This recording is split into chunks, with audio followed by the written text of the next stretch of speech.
what a day. My allergies are kicking my butt, y'all, so if I sound funny, that's why. It's a pleasure to be here. In case you don't know, my name is Marquise, aka Dr. Door. And today I'm going to try to do this stream, at least in part, without my glasses. It'll be challenging. It'll be downright painful, annoying, irritating, you know. But I don't have much of a choice because I lost them and they're broken anyway. So even if I find them, who's to say they'll even work that well or stay on? Welcome to the show. It's going to be fun. Yesterday I lost a subscriber and then I gained another one today. So bye-bye, hi.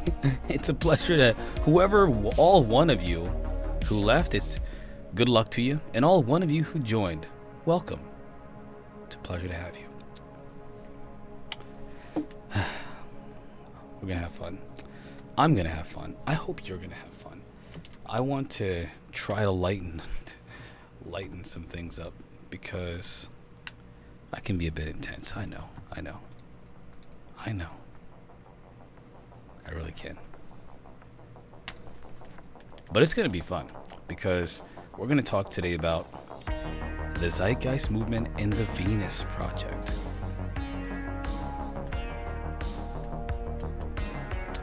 I'll explain what those are in just a little bit. Whenever there's a couple of people that are coming on with us today, hopefully, if they have time. It's going to be fun, you know? Yeah. We're going to have some fun. Twitch, I want to say right now, I don't know why, but I have issues with, for some reason, the chat showing up properly, so you'll have to excuse me if I don't see if I see your comments. It's going to be probably late into the stream, and I apologize for that, but I can't really help it. It's unfortunate, but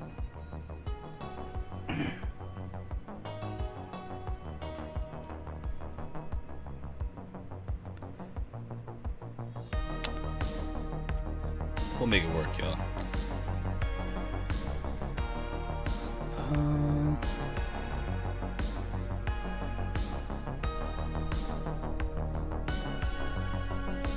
I'm setting everything up.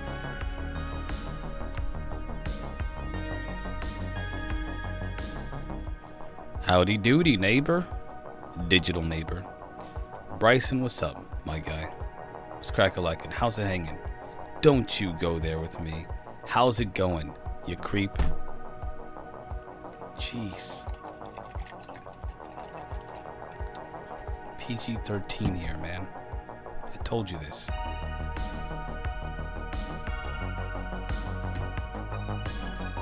Yeah, my voice is a little messed up today. I'm not sure what's going on. It could be it's probably allergies, but it's pretty bad.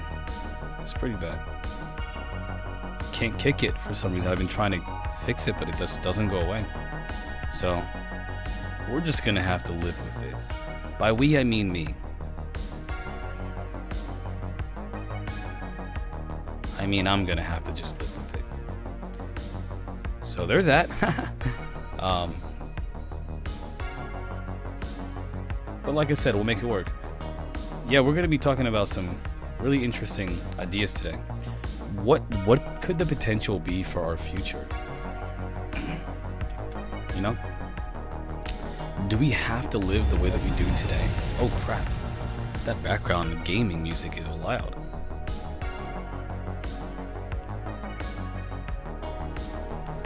Do we really have to, or is there a better way? If there is, then why aren't we living it now? Because the powers that be don't want it that way. They want you to suffer. And you know what? Some of you want you to suffer too. I know that might not make sense right now, but once we get through this, you'll understand exactly what I mean. Everybody thinks they want to live in a better world until presented with a solution that goes against their beliefs about what's possible and about what's right. You'll find out about all the skepticism that people have with this type of ideology. And you'll find out how stupid, you'll find out how there are better ways still. What's up, lurker? What's up, my lurker, La Sasquatch? La Sasquatch? La Squacione? La Sasquatchione?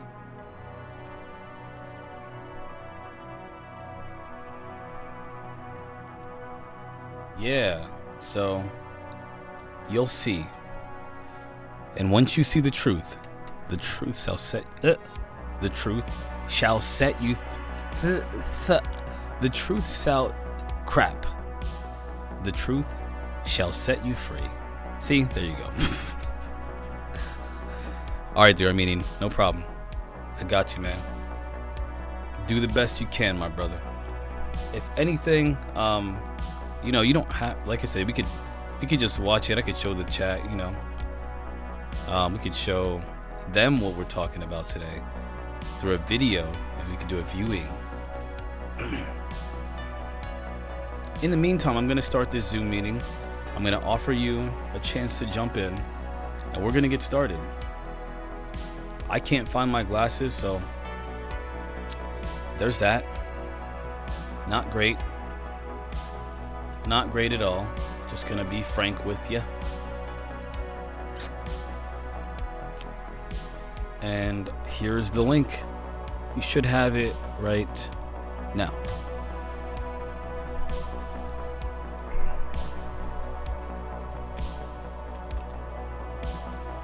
Let me go ahead and pull up all the good stuff.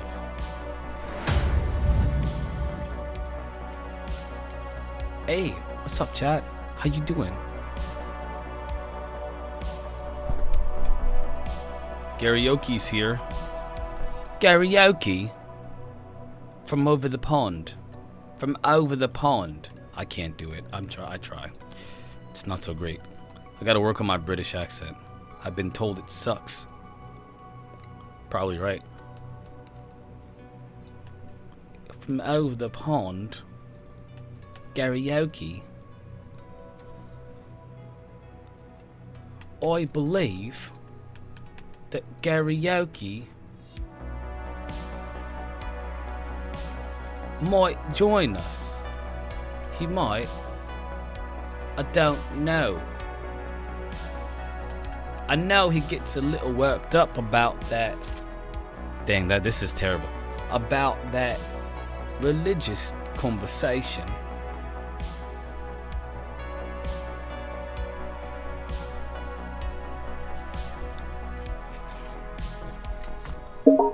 What the heck was that?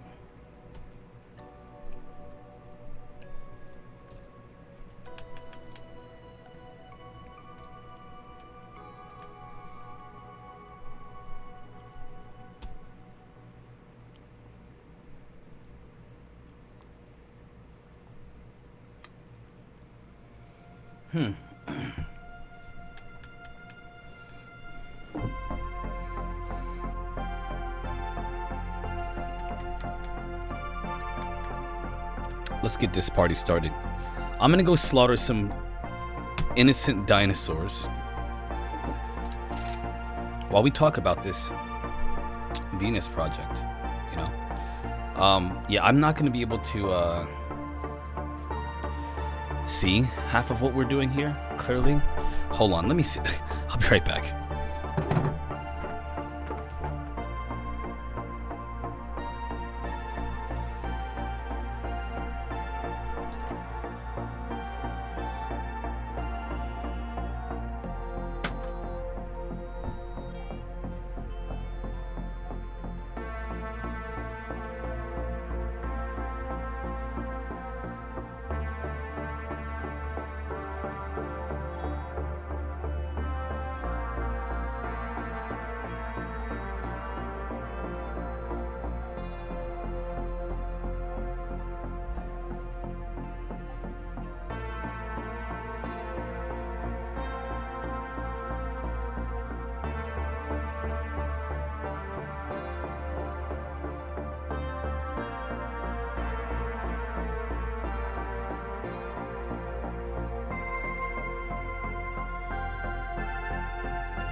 Let's do this.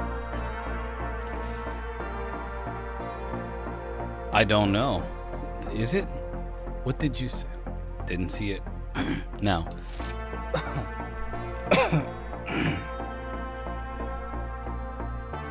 My goodness.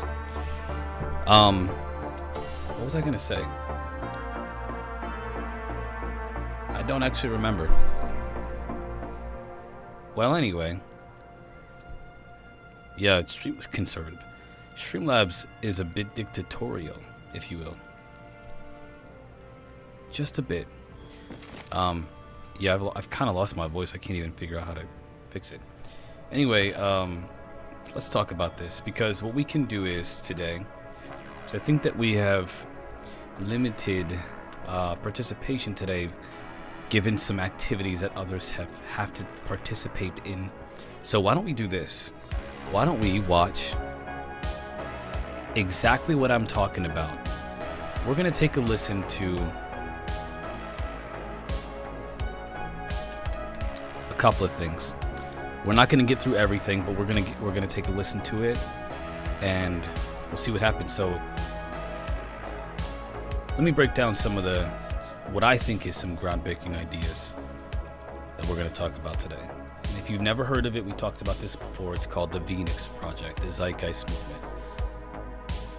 Now, strap yourselves in, ladies and gentlemen, because this is crazy. At least to me, I think this is probably one of the most important ideas of the century. So, Peter Joseph and Jacque Fresco. Let's start off with Peter Joseph. Peter Joseph is the person who started what's called the Zeitgeist movement. He made these really eye-opening documentaries. One of them is called Zeitgeist, the movie. If you've ever watched it, if you've ever binged it, it's like 2 hours long. And then he made a Zeitgeist Addendum, which is literally life-changing for me. And finally, he made Zeitgeist Moving Forward, which again was absolutely like just gripping. It made me feel like there was a possibility that the world could be better. And it isn't the way that people claim it is. That the idea that the world is just this is just how humans are, you know? The chaos, the destruction, the violence. Oh, it's just how human beings are. I don't know who's convinced us of this, but we are capable of so much more, in my opinion. And the Zeitgeist movement shows us how we can get to a point where instead of in what we're doing now, where we're asking ourselves, why are we still stuck in a money-driven world when it causes so many problems like poverty and corruption? We ask a different questions like, why not a world that runs on shared resources instead? And that's what I think is probably, I really do align with this thinking.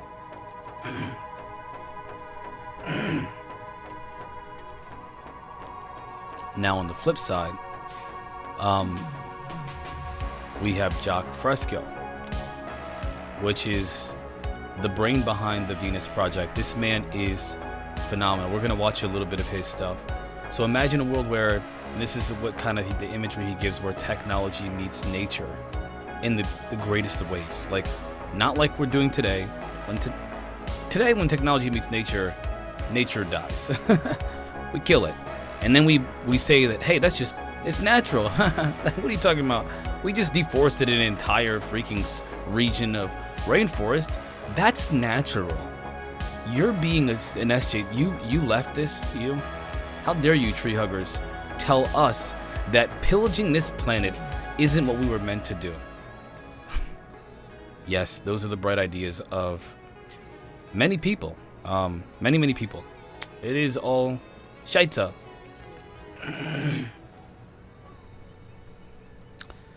Now, Peter Joseph and Jacque Fresco, they obviously have different versions of what they think the world is.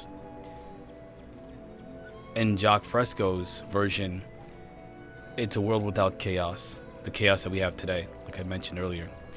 It's built around something a lot better, efficiency, proper utilization of technology, and so forth.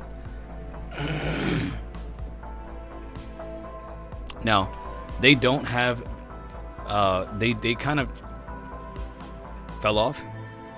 They used to work together. Before Jacque Fresco passed away, yes, he died. Because he was like 90 some years old when he died. before he passed away, they fell off. They broke off. I'm not sure why. I didn't really get into the weeds of it because I thought that was irrelevant. Most important to me was the fact that they are aligned ideologically and in terms of their mission, which is to present a different and unique way for the world to be versus what we have again today, this monetarily focused society. And we're going to talk a lot about some of these ideas. I'm going to go over all of them, probably solo today. I think that everybody's pretty busy today, so I'm going to do this one solo today. So you guys sit back, relax. We're going to watch a documentary. It's so old at this point, it's okay. It should be safe to play the documentary while I slaughter some innocent monsters and then carve them up and put their skins on so that I can toughen myself up to go slaughter stronger monsters, innocent ones. What's that you say? It's called Monster Hunter. Pretty awesome. I think I'm solo today. The Armenian's got stuff to do. Bryson, I don't know how Bryson does anything that he does. The dude is like, goes to school, he's got homework. I don't know what this dude is just doing too many things. He's trying to live life to the fullest. My guy's out there trying to change the world one research paper at a time. So I'll probably be solo for the most part. But I will leave Zoom open for anybody who wants to jump in and have this conversation. Because hey, why not? So it's in the Discord.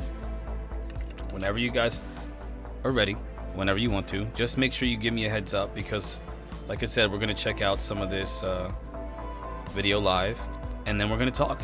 I do not want to watch the 4 out today. Not today. Tomorrow I have a round table to attend. You can show me some support and some love if you want to. It's at midnight on Dave Scott's show on Spaced Out Radio. So tomorrow I will still be here. I'm not sure if I'll be here for the full 4 hours. You know what? I probably will. Now, if you haven't already, obviously I dropped that link in the chat. I strongly encourage you, of course, to support your boy because I'm trying to do something big here. I hope if you enjoy my content and get value from it, please consider donating something as low as even $1 to the GoFundMe or to the Patreon because this is literally how I make my living now. Obviously, if I continue, we're hoping for big things for this show, big things for this, guys. I have big plans. So let's get started. Let's do this, man. All right, 1 second while I pull up the video, and we're gonna check this out, and then we're gonna talk about it. Oh, this real quick. This is by Jacque Fresco Foundation YouTube channel. I will post a link to this in the description of the video on YouTube, of course. Also, if you are triggered by the idea of world peace and unity, you may experience extreme trauma. That includes anger, random fits of rage, maybe some cursing and some yelling at liberals at random. So just be careful because I do not want you to suffer any traumatic injuries as a consequence of watching what a better world could look like and you reacting like an old grandpa who's never had any friends. Okay.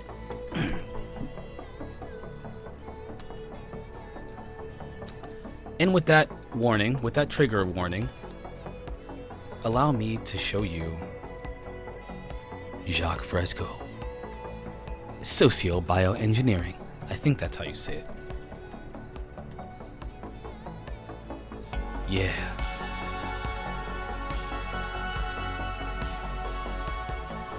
I love this music. I just want to sit here all day, hang out with you guys and gals and non-binaries and demigods and listen to this music and talk about just whatever. That's what I want to do. But I'm hoping that I will not be stopped you know, by anything. Let's go.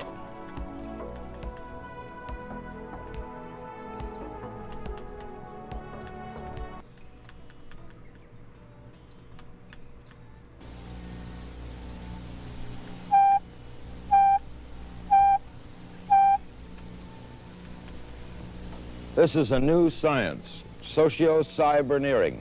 And this is its inventor, the extraordinary Jacque Fresco. He's my guest this weekend on News Weekend. My guest is an extraordinary Miamian, Dr. Jacque Fresco. I could go through all the things that Dr. Fresco has done. He's a social engineer, industrial engineer, designer, inventor, consultant, was a consultant for Rotorcraft Helicopter, director of Scientific Research Laboratories, Los Angeles, designed and copyrighted various items, ranging from drafting instruments to X-ray units. Has had works published in the Architectural Record, Popular Mechanics, Saturday Review, and has been a technical and psychological consultant to the motion picture industry, member of the Air Force Design Development Unit at Wright Field, developed the electrostatic anti-icing systems, designed prefabricated aluminum houses. What does it say in your driver's license? What is the occupation? Industrial designer. Jacque, you... Social engineer. Does it bug you that people, when they talk about Jacque Fresco in Miami, say that he's someone who's too far ahead of his time? His thinking is, we're not ready for advanced kind of thinking, of that type. Does it bug you? I imagine every creative person in every field encounters that sort of problem. No, it doesn't. I can't afford it. There's too many things that are important. What is socio-cyberneering? Socio-cyberneering is a new organization, and it represents the application of the most sophisticated forms of science and technology toward problem solving so that we can reclaim the environment which we loused up over the years, and to build a way of life worthy of man, to humanize society, to break away from the artificiality, the regimentation that dominates our society today. Our society seems torn apart and pulled in many directions. Socio-cyberneering is an approach at the restructuring of society in humanistic terms.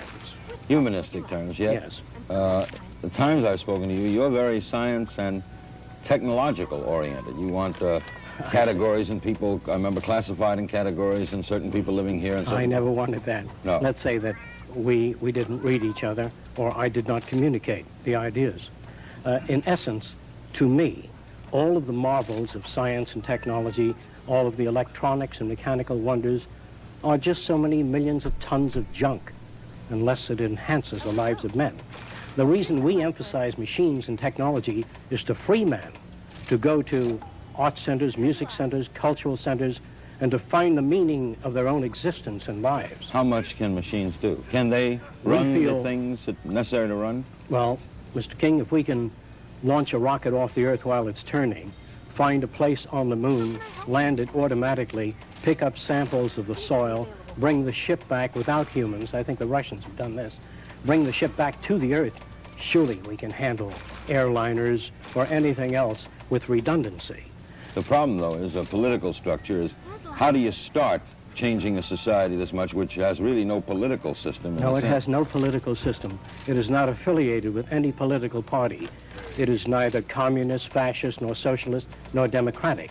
Socio-cyberneering is a sort of a quantum jump, a severe departure in man's way of thinking. How do you make a severe departure with millions of people? With millions of people, well, I think you pretty much understand that most of the development we have in our society today, the technology, the airplane, TV, radio, modern production technology, is really done by very few people. I would say several hundred people comprise the modern technological civilization. But you don't need millions of technicians and millions of scientists. How many people that you know of today sit in their home and play their phonograph and radio and TV, have any idea of how this works? No, it's just happening around them. I don't have any idea. And they're falling behind. What is happening to man is that his technological society, the newer value systems that dominate our times, that are pressing onward, are just leaving behind hundreds of thousands of people that cannot make the transition. In other words, people that can't change can be found in the Amazon jungle today, the headhunters.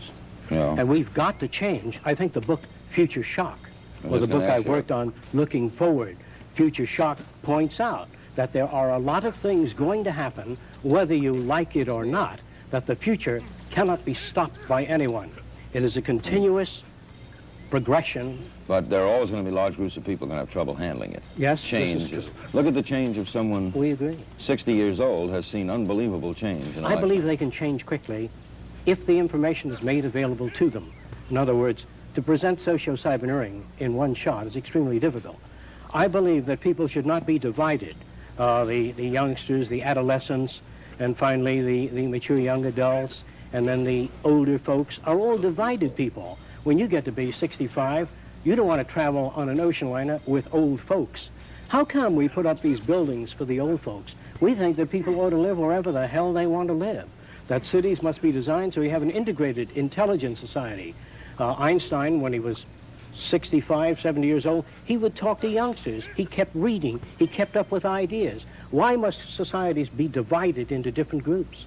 We think that you're as young as your life permits you to be, as your exposure, as your ideas. All right, let's, with pictures, explore the thinking of Jacque Fresco and the society he'd like to see, socio-cyberneering. Now, we'll start with this, and you tell me... I'll try to point it out. Yeah, you can point right at it. All of the new cities will be a university, in essence. The center of the city, the nucleus, will house an electronic computer, which only controls the weather, water purification, the atmospheric conditions, that is, it controls air contamination systems. The computers do not, I say it again, do not control people. They maintain safety, they oversee the environment, maintain ecological balance between animal life and plant life. All the machines do is control the physical entities that comprise the environment. The center of the city is a university that covers all subjects related to man. It is not a commercial university. It is not based on there's no courses that are used to exploit or abuse any other human being. All business courses will be phased out. All repetitious jobs will be phased out. We feel that machines ought to do the filthy or the repetitious or the boring jobs, that man has to be free to pursue the higher things, the higher possibilities of man. In other words, if this is the medical unit, this little branch, and if you work in this center, you may live in the garden cities that surround the center. You don't have to. You can if you will. Each of the garden cities contain lakes, recreation areas, and between cities, we let everything go back to nature. Will computers be able to control the weather? This is a relatively easy project to manage. Easy to control? Yes. You could control the weather? I can go into that with you in a little while. All right. Can I finish that? Some Well, more okay. bits? Sorry, On the please. outer rim of the city, we have the agricultural belt. All of your garbage is compressed and pumped, recycled out to the agricultural belt. There are no garbage trucks. There are no dump fields. We use everything. All waste is recycled. This is an ecological program. All right. Now, this is what the total city... The total city looks like this. There's circular conveyor belts that take you anywhere in the city in 3 minutes. The city population in this particular city is 15,000. We have larger cities designed up to 2 million. The cities are all immersed in beautiful gardens. There are no trees in a row. It is not a mechanical environment. It is essentially a city immersed in a second Garden of Eden, where there are lakes, recreation areas, art centers, music centers, cultural centers, and surrounding the city, we have the agricultural belt where we grow foods hydroponically. Between cities, we let everything go back to nature. The deer, the coyote, the entire ecological balance is maintained. We grow foods how? Hydroponically. What's that? Soilless agriculture in some instances, and in other instances, we use conventional agriculture, which we'll get onto in the drawings as we go through the subject. All right. What, before we get to the other pictures, what jobs that we now know will not be present in this concept? Like Most, garbage men gone, right? yes, all repetition. All Mailmen people working, wouldn't in need fact, no mailmen, no waitresses, no waiters, no cooks. There'll When be you no go out jobs. to eat, how will you get your food? Well, there are beautifully designed areas for eating in which you have all kinds of food. Japanese, French food, organic food, and the standards if you like it. And how would it get to you? The way the food gets to you, what we do is monitor the behavior of the cook. That is, we do a multi-channel tape on the best cooks that we know of. You're and a as they wildcat, prepare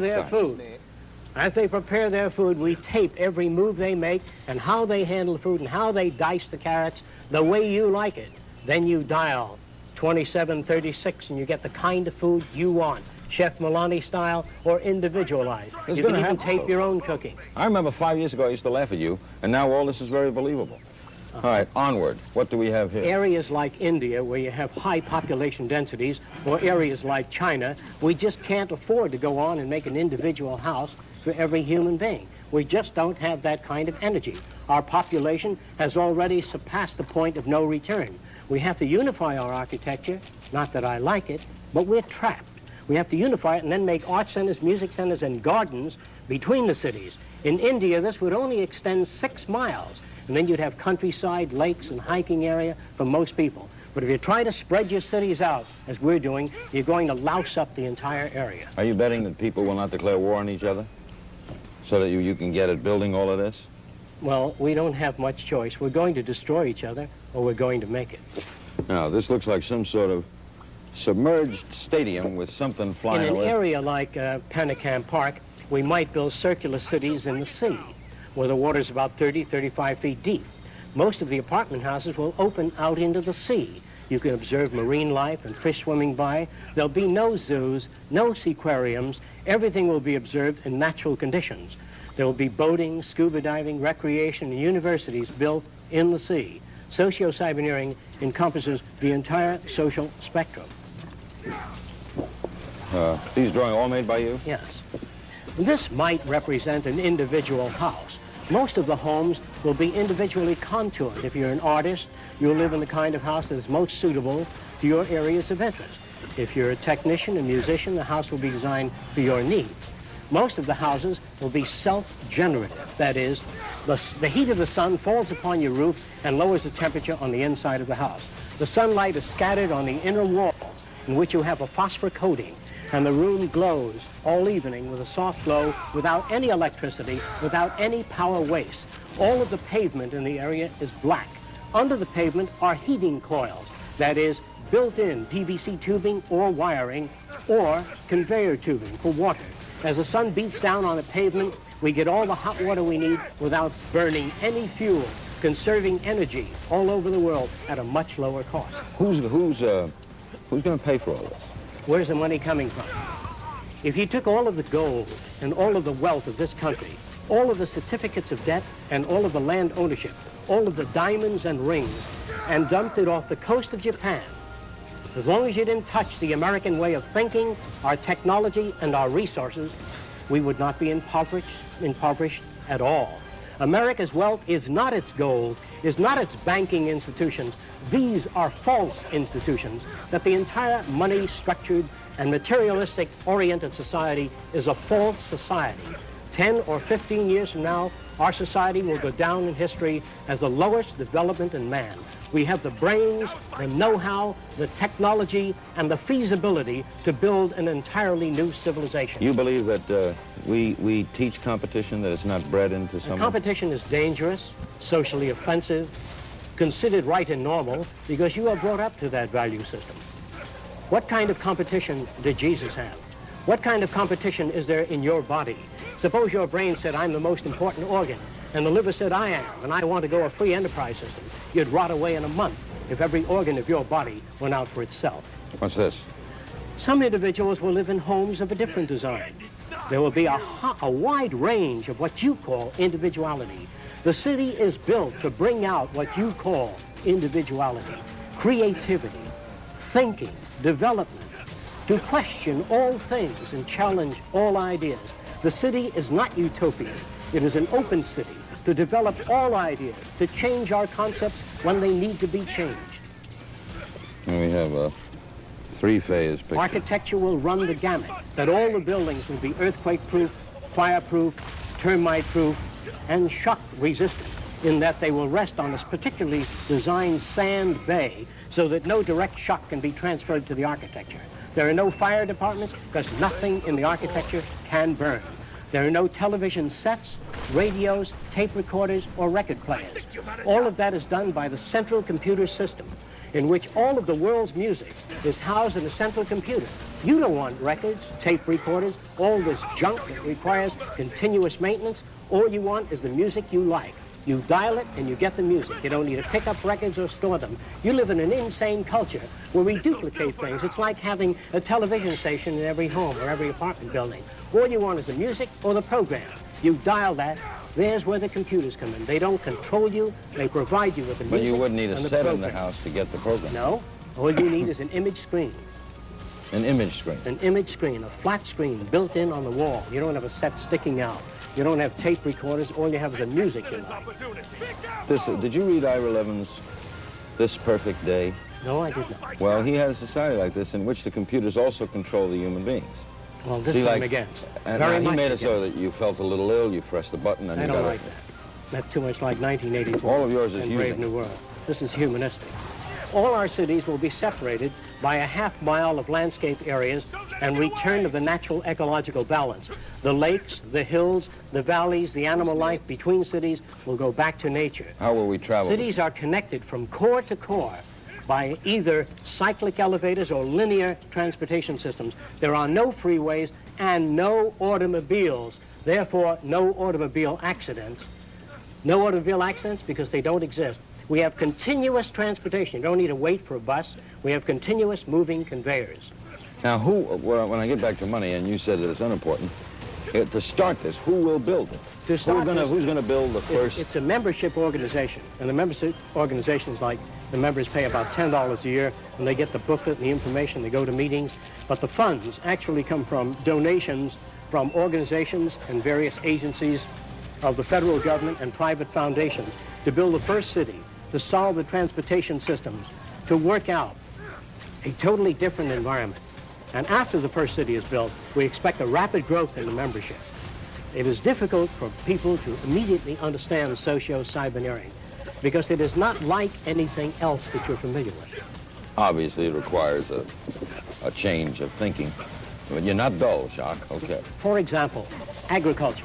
You read of pests, you read of insecticides, you read of DDT, you read of constant spraying contaminating the earth. People get angry. They join environmentalist groups. They try to save our environment, but they come up with no specific ideas. Socio-cyberneering has a blueprint for all of the identified problems. For example, all our agriculture will be totally enclosed, either in plastic or glass buildings that can transmit ultraviolet light. Therefore, you have no insect invasion of plants. We also have special ultrasonic generators that keep all insects away from plants. If certain insects, particularly selected insects that are detrimental to plants, are hit with ultrasonic, cavitation is produced and their bodies rupture, fall to the soil and enrich the soil, and are not washed into our rivers and do not contaminate. Therefore, in agriculture that's enclosed, you're not subject to frost, you're not subject to freeze or weather. In other words, these nuclear plants out here that dump their hot water into the bay, we use that hot water in the winter to enhance the plant life, to grow bananas in Georgia, in North Carolina, by using the hot water from nuclear plants. What do we do with the radioactive waste? We encase it in piping and treat sewage water with the radiation, not radioactive powder, but the radiation material is sealed. And through a multiplicity of shields, we only use the radiation to clean the waters emitted by hospitals and all other sources of contamination. You keep showing this figure, this thing flying around in the sky, so you better tell me what that is. Oh, this is one of the methods of conserving our land area. You read of erosion. Our beaches are being eroded. Land is being eroded. By designing and building underwater dams, which is entirely feasible within our time, we can modify the ocean current. We can modify the Japanese stream. We can build dams under the ocean and utilize the Japanese current, oxygenate the water, and do away with the red tide.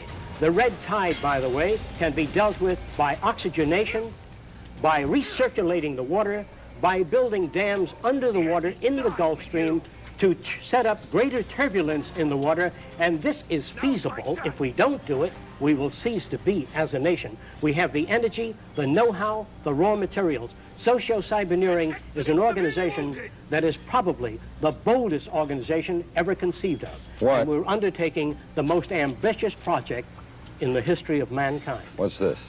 This represents a surveillance equipment aircraft to survey the areas and movement of the currents and to monitor Earth systems. All right, Jacque. This represents a variation of the circular scheme. Most of the cities are based on natural configurations, the atomic structure, basic designs in nature. The center of the city might be related to studies of the human organism. This center here may be studies of diseases of the eye, other systems, diseases of the nervous system. An all-out research project on enhancing the lives of men. There are no military programs or projects in socio-cyberneering.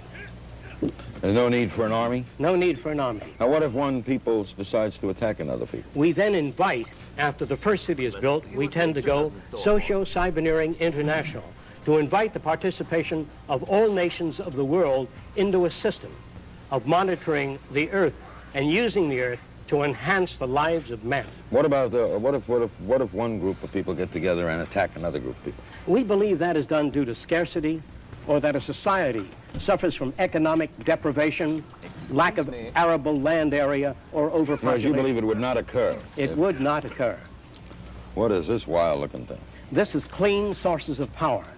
By utilizing the natural heat of the Earth, that is volcanic energy, or the magma, or the molten lava under the Earth, of which there are approximately 500 potentials. If we tap a mountain in Hawaii called Mount Aloha, we can get enough power to electrify the world. We can get enough power from that volcano alone. We have 500 potential volcanoes we can harness. We can use that natural heat from the volcano. No smog, no smoke, no dirt, no gases, no fuels, no oil spills, and no more burning of fuels in any city to generate power. If Japan used Fujiyama, they don't need to burn oil. They don't need oil. All of that heat is sitting there. 20 million years of power right under the Earth's surface. In fact, you don't even need to use fusion power or nuclear power. And it's easy to tap, and it's clean and available. As soon as we make up our minds to put scientists, rather than on weapons, nerve gas, on harnessing the Earth power that is already here. Well, how are you going to get the president of Florida Power and Light or Shell Oil to give up that? Socio-cyberneering does not appeal to governments, to private enterprise. We're going to do this thing just as the automobile phased out the stagecoach, just as television stepped in and phased out the old vaudeville and the old motion pictures, that history and technology is respecters of no society, no individual opinions, but it moves on, and we've got to be prepared to face the future. Socio-cyberneering will tackle some of the most ambitious projects in the history of man. This represents the building of underwater dams within the Gulf Stream. This dam will collect, direct, and route the waters of the sea into a spillway that is centrifugally shaped so that fish and marine life are separated from the turbine blades. The Gulf Stream will generate power to oxygenate the waters, to eliminate the red tide, to pick up the amount of fish in the ocean, to monitor marine life, and build an ecological relationship between the total oceanographic world and the continents. Laughably easy. Mm-hmm. Areas where we've gone in for strip mining and louched up the land by digging out the areas, shamefully pitting the surface of the United States, we feel we can build underground art cities, music centers, landscaped areas with gardens and lakes, and reclaim those areas. Now this looks like a train station. After the automobile is phased out, which we hope to do very rapidly, we hope to build a new transportation system and also phase out all forms of aircraft except surveillance. Aircraft, helicopters. We think aircraft are no longer necessary. In fact, the skies are so jammed and landing is so difficult, and the speeds and the shock wave are no longer worth working on. I know the people in the aircraft business do not understand this, nor do they feel this, because they feel that all institutions tend to perpetuate themselves. We hope to phase out the airplane by designing transportation units that can move up to 2,000 miles an hour, floating on a magnetic repulsive field or an air cushion. And in those huge trains of tomorrow, there'll be television, radio, amusement, art centers, classrooms, not a group of seats lined up as your trains are today, highly regimented society, whether you know it or not. This society will be different in its transportation means. If 40 or 50 people have to leave the train, we slow up to 100 miles an hour, lift off the passenger section, or slide it off and slide on a section with the passengers getting on. You don't have to stop the whole plane or the train. Today, when 3 people are getting off, you land the airplane and 3 or 4 people get off. In the future, we will just shove off those passengers getting off and that freight leaving. How will this go from, say, Miami to London? We then have an underwater project in which tunnels are suspended 125 feet beneath the surface of the sea. Therefore, you eliminate most of the ocean-going transportation system. You're not subject to the weather or anything else.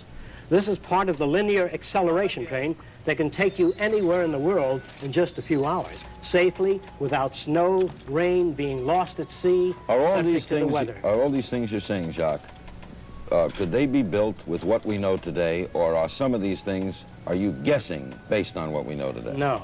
All of these things can be built with what we know today. It would take 10 years to change the surface of the earth, to rebuild the world into a second Garden of Eden. The choice lies with you. The stupidity of a nuclear arms race, the development of weapons, trying to solve your problems politically by electing this political party or that political party, that all politics is immersed in corruption.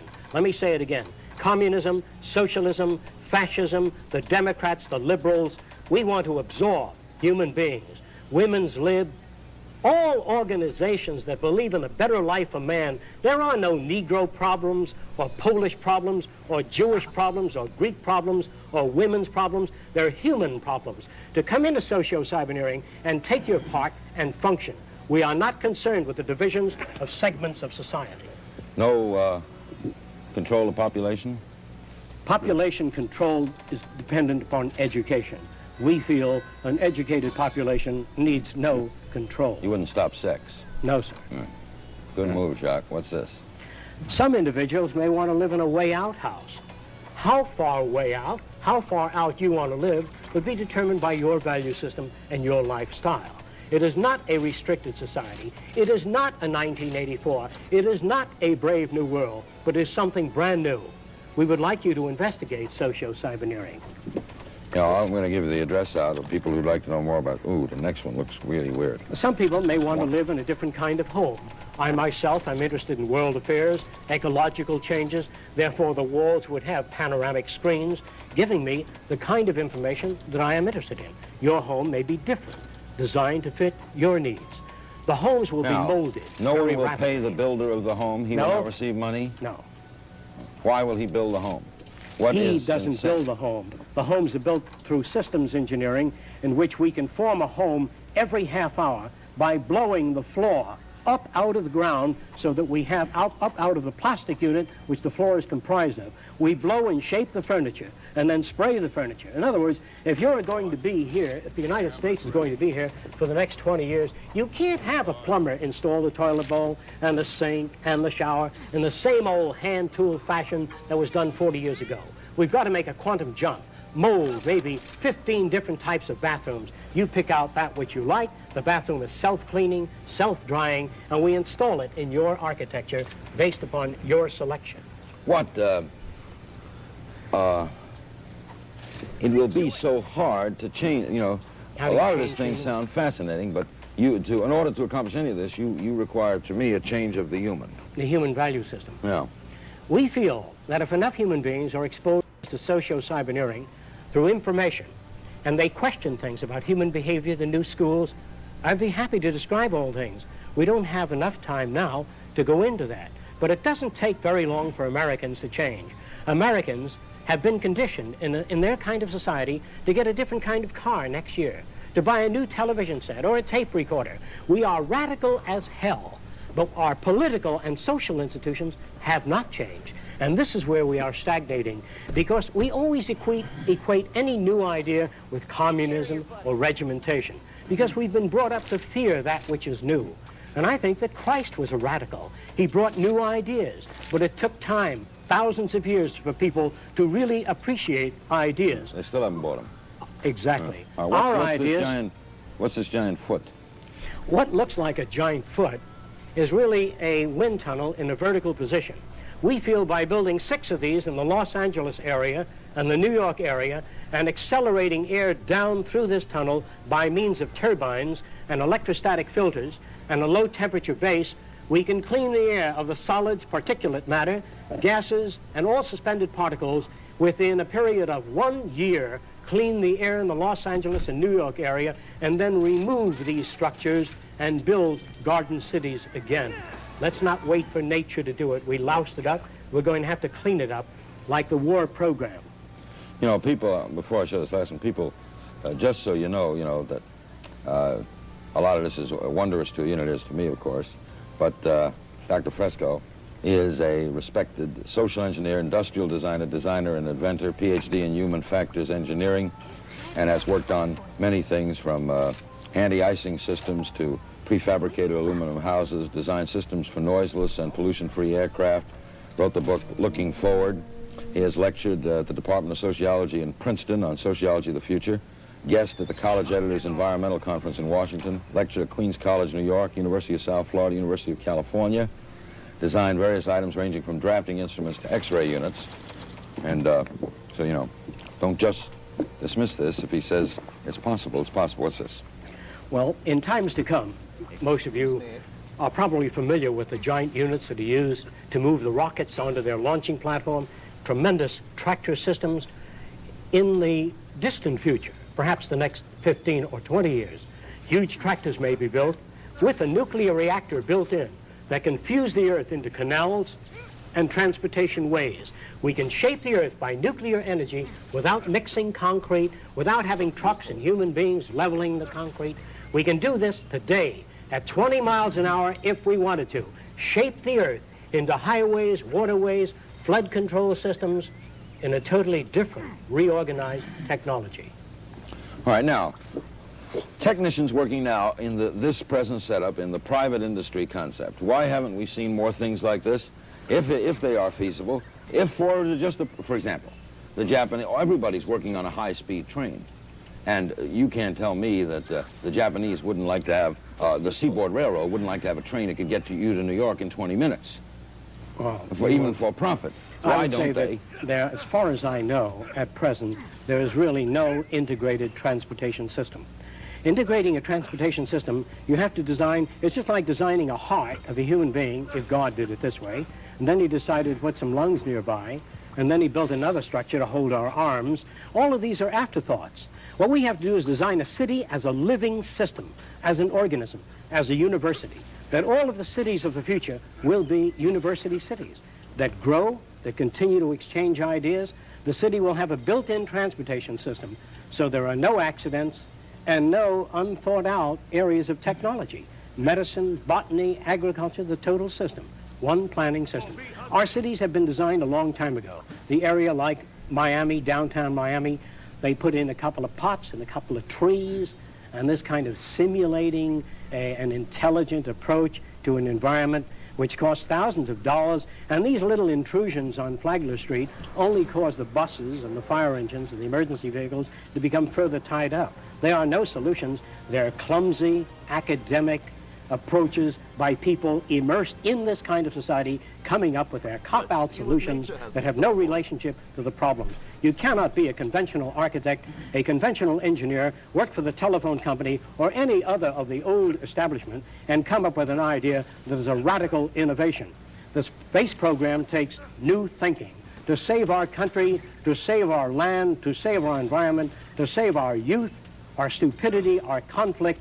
We've got to reorganize our way of thinking and reconsider our social aims toward the brotherhood of man. We do that or we perish. What do you think Frank Lloyd Wright would have thought of this? I think that Frank Lloyd Wright was establishment.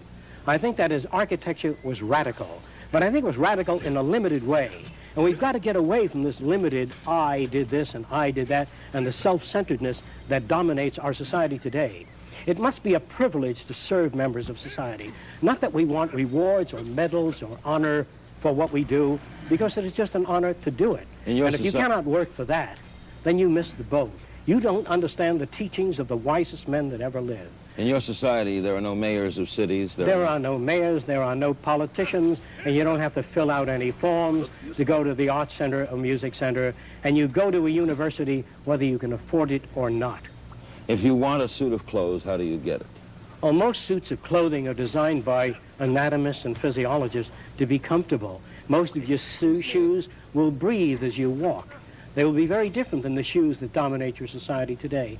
Most of your clothing will be organically designed in that as you move your arms, it'll aerate and breathe, and most of your clothing will be washed by ultrasonics. No detergents, no washing machines, no centrifugal separators. We can knock all of the fluid off clothing today by vibration.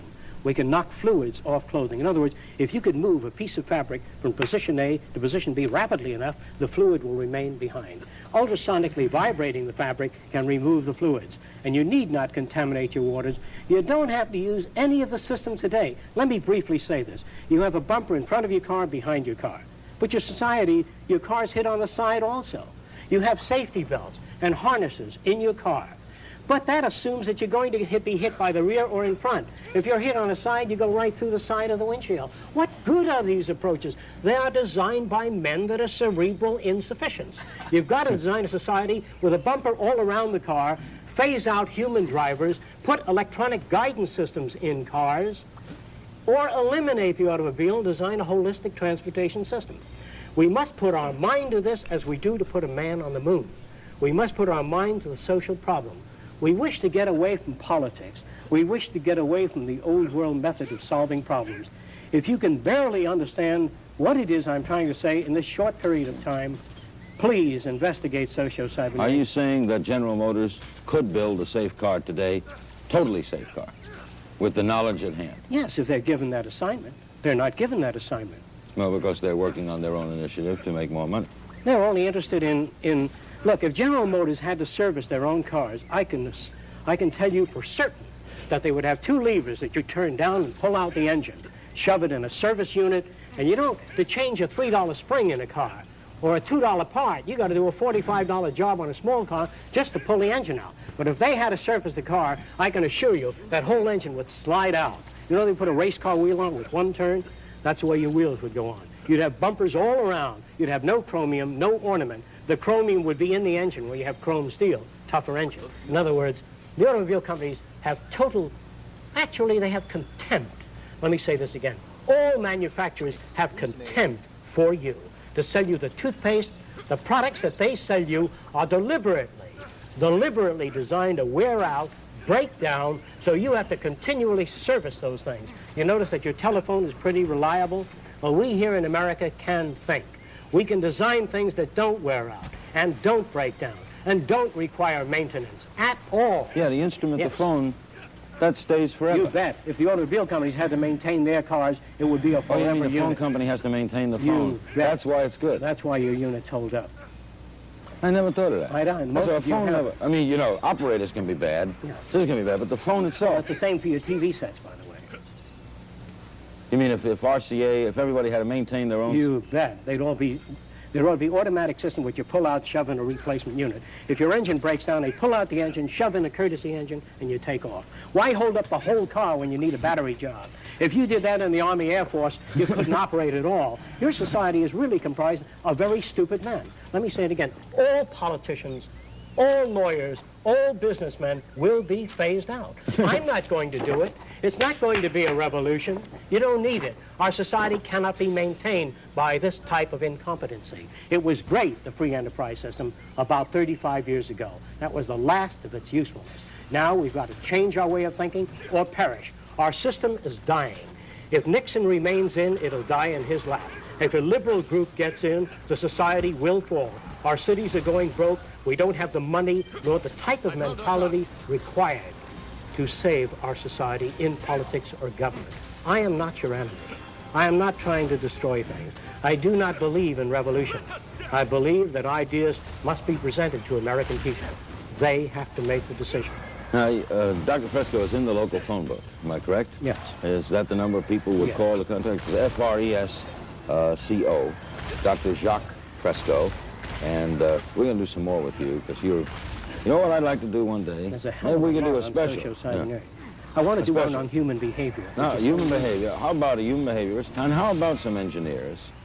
You know, what if I can get a guy from General Motors, right? An engineer of a car. Love it. Get me the biggest establishment people you can get hold of. I'd love them. Bankers, ecologists, economists. I can't use the kind of language I'd like to use on TV, but I'd like to talk to them. I'd like to blow it up for you to understand it. Like the money system now, the whole idea of devaluation. Nobody knows what it's all about. They all think it's very complicated. Actually, it's very simple. I'll tell you what it is if I have the time in a nutshell. What's going on? If an island like Haiti had about several $100 million in assets, but they went on, they printed more money than they had things to back it up or gold, then that money has no value. If a little island, say like St. Croix, printed lots of money and just came to the United States to try to buy things, they ran their printing presses night and day, the money is not back. That's why it doesn't have anything. Your whole banking system is utterly corrupt. Your lending institutions have loused up the system, but there's nobody out there telling you what's wrong with it. So it looks okay to you. I'm not afraid of anybody. I don't work for anyone. No one can discharge me.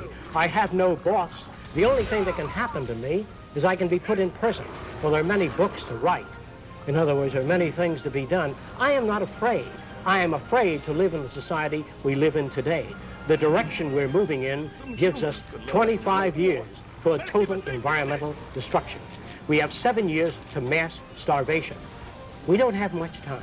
The value of a nation, dollar value, America's value, the value of the dollar is not based on gold reserve. The value of the dollar is based on faith in this country, right?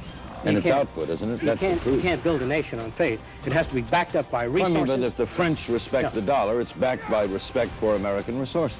Respect, it only means that it serves France in some useful way. A nation's interest in any other nation is always self-interest.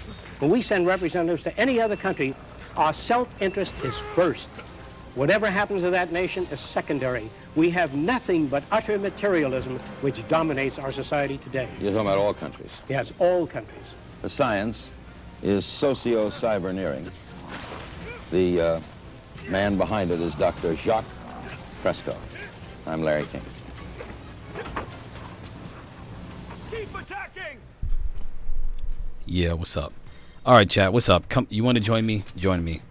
Hit me up. I posted the link for the for Zoom in the chats or in the Discord. So if you want to join in, your chance is there. And chat, I'm gonna be looking in to see what you got. I listened to all of you. I listened to all of you. He said 25 years, Bryson, but obviously we're still here.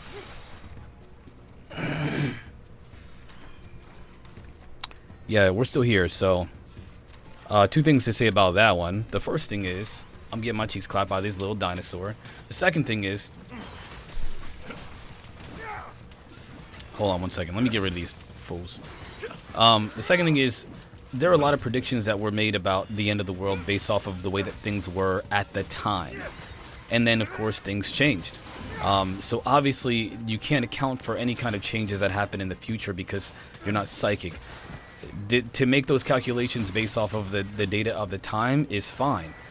But to think that because those calculations haven't fully fleshed themselves out, that the entire ideology is wrong, that is literally asinine and is the most simplistic way to look at anything. Bryson, what's up, man? Talk to me, brother. Talk to me. I'm gonna give Peanut the chance to join in here while you're giving us your thoughts.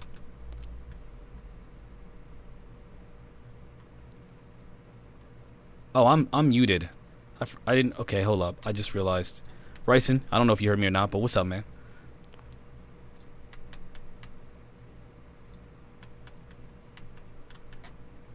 All right, can you hear me? Yes, sir. I can hear you.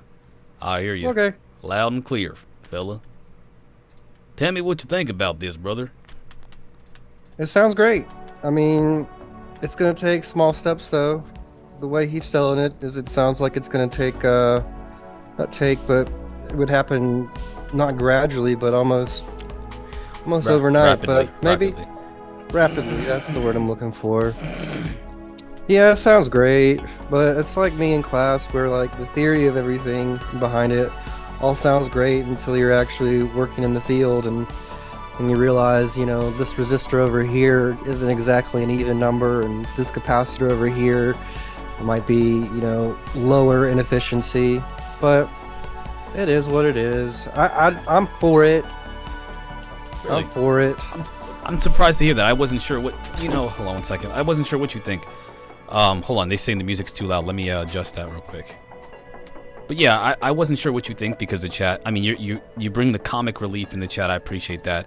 I cannot tell sometimes what your actual position is, but hearing that is comforting, if you will. So you're not going to take the simplistic route as this is communism whenever he explicitly states that this is not communism, or this is about ruling the people when he literally says there will be no control mechanisms for the people. People will be given the choice. You're going to make the more complex, you're going to use a more complex thought process and think about this from a holistic perspective like I mentioned in the chat, correct? Yeah, but at the same time, you know, I'll throw in some variables that'll, you know, be the metaphorical wrench in the engine. Okay, before you do that, let me ask you, let me give a pretext to that, to those caveats, right? With any system that is presented to be implemented in society, there will always be caveats. Nothing is perfect. But is this is a better option compared to what we have today? So even with its caveats, I'd say that we'd still be in a much better position than we would be without it. But go ahead and please present those caveats. I mean, the worst point of communism is who's going to rule over? Are we going to, you know, leave it up to an artificial intelligence to do so? Will there be elites? Will we all be equal? What if there's a problem? You know, someone's still going to have to fix the machines, and you know, then it becomes down to, like he was saying, who gets to have kids? You know, they're not going to all of a sudden ban, you know, relations between people, but at the same time, are you going to say that only people with an education are going to be allowed to have kids? And how are you going to stop that, prevent that? Are we going to start coming into, you know, moral ambiguities about how do we prevent that? Be it, you know, I don't know. Those are all I don't know. Let me ask you a question. Does anything that he said even resemble any that, like, would any of those issues you mentioned be expressed in anything that he just mentioned in that conversation? Like, do you think that's the direction that he's going in? Is that what you gathered from his conversation, or do you think that what you're suggesting is a natural consequence of any kind of attempt to make society better, with the kinds of things he's suggesting?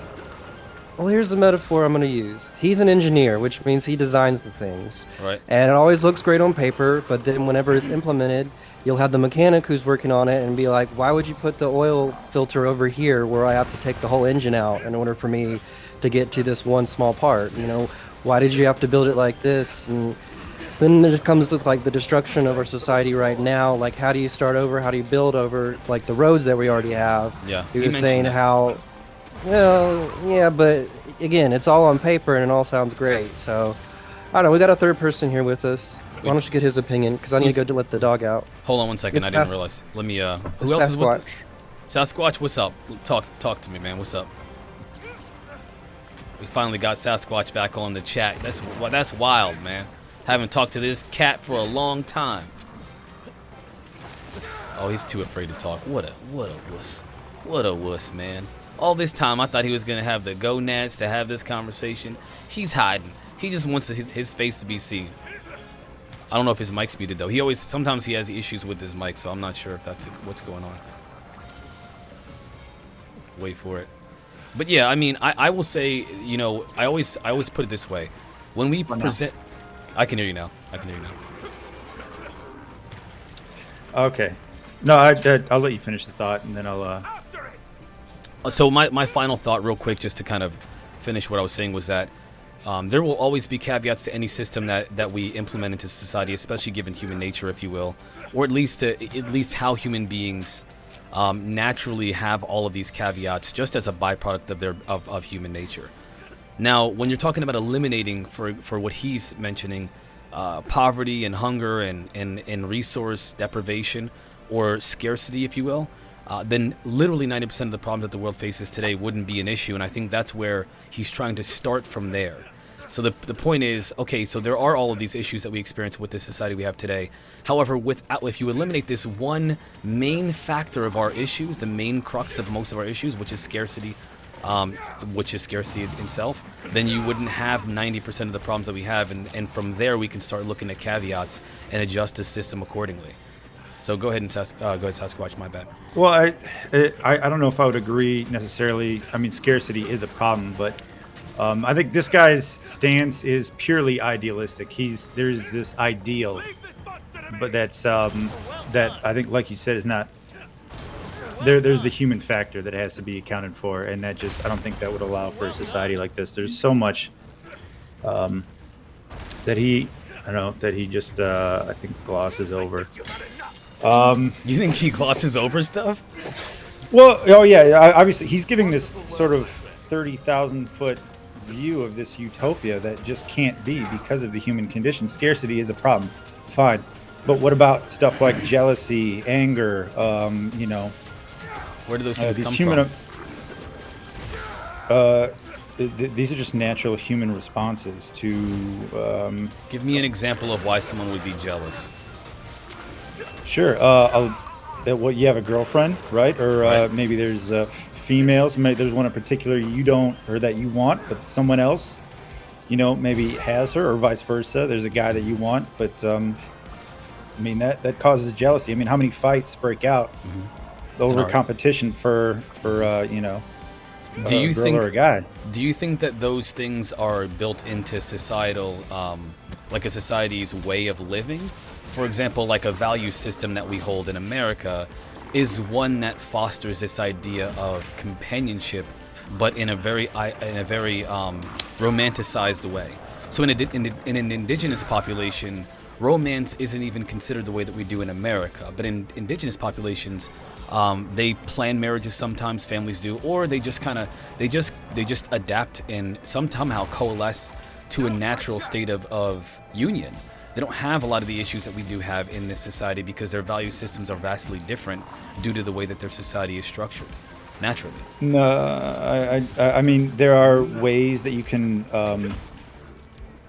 formulate a society that deals with these things, but no, I don't think something like jealousy is societal. It is a deeply, of course, but I mean, ingrained factor of being a human being. I mean, all of this comes from our earliest time is like hunter-gatherers, right? Yeah. I mean, There are still hunter-gatherers. And these emotions are were necessary back then. Stuff like jealousy and anger. I mean, so I think, you're not going to get rid of all that stuff. So what happens when a fight does break out? How do you deal with these people? I think the same way similar to what you would deal with it in any situation. So there would obviously, we're talking about a restructuring of society at the fundamental level, including the value systems that a society holds. Again, in America, we have what's called the American dream, the nuclear family. The idea that you could, the idea of individuality and property ownership and protection of property is kind of core to what American value systems are. A lot of indigenous populations don't share those same value systems because they share resources among the people. And so if you were to distribute things equally among the people, and not in a communistic way, but in a way that is more realistic, obviously realistic, like does anybody need 15 sandwiches? Probably not. In America, you can have 15 sandwiches and throw 14 of them away because you're not actually hungry for them. But is that actually a very logical or intelligent way to maintain resources? The answer is obviously no. So the point is to be intelligent and realistic about how we structure society and the value systems that we hold, so that we don't have things like, oh, well, what if somebody wants 7 houses or 15 cars? You don't force someone to not have those things. You restructure the value system of society so they no longer want those things and naturally coalesce to a value system that's different than the one that we have today. It's hard to imagine it because today we have such a strong value system and individuality and this idea of like property ownership being the epitome of what's considered success. But in reality, it is the most inefficient and honestly the fastest way to oblivion, which is kind of the premise of the title of one of his documentaries. It's the fastest way to oblivion for human civilization. It's literally one of the greatest causes for chaos and suffering in our society, especially at mass. It's the value systems that we all hold globally. Sure, but even changing a value system is not going to change these sort of innate characteristics of just being a human being. No, of course not. But they would eliminate a lot of the issues that you're talking about because they no longer become an issue. It would get rid of anger and not anger, jealousy and no. How do you get rid of something? How do you get rid of an emotion? You can't get rid of an emotion. You can eliminate the factors that play into certain types of emotion that you're talking about. What is it? Why does somebody get angry? What's the purpose of anger? Well, you would ask a psychologist those questions, right? And what he's suggesting is you would talk to experts that study these things to find out how to restructure society for the explicit purpose of improving the quality of human life for everyone. There are industrial psychologists today that their job, this is one of the highest levels of psychology, their job is to restructure the work environment so they can essentially manipulate the people into believing in a certain ideology from the work environment. Get them used to believing in something, in a way of living from the work environment, the place that they spend most of their life at. And that's literally what industrial psychologists, what industrial psychology is. How do we make them happy to be working? How do we create a value system where working 9 to 12 hours a day is that's what it means to be a good person? That's what they do. That's their job. Restructure that. Use psychologists and sociologists to find out how we can restructure that, to implement a completely different value system, and to promote that value system through media and entertainment like we do today for other things. Promote that value system in a different way, so that we naturally create a different value system in the people, versus trying to force them through laws. Well, how would you create this value system without pushback? Or Education, and of course, like I said, the media. So how does the military trick people into believing that the military is, that the best way to go to save the people is to go fight a war for somebody that you don't even know why we're fighting the war for? Like, what's the purpose of the war? For example, Iraq. How do you trick people into doing that? They did a media campaign.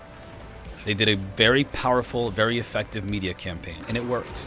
All Americans thought this one thing. They believed and they coalesced with the ideology that the military wanted them to coalesce with. Do the exact same thing, but do it for the right reasons and with the right purpose in mind. That's how you do it. It's easy. It's honestly not easy as in it's easy, but I mean as in we already do it. We just do it for the wrong reasons. Well, yeah, people are, like you said, already doing it, and it's not working for things that you probably would consider to be a positive. People are pushing this, the idea that this guy's pushing, right? Yeah. But it's just not working. People aren't who's latching onto this it. idea? This idea is almost dead. This Jacque Fresco, it's not dead. I mean, when was this interview, by the way? I believe it was in the 70s. I'm almost certain it was in the 70s. Yeah. So this is probably during the height of like hippie communes. I mean, and why hasn't that? I mean, people have tried it, but I mean, it didn't seem to catch on too well. Have people really tried this? Absolutely. No. They've tried it. They've tried it. Like that's people like saying. People have tried communal living, absolutely, and then the human condition takes over. Greed takes over. Well, again, people can have the excluding. things that. No, the human condition. It will always cause like more. It doesn't matter if you have what you need. You will always want more. It's like this endless pit of just wanting. I mean, they have done it. I can't name the documentary I watched, but it is at least an instance of people given a house, given a place to live, and they will still encroach on what others have. I mean, there will always be people like this. So then what do you do with people who don't want to live in this system? And they won't. They refuse They can. to. They can live outside of it. This is only one. I only presented this as kind of an opener. But there is a ton of information. I've been on the website. I read the papers and the books, as well as the other. There's a compendium of information that you can really get into and delve into this ideology and how this could be implemented into society and why it's essential to even think about. Again, it's not that this is a perfect way. It's just better than what we have today. It's like saying, hey, listen, I know capitalism is a core cause of all of our problems, but why change it? At least we're still alive. That's kind of the epitome of stupidity, if you ask me. If you think that this is a worse system than what we have today and that we shouldn't even waste our time with it, then what you're suggesting is that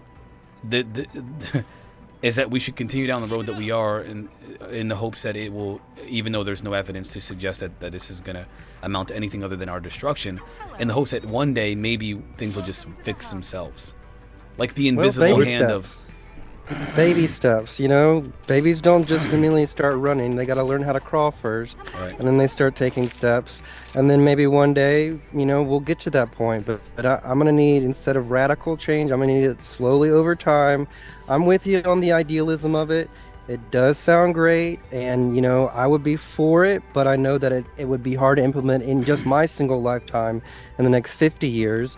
But you were saying, you know, we start off with one community like this, you know, say a city in a perfect place with plenty of water to go around, plenty of farmlands. So, yeah, I mean, I'm with you on that. I want to believe in the ideals of man. I want to. But I also know, like, hoping for the best, I'll still expect the worst. Okay. Interesting. There was a lot going on with this interview. I mean, I tried to write some notes, but ask me. I can answer the question. I've done quite a bit of research on this, and I mean, we have the internet. So if you have any questions, I should be able to answer them.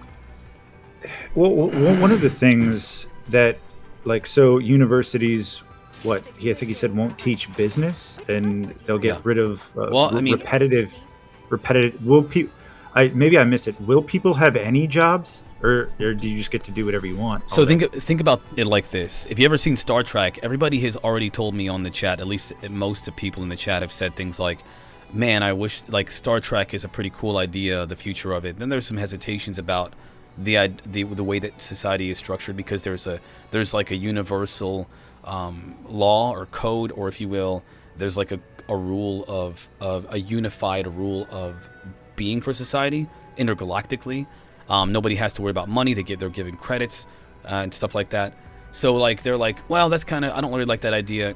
But they like the way that we've had advanced technology, and civilizations were much more peaceful, and they're much more cooperative, at least in effort, whatever the aim may be. They like that idea, so that we know that this is something that people do like. There's resistance here, though. And so the resistance is to, for example, we have a way of life now. There's business, there's finance, there's, you know, banking systems, there's the monetary system, which is literally the crux of all of our problems, is the monetary system itself. And the very first thing that's mentioned in the Venus Project, and we haven't even talked about the Zeitgeist movement, is the elimination of the monetary system for something more holistic an approach, right? We should not be basing our society off of money, of the acquisition of money, or the monetary system, because it literally is just a way to keep people enslaved monetarily, all people. It's what's causing all of our problems is the monetary system. What they advocate for. Well, let's talk about Star Trek then. I mean, let's look at, you know, DS9, where we have the Ferengi, in which they still use, you know, the monetary system, where, you know, they have the Latinum, but that's also using replicators, which is a technology we don't have, which again comes back to Sasquatch's point of, you know, scarcity of goods. So, like, let's say you're Jake Sisko and you just want to be a writer. You can just be a writer. Let's say you want to be, you know, Benjamin Sisko and you want to be in Starfleet. You can do that because you have the technologies there in place. Mm-hmm. But if we're going to be realists about it, we don't have that yet. We're not even close. So, I mean, again, we look at the Ferengi, in which their society is the ultra hyper capitalists, and, you know, we're more closely aligned with them than we are with, you know, the utopia of the Federation of Planets. Okay. So then, yeah. I'm still curious about the resistances, because I really want to talk about the resistances to these ideas, so we can kind of go through each one. That's actually a really good comparison, by the way. And I don't think everybody knows about these different societies. If they haven't seen Star Trek, probably don't know about them. But you were saying the problem with, or one of the major problems today is money, the monetary system. Yeah, the monetary system. Yeah. So then what happens? Like, then what's the incentive to do more, to go above and beyond, to become an Elon Musk? I mean, is it just, are we just going to go back to, you know, a change in culture?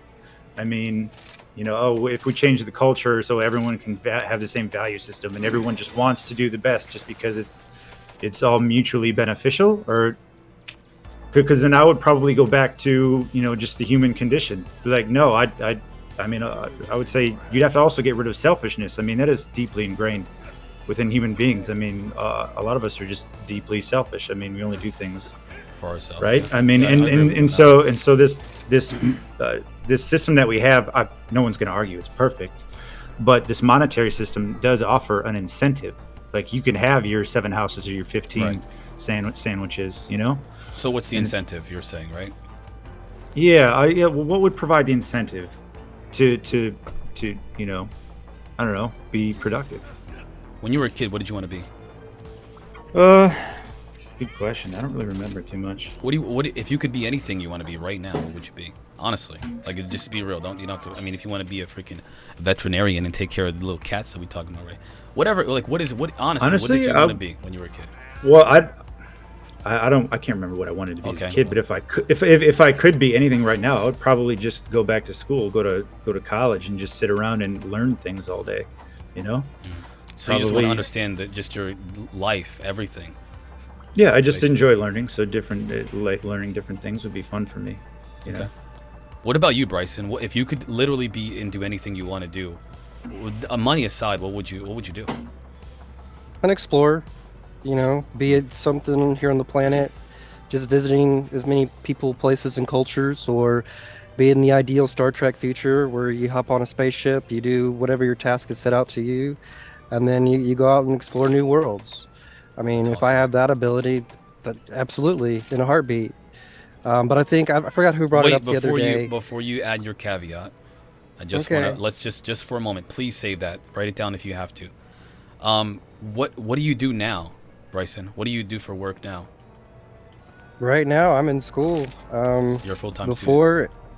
Before everything is just more like these odd jobs at grocery stores or working hotels or restaurants, busy work where I provide a good or service in order to take home goods and services.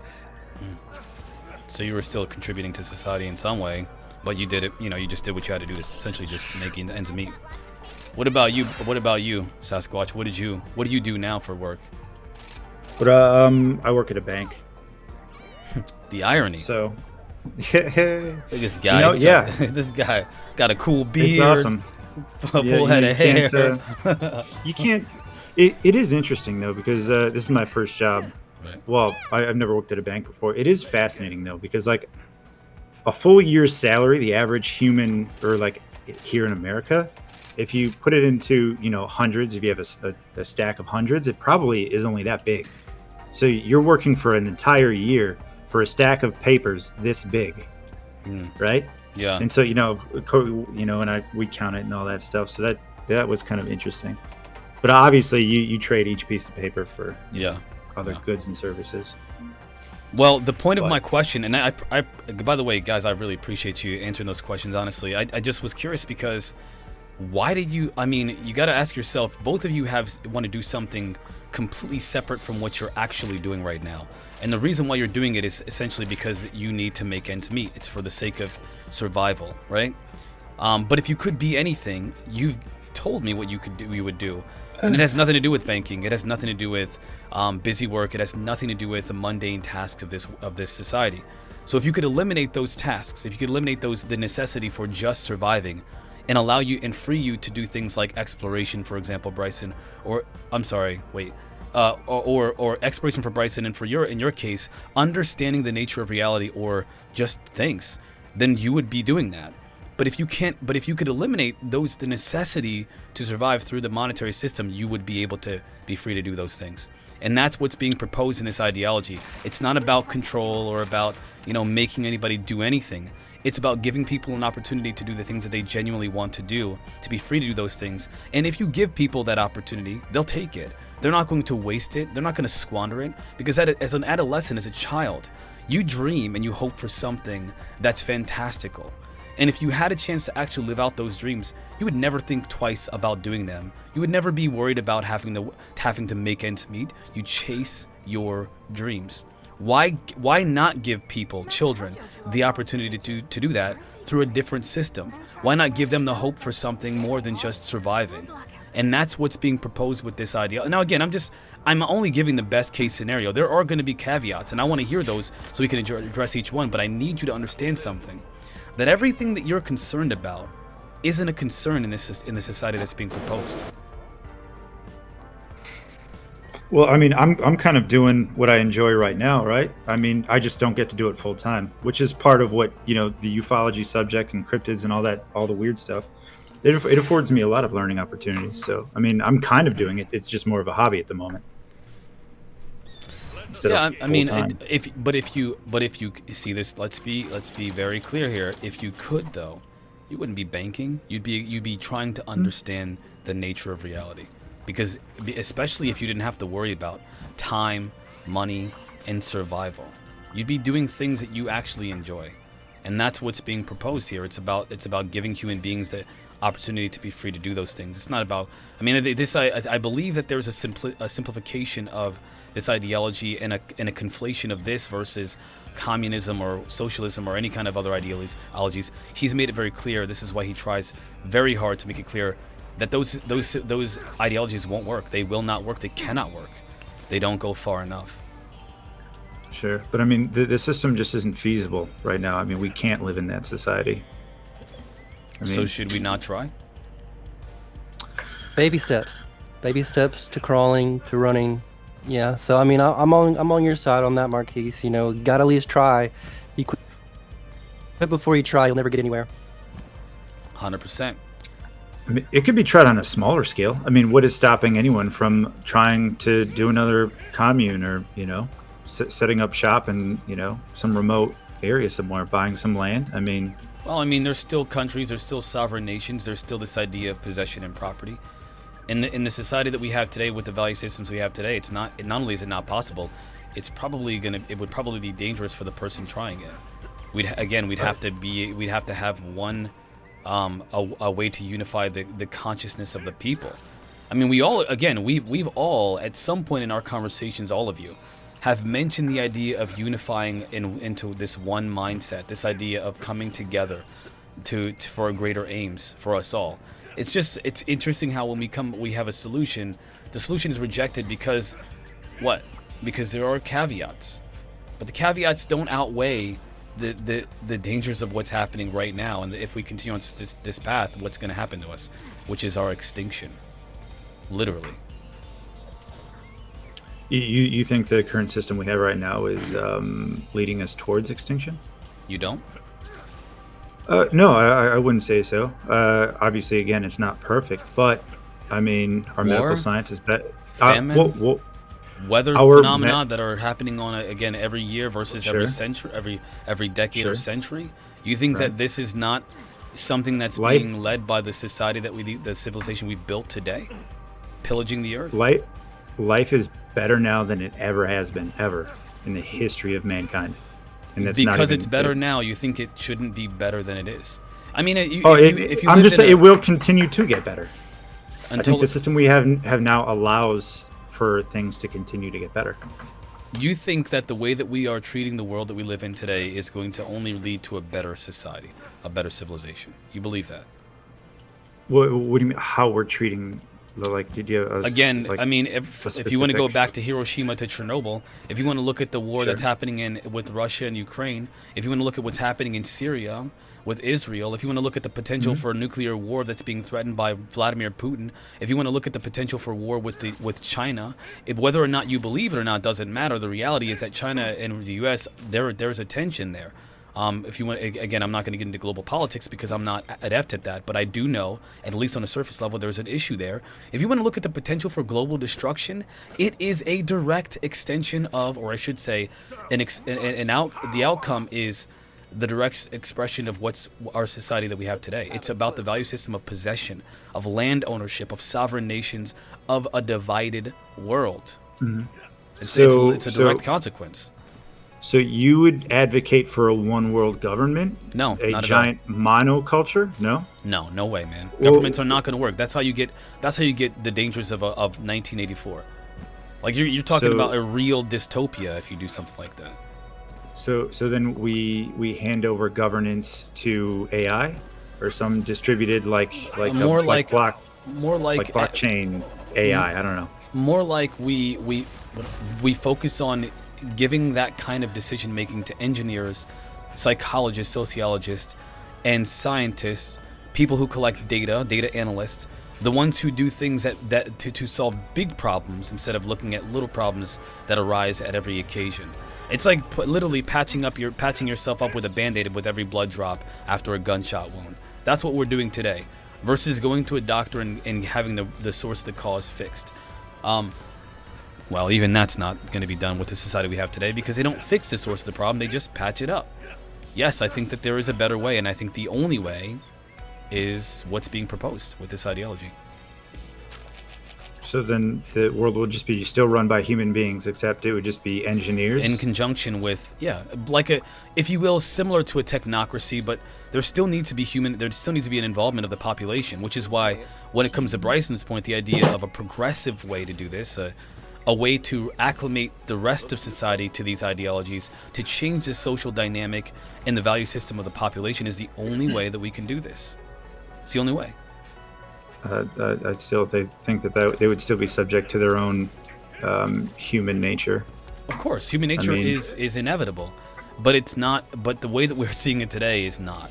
This is created. We have been told and taught and conditioned to believe that this is the only way that humans can function and be, right? Oh, it's just your nature to want to destroy your neighbor because they have something that you don't have. Oh, it's just your nature to be able to fight for the best position at a corporation. Oh, it's just your nature that these are literally just belief systems that are given to us by the system that we believe in, that we follow today. That's all it is. But it's a trick. It's literally a trick. And it's a lie. I'm sorry. The human nature is anger. Is you're conflating human nature with the way that we express human emotions, man. So again, let's say that as a human being, listen, everybody wants to eat, right? Everyone wants to eat. If everybody had food, well, guess what? We're still gonna fight about food because there are places in the world that are hungry. Yeah, but if you eliminate the problem of hunger, then people won't be fighting over hunger. You're literally arguing that that human nature, that because of what we experience today, if we eliminate the issues, the root causes of those problems, we'd continue to have them because human nature. That is that doesn't make sense. It's kind of nonsensical, because eliminating the problem would eliminate the problem that causes the emotion that you're describing. No, you'll never get rid of anger, but you'll get rid of anger because of scarcity if there's no scarcity. Right? I guess I think something would probably take its place. It's like if you removed money, something would take the place of money, and then we would fight over that. Maybe human nature. I mean, it's you would have to go into people's brains, honestly, and just rewire all of humanity. How do you do that? Sigmund Freud. Corporations do that. If you look at the court documents of corporations who've been sitting in on children's playtime, watching their every move, their facial expressions while they're watching cartoons, while they're playing with toys, to see how they can best make toys and commercials and cartoons, to design to literally raise children through media and through entertainment to have the value systems that they want, then you know that it's not only possible, it's being done right now. Yeah, I'm not saying that. So then why not change it? Again, that's exactly what I'm suggesting. Change the social engineering of society. Just change it. To point it in a different direction. I mean, it's been happening for decades. But for what purpose? What's the purpose? To maintain the system that we have today. To make sure that the population is compliant.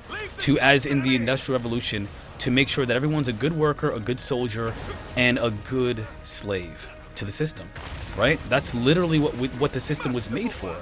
The educational system alone is made for that. It's designed for that. But if we change that value, do you know? Can I step in for a second? Yeah, please do. I mean, so I think we got to keep in mind that I'm agreeing with Sasquatch, because the way that the United States of America came together was like there is an evolution, there is a change, And like how the United States came together, our Constitution, our Bill of Rights, was a complete departure from what had been before. And we put together those documents, those rights. It is an evolution. There is an evolution of society, of things that we want for human beings, things like that. The pursuit of life, liberty, and happiness. Those are things that are in our Constitution. And just to show that there is an evolution, we're not stagnant. We are constantly trying out different ways on how to handle problems and how to live as a society. So it's not stagnant. There's new things being tried out all the time. I never suggested it was stagnant. Well, like the United States is completely different in everything that we have. It is changing. It's not like it's not changing, but it was stagnant for a long time. And in different cultures, there's different ways that you can't get out of specific systems, like the caste system that they had in India, I believe, things like that. So there's change going on, and we are trying to constantly do that. But I agree that we're always going to be human, right? We're always going to have anger, jealousy, things like that. What he was talking about in the cities that he was creating, for example, he said like the largest city over there would be the size maybe 2 million in population. So what was he proposing as far as keeping the population levels not low? Is the central computer going to say, oh, you can only have a one-child system, just like China did for a long time? Or are you going to have like, are you going to say, well, this city's population has met its limit, so these people over here need to move to a different city? Like, there's a lot of challenges in what he was trying. I understand what he's trying to create, but there's always going to be problems, and it's not easy. And the problems are going to be human centric. There's going to be jealousy. There's going to be anger. There's all of these things are going to exist. Resources, the fight for resources are always going to exist. You accept that as an inevitability, that this is just how things are always going to be, no matter what. You accept that. Under our current technological development, what we have so far, yes, unless we have technology to, pull resources out of thin air, or if we had access to zero-point energy, which he's not talking about, by the way, at all. He was He actually does mention that in his later conversations, by the way. We don't have access to those things. Yes, you do. Well, we don't. No, we don't. I thought you were talking about we don't have access to his information. He does mention, again, I only gave you, I didn't want to overload you with information. I feel like that would probably be unfair and not productive. But he does address a lot of the issues that people have talked about through his through a lot of his literature and through a lot of his documentaries, as well as Peter Joseph's. I think that Peter Joseph's documentary, we'll watch that tomorrow. It's a 3-hour documentary, though. It is extremely dense. It's extremely dense. But at least I can get it into your consciousness to kind of continue this conversation at a later point with more information and a greater understanding of what some of the issues that we have today are and how we can move past them. I don't want to just go and start throwing out all these ideas all at one time and then everybody be like, well, yeah, not have access to the same information that I have. I don't think that's productive. But let's address this one thing you mentioned about the idea that under the current technological development of our civilization, it's probably inevitable, as it is now, that we'll always experience the kind of, I guess, human issues that we have today. Like as Sasquatch mentioned, anger and jealousy and all of those things will be a problem with the level of technological development we have today. But I contend that I present to you the idea of what happens in indigenous populations only if you were to extend that to, or I should say adapt that to, a technologically advanced civilization. You could have a completely different, again, it's about changing the value system of the population. If we continue the way that we have today and try to implement that system, it'll never work. Absolutely not. We'll have all the issues you guys are mentioning.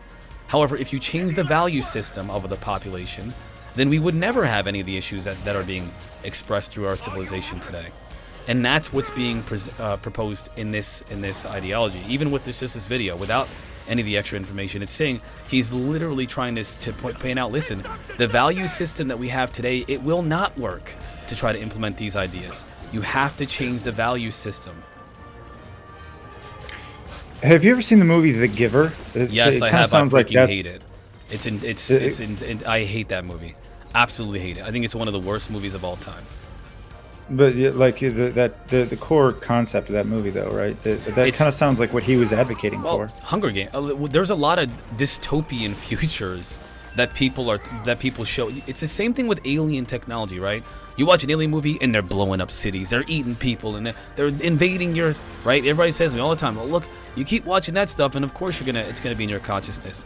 You think that it's an accident that every time they show a utopian civilization, there's a dystopian element into it? Aeon. The movie Aeon, one of the coolest movies I've ever seen. Coolest movies, love it. Terrible civilization to live in. Terrible. Because it's just an evolution of what we have today. Cyberpunk 2077, I believe. All that is a dystopian future that is a continuation of the civilization we have today. Alita Battle Angel, again, even though we have all this utopian potential, it's a massive dystopian future based off of what civilization is today. Again, you cannot have a civilization he's advocating for with the value system of the civilization we have today. That's the point. You're right. You guys are right. But that's only if we maintain the same value systems that we have today. What value systems would you put in there to change humanity? God, guns, and country. The American dream. The nuclear family. Be a patriot. Sovereignty. Like, there's all of these ideologies that everyone holds dear are ingrained into. They're literally bred into you as a child. And the purpose is to keep you in control of the bourgeoisie, the ruling class, right? The government wants you to think that by being a good patriot, you are a good human being. What does that mean? That means be a good citizen. That means follow the rule of law. That means comply, obey. Put on your masks, right, guys? I mean, I'm not saying you shouldn't, but I know a lot of you resist that. But yet you think that the society we live in today is better than the one that's being presented. I think that this is where the sickness, not you, but in ideology that's been presented to us, that's been ingrained in us, it really takes root. It's where it really shows itself in the limitations that even the limited way that you're thinking about how this can be. It's because you're looking at it through the lens of the society we have today versus the one that's being presented to you absent of the value system that we have today. So what value system would you replace that with is what I'm asking, like just to get an idea of what your value system would look like.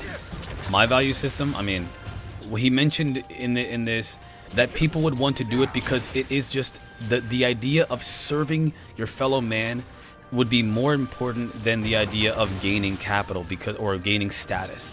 Right now, it's all about status. It's about power. What do we do? What is the main reason for people wanting a bigger car, a bigger truck, a bigger house, jewelry, nice clothes, nice shoes? All of these things that we base our value systems off of are obtaining, consuming, and acquiring more and more wealth and stuff, right? We're materialistic, and our value system is materialistic. It is literally materialistic centric entirely. Hold on. All right. So not to be too crass, but if you think about the type of person who would want that stuff, who would it be? It'd probably be a guy, right? Because, I mean, that's like why do guys want the flashy cars, the nice clothes? What I'm going with. Yep, women. Attract the opposite sex, right? Mm-hmm, right. I mean, so, that would be. But now I just thought about something. So I haven't fully formulated this, but it feels like we do have a long-running case study to look at, which is Christianity, who has tried to instill a certain value system in its adherents, and that still hasn't worked. I mean, people have differences of opinion, and they end up, well, a lot of bad has come from it because of the human condition, because everyone wants to project their own idea of. Good point. I was just trying to think of like an example of where value systems. That's a good point, though. That's a good point. Do you want to add to that caveat, because that's a good point. I am trying my best to keep out the religious aspect today because we talked so much about it yesterday. I agree with him though, but I just don't want to. I'm trying to find an alternate route to go. Think about a philosophy. Think about a philosophy, because there's philosophies and there's religion. You can, if people can't handle religion. This is my show, by the way.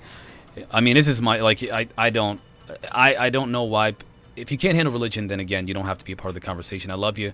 There are other episodes where we talk about things that don't break your brain, but you can mention whatever you want to. And I made that very clear in our conversation privately yesterday. I don't shy away from conversations. However, I have to be socially responsible about how I engage those conversations is all. Well, it doesn't have to.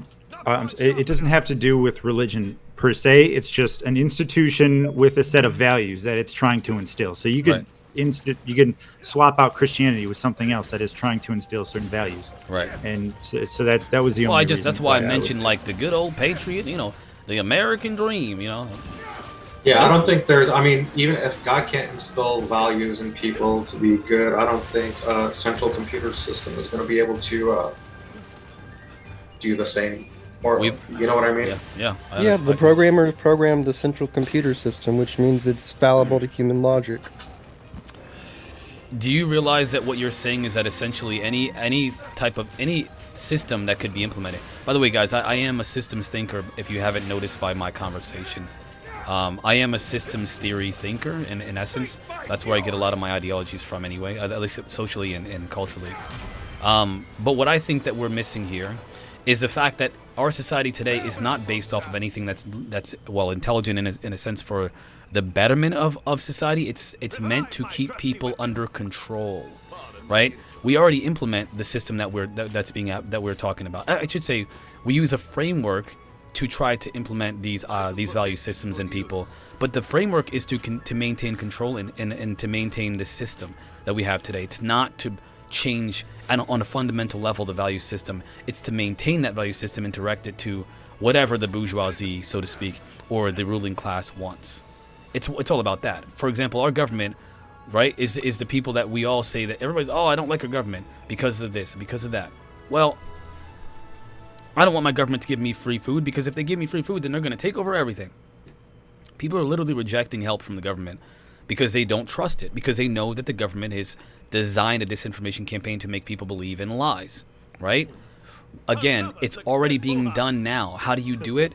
You do it the same way that they're doing it, only you change the dynamic to something more positive and for the benefit of humanity. How do you do it? By the scientific community, for example, is used to try to shape the consciousness of the public. We all know this happened because we just experienced a pandemic where that was literally implemented to try to use science and data to try to show people why it's better to have these different policies. And it failed miserably because there was a lot of issues in terms of force and other things. But ultimately, we do it now. We already do it. Some people would say that it worked, that during the pandemic that the mind control worked. Well, change the paradigm of the mind control, and don't use mind control. Give people an opportunity to decide for themselves, but show them why things are better. Make it so undeniably obvious that these things can be better, that they choose to do it, versus trying to coerce them into believing anything. And if you say that coercion is inevitable, well, maybe that's true. Any conversation where someone's trying to persuade someone else is essentially coercion, but why not coerce people towards a better future? Well, at its core, philosophically, democracy, communism, capitalism, these are ideas that all have like good philosophical underpinnings. But what happens in a lot of these systems is corruption arises out of each and every one of these philosophical idealist systems for society. Whatever way you want it to work, there is a way to corrupt the system, and people take control over that system because we are human. We try to always game the system. So no matter what philosophical wait, hold on. way you're trying to, We try to game the system for what aim? What system are you referring to? The monetary system that I mentioned earlier, So it could be the monetary system, even in communism, right?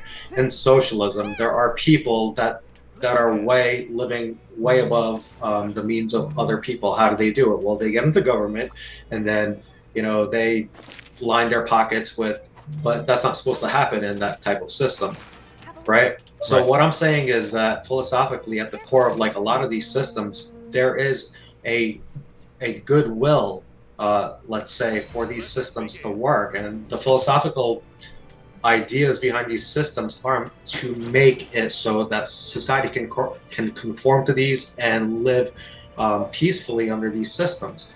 However, what happens is people, just by their own nature, like we're talking about jealousy, anger, this, that, we have all of these things in us to corrupt those systems. So it's not the philosophy that's failing us. It's our human nature using those systems to attain things for themselves. So what I'm saying is that no matter what new system it is, including his, I think would be gamed and I think would be used for advantages by certain people. So you're saying that you want to know what the safeguards might be to prevent people from gaining the system, so to speak, right? I don't think there are safeguards as long as the human emotions and the human condition exists. Do you think that this... Let me ask you guys all a question. Do you think that this is a better option than what we have today, or do you think today is the better option? Honestly. I mean, we're living in a very corrupted version of what we're supposed to be living in, right?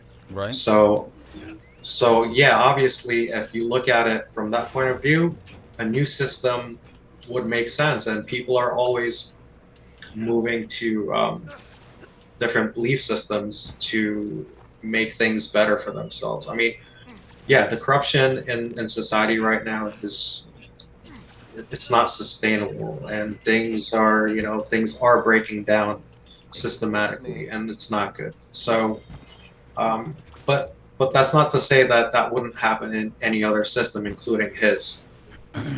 Okay. But again, my question still stands: would it be better than what we have today?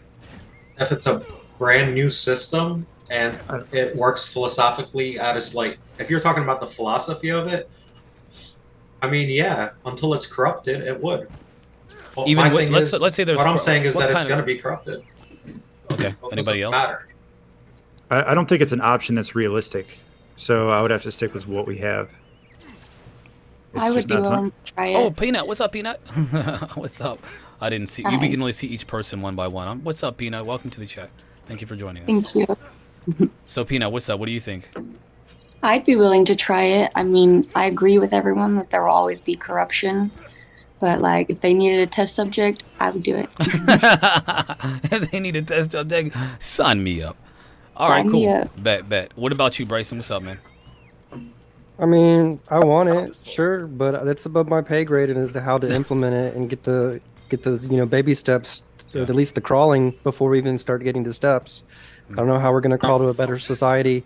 And right now, the fear of things changing is what really stops me from wanting change, even though I can realize that there's clearly many problems.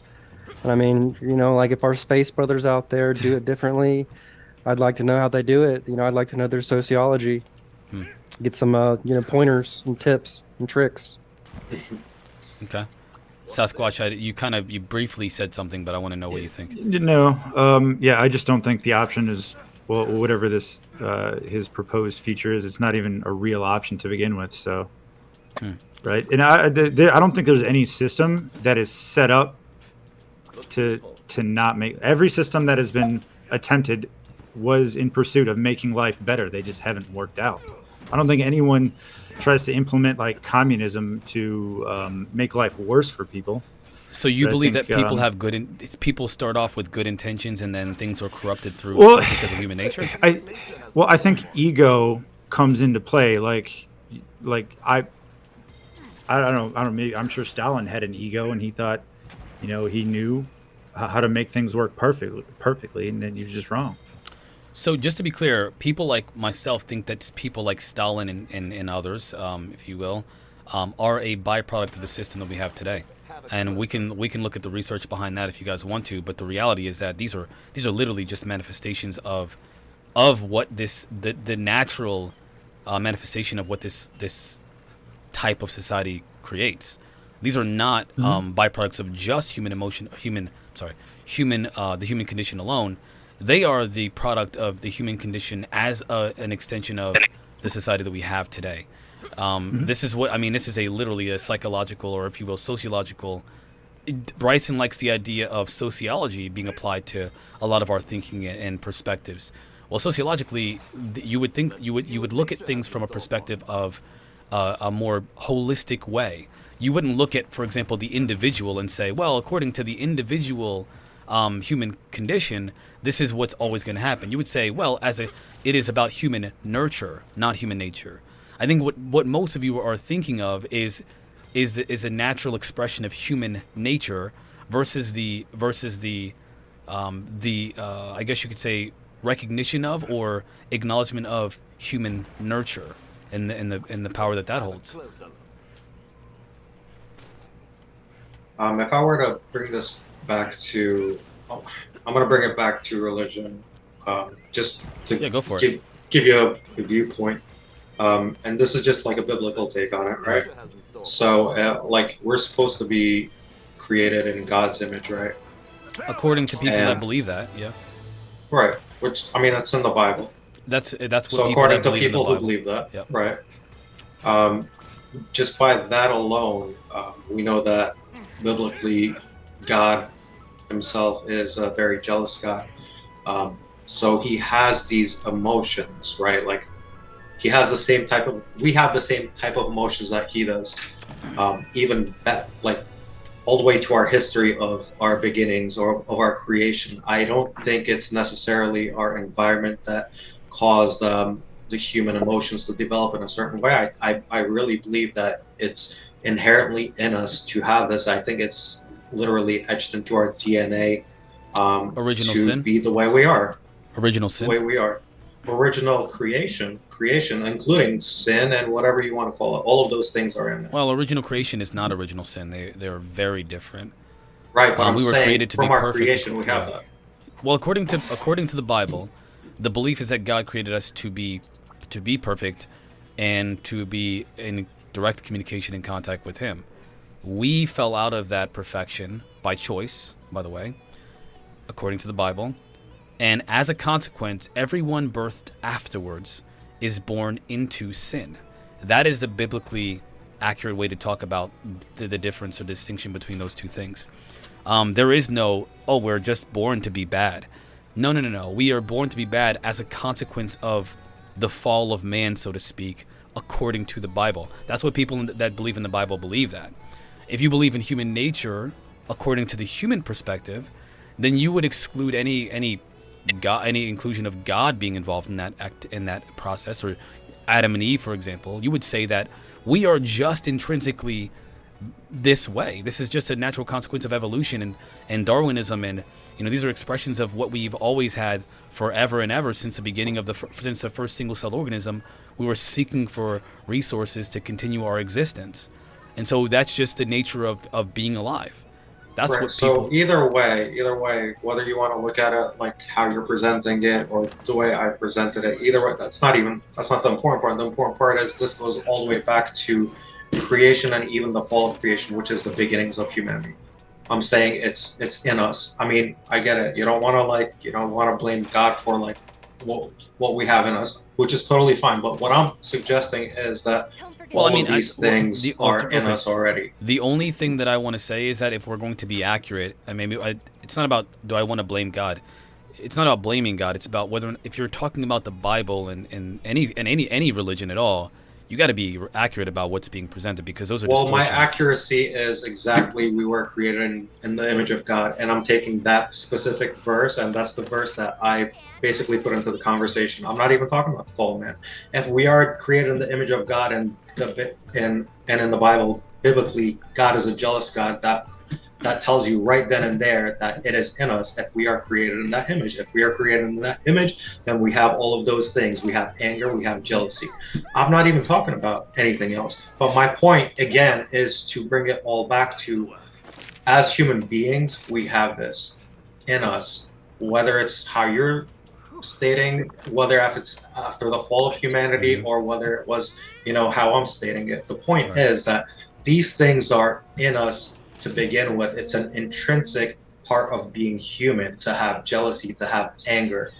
And if you want to program us out of or any system that would take our humanity away by reprogramming us in a way where we're not going to have those, then we would not be human. Would it be reprogramming or would it be education? For example, it's in us to want to fight for resource, like fight for survival, and to, if you have to off your neighbor if they have something that you need. That's just survival, man. You're not like evil because you need to eat and you off to your neighbor. You are just trying to survive. If we were to go by this simplistic, version of what humanity is supposed to be like because of Darwinism, for example, like I said before, then of course, I mean, that nothing is bad. Nothing that you do is bad. Whether it be deleting someone from existence or assaulting someone or anything, none of that stuff would be bad because all those things can be just attributed to human nature. But unfortunately, we don't see things that way. We see these things as atrocities. We see them as wrong, and to have a society that's not essentially an anarchy and a complete chaos, you got to have some kind of an understanding of how we live together peacefully. You have to have some understanding of that. Right, and we have laws just for that in every society. Right, and we've ingrained those laws into the mindset, the consciousness of the people. Correct? Yeah, of course. I mean, and it's not just. I mean, our laws come from religion. A lot of American laws come from religion, but even people across over the world. What about indigenous populations who don't have religions? They just survive off of the land and they do what they have to do to survive day to day. They live more peacefully. Most indigenous communities have, if they don't have religion, they have a spiritual leader like a shaman or a witch doctor to lead them.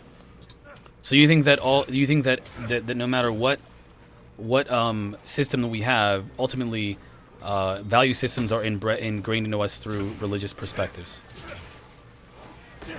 That's what history tells us. Do you think so? Then the question is that how you want things to be? I shall put this to good use. That's a deep question. If somebody could take that before me, I'd really have to think about that. Am I being too philosophical here? This is kind of yeah. I mean, like I have to really think about that. Is everyone else here? Are they religious? No, just me and Peanut. Yeah. I'm spiritual, and I mean I would say spiritual, and I have a huge religious background. So I apologize. I mean, I didn't mean to speak for you, man. I'm sorry about that. No, yeah, that's fine. Yeah, I grew up in the Southern Baptist Church, but at this point I'm agnostic, meaning that I don't know and I'm okay with not knowing, but I'm open to anybody that can sway me. I got this book for you, brother. No, I'm kidding. I'm sorry. I'm kidding. I'm just messing. Let me go find my book. I'm pretty sure we got the same one. I can't put that on stream, man. That's not children, maybe watching. I don't know. I have no way to prove this, so I'm just kind of, talking out of my rear end. Ass. Yeah, my rear end. I would say that religious, I don't know what laws like the Ten Commandments would come from just observation of human behavior that impacts society negatively. Like, don't steal something because it's gonna piss some guy off and it's gonna cause discord, and then the whole group is gonna. Interesting. And then you make a law. All right, don't do this because it impacts survival negatively. I think it all comes back to survival. If anything jeopardizes the survival of the group, then ban it, outlaw it. I mean, I think that's just what it goes back to.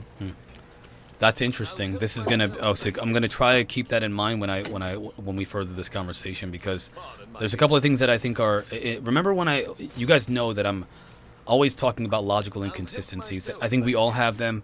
It's just sometimes I think that most people have them, and I'm talking about myself, by the way. Most people have them and don't recognize them. I think it's important for people to call them out, including myself. So you guys do, if you see that in me, call it out. I think there's a lot of logical inconsistencies with a lot of things that people are talking about, even in this conversation. So some of you believe, for example, that this system would not be, it's not realistic, it's not, essentially it's not geared, I should say tailored towards the human experience. It doesn't take into account the human experience. How are we by nature? However, again, I contend that there is the only way that we can survive is by understanding what it truly means to be human and what human nature really is. What does it mean to have, what is human nature? You're mentioning, the things that you're talking about are reactions to environmental situations. So if I'm in the middle of the desert and I'm living off of the land, I would never think to myself, man, I really want that Corvette that guy has in California. I really wish I had that. I think I'm gonna go take it for myself and his girlfriend, by the way, who I wish I had because I think she's gorgeous and I love her and I want her for myself. And ad infinitum, any situation you can imagine, that person would never think that. So is it his human nature to want to take from somebody else that he isn't even aware is out there? The answer is obviously no. The question is, what are the kinds of things in our consciousness that naturally give us the expression of what you all refer to as human nature? I think, again, it is all about the culture and the value system that we implement into the population. And it's all designed to keep us thinking that this is just how things are. But I can... What was that analogy? That a person living essentially, are you living in isolation, or are there other people around you? Even if let's say there's 5 of you living in the desert, 5 of you. Okay. None of you are related. Sure. All right. Your survival is dependent upon the cooperation of each of you, because you live in you live in an environment of scarcity. What would be in your best interest, to delete your neighbor or to survive through cooperation, given the situation that you're all in? It depends. Like if you're gonna starve and your neighbor has food, well, I guess go after your neighbor. That's a big hypothetical. Unfortunately, I mean, human nature includes instinct, right? So he's correct.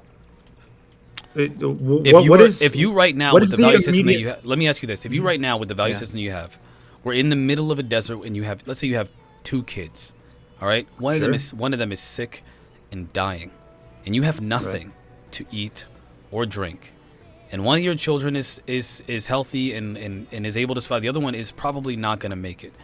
But you don't have much time for any of you because you've been starving and thirsty for a week now. And so your best bet is cannibalism. Mm-hmm. What are you going to do? With the value system you have right now, just you right now. Forget about any, you know what's right, you know what's wrong according to your value system. What would you do? Mm-hmm. I mean, that's a really good question. And I just want to say, before I answer that directly, the human condition includes things like instincts. It includes competition, growth, love, intuition, all of these things. And that specific decision is gonna vary individual by individual.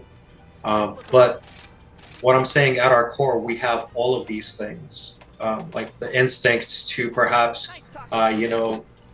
make your weight more manageable by, leaving the other one behind, or your other you could have love or compassion. It's on an individual basis. But what I'm saying is that we share all of these traits, and it's already in us, regardless of what choice we make. And you think that knowing that what the human condition, I've never said that these things are not true. I'm saying that knowing the human condition, you literally design a value system that takes into account these issues that you're talking about, and then adjust the value system accordingly, so that even with those issues that you're referring to, it's less likely that people will, as an outcome, harm someone else for whatever aim they may have or whatever goal they may feel like they have. The one thing that makes human beings vastly different than most other organisms on this planet is our ability to express empathy the way that we do, and what I mentioned before, which a lot of you kind of resisted, the idea of crap. Hold on one second. I totally forget what. Now I lost my train of thought. The idea of sacrificing your own desires for the benefit of other people. I know the word, I just can't think of it right now because I'm flooded with so many different thoughts. But this is part of this value system that we can kind of instill into the population the same way we do consumerism into the population today. Why are we resisting that potential? Because of the caveats. It's as if we're saying, I prefer the chaos and the descent that we have, the descent of civilization today, versus the potential of a better life, because there might be other potentials that are less damaging, but still possible in that society. Isn't that what this is literally what's happening right now in real time? Right? Am I wrong? Am I mischaracterizing? I don't think so. I don't think that's what's happening. Why? Tell me why. Tell me why. So because society that we live in right now already advocates for people to be good to each other. I mean, it already does. Like, we have things in our society that already wants us to come together, whether it's in social gatherings based on religion. Do you remember 9/11? 100%. Do you remember the media campaign that came after? Yeah, I remember a lot of things that happened after. Do you remember the Muslims that had the Muslim American people who were attacked, and their I'm not sure what their religious institutions were attacked by Americans because of that media campaign? Do you remember that? Yes, I do. That is a consequence of instilling a specific type of value system into people that is geared towards advocating for war. We're talking about two different things. Like, we're talking about a media system that's controlled by the top three or four corporations that control the whole media system, versus we can also talk about the humanity that generated the help that people gave to each other. I mean, there were restaurants open feeding people. There was like a lot of good going on, which was our own human nature. I'm not talking about what the media pushed, but that's also a part of our instincts. Because yes, I mean, the media wanted specific things to occur, including, I mean, yeah. So, but my thing is that we at our heart as societies, no matter what society we live in, whether it's here, whether it's in some other country, I believe they want us. I mean, they already push for the society of each of these countries and whatever to do good things, and I believe we already do that for the most part as a society, not only here but all over the world. I believe in the good parts of human nature as well. I mean, but I also believe that we have that part in us which can be very, very evil. Yeah, it's all there. I would disagree. You said the value was war. The value system was advocating for war. We needed to go to war to protect the sovereignty. That wasn't. Yeah. You're going to tell me that wasn't it. That well, wasn't... you got close there. You got close. The value was survival, and there was an exterior threat. There was a threat to our way of life and to our physical well-being. And one of the unfortunate consequences. That's what they used.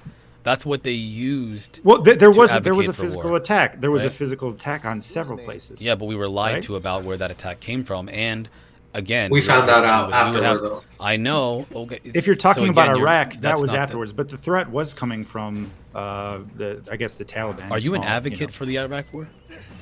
No. By chance? Okay. I wanted to. Man, no. I was going to say what the. Okay, so what that came after Afghanistan. Yeah. Do you understand? I think you're missing the point, though. The point isn't the chronology of what happened. The point is the nature of how we got people behind what we did afterwards, right?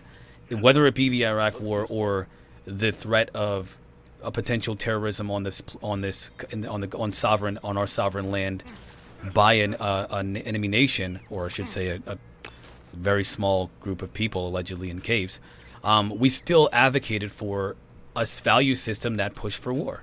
We need to do this because, or else, right? We need to do this. It's how they did it is important, but why they did it is also important. And the question is, why did they do it? Why did they do it? Why? They did it because, again, it was to manipulate the population into thinking that that's what would needed to be done. That's the point. We can do the same thing, but for a positive purpose. Why are we rejecting that? No, again, the value is survival. War is just how you achieve that. Why are they? They're a difference without a distinction. You're right. The value, but was it true? Was it actually survival, or was it for war? What was the real purpose of that? Was it for survival, or was it for war? I don't know. I think you'd have to get into the minds of the shot callers there. But I think it's kind of like I don't know, If we control the world, if we are the world police, if we stretch out our military, we can better ensure our own survival by, attacking that's potential threats first. That is the ideology of the United States, the Department of Defense. You're right. That's the ideology. That's the issue that everybody has with the ET hypothesis, right? It's a threat. Oh, I don't like that because it's all about the threat, right? Well, why? Again, we're not applying that same logic to a civilization. We're allowing ourselves to believe that this is the only way that we can live. That any idea that presents a more holistic approach isn't viable because of human nature. But we're not willing to do the same thing for the alien hypothesis. I don't understand. Well, I would have to make an amendment because just saying it was for purely survival reasons, that might be a bit, I might be giving them too much credit because obviously there are opportunists there that just want to increase their own wealth and power and all that stuff. So there was a lot more. Let's not talk about the stock market, right? I don't know. Right? It's just such a complicated subject but it is. That's why we have. I mean, again, that's why you came on here, bro. You want to face the challenge. What's up? Bring it. I haven't talked to you in a while too. Was I right? Man, are you 5'6"? I'm not. Listen, I'm not going to tell you guys. I don't know why everybody keeps trying to find out. I'm not going to tell you. There's no way I'm going to tell you guys. I'll tell you what. Next month, if I and this is not about you guys. I don't care if you guys do or not. Because I'm legit. If I don't hit my GoFundMe goal at least one of these months, I'm not going to be able to justify being here for any of this time. But if I can hit my GoFundMe goal next month, I will tell everybody how tall I am. How about that? An incentive. I am. Listen, I am literally on my last limb. I hate to say it, I'm on my last limb. I'm trying to keep this thing alive as hard as I can, man. I'm having way too much fun doing this. I love doing these, having these conversations, but I don't know. We'll see how the next couple months goes before everything runs out.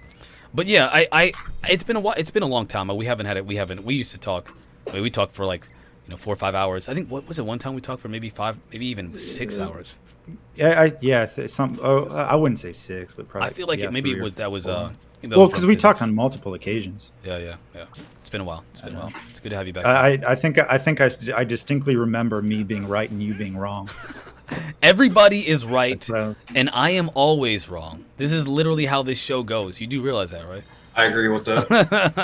100%. That's the point of the show, man. Tell me I'm wrong. I should rename the show Dr. Wrong. Dimensions of correctness or something. Dimensions of dimensions of something wrongness. Like that. Dr. Dow. Oh my gosh, I'm shelling. I'm ruining my shells. All right, so anyway, the biggest thing that I think is that I'm trying to address in these conversations is I am wholly aware of human nature, but I think that we neglect the aspect of human nurture because of human nature. We keep forgetting about the environmental elements of any civilization that will shape the direction of that civilization. And the nature of how that civilization is run, or I should say functions.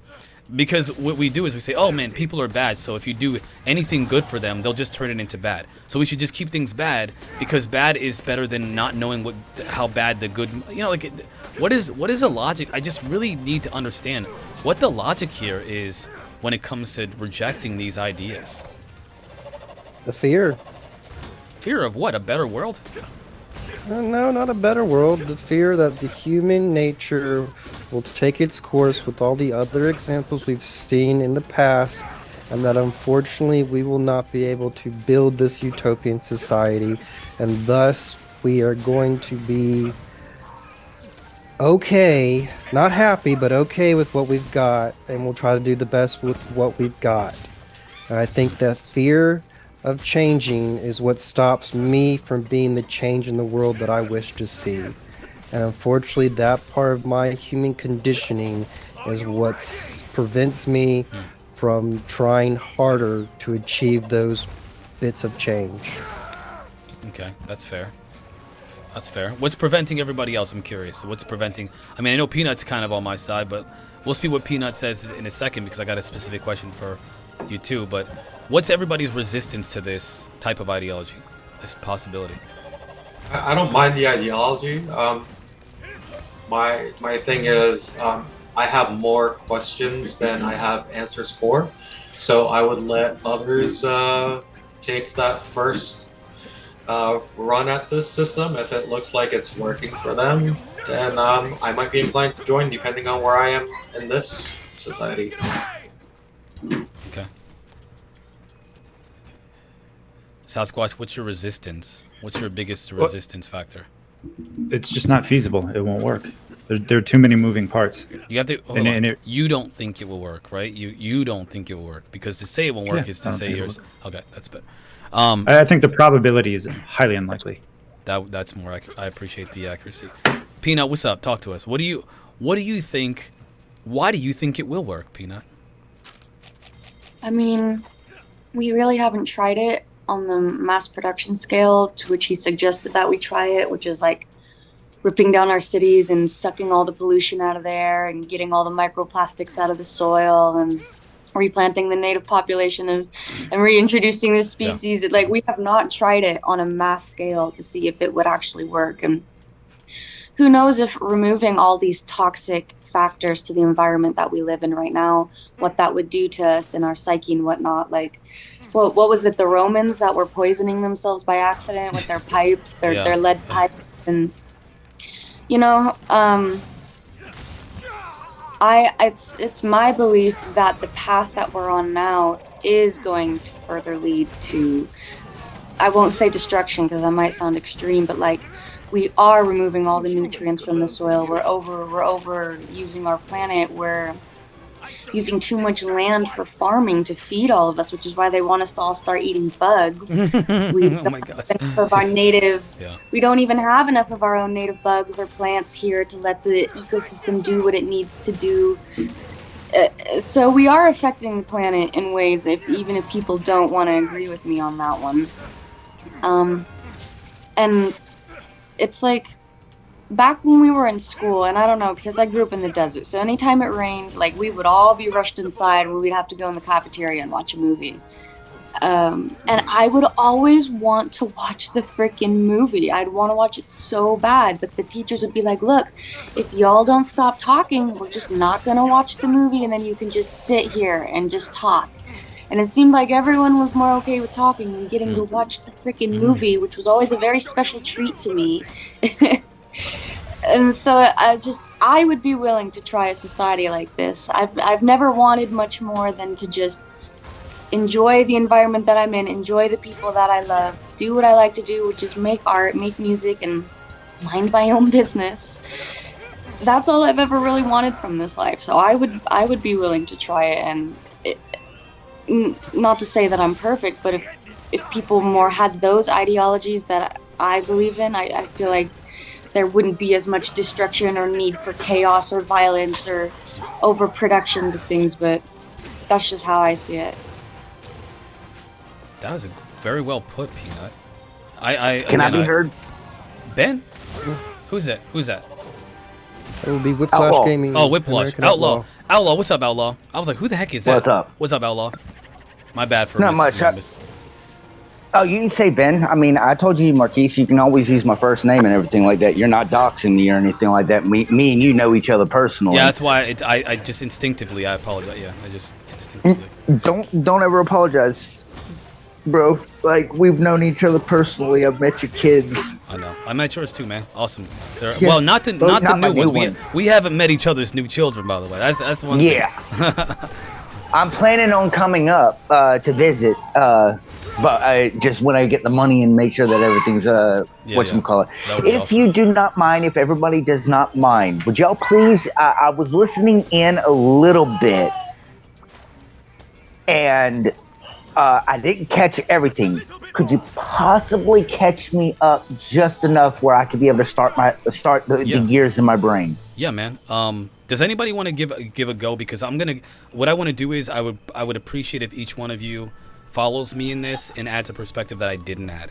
Because I don't always give a full. I think each one of you has a different perspective that really will help. So basically, we're talking about what's called a resource-based economy.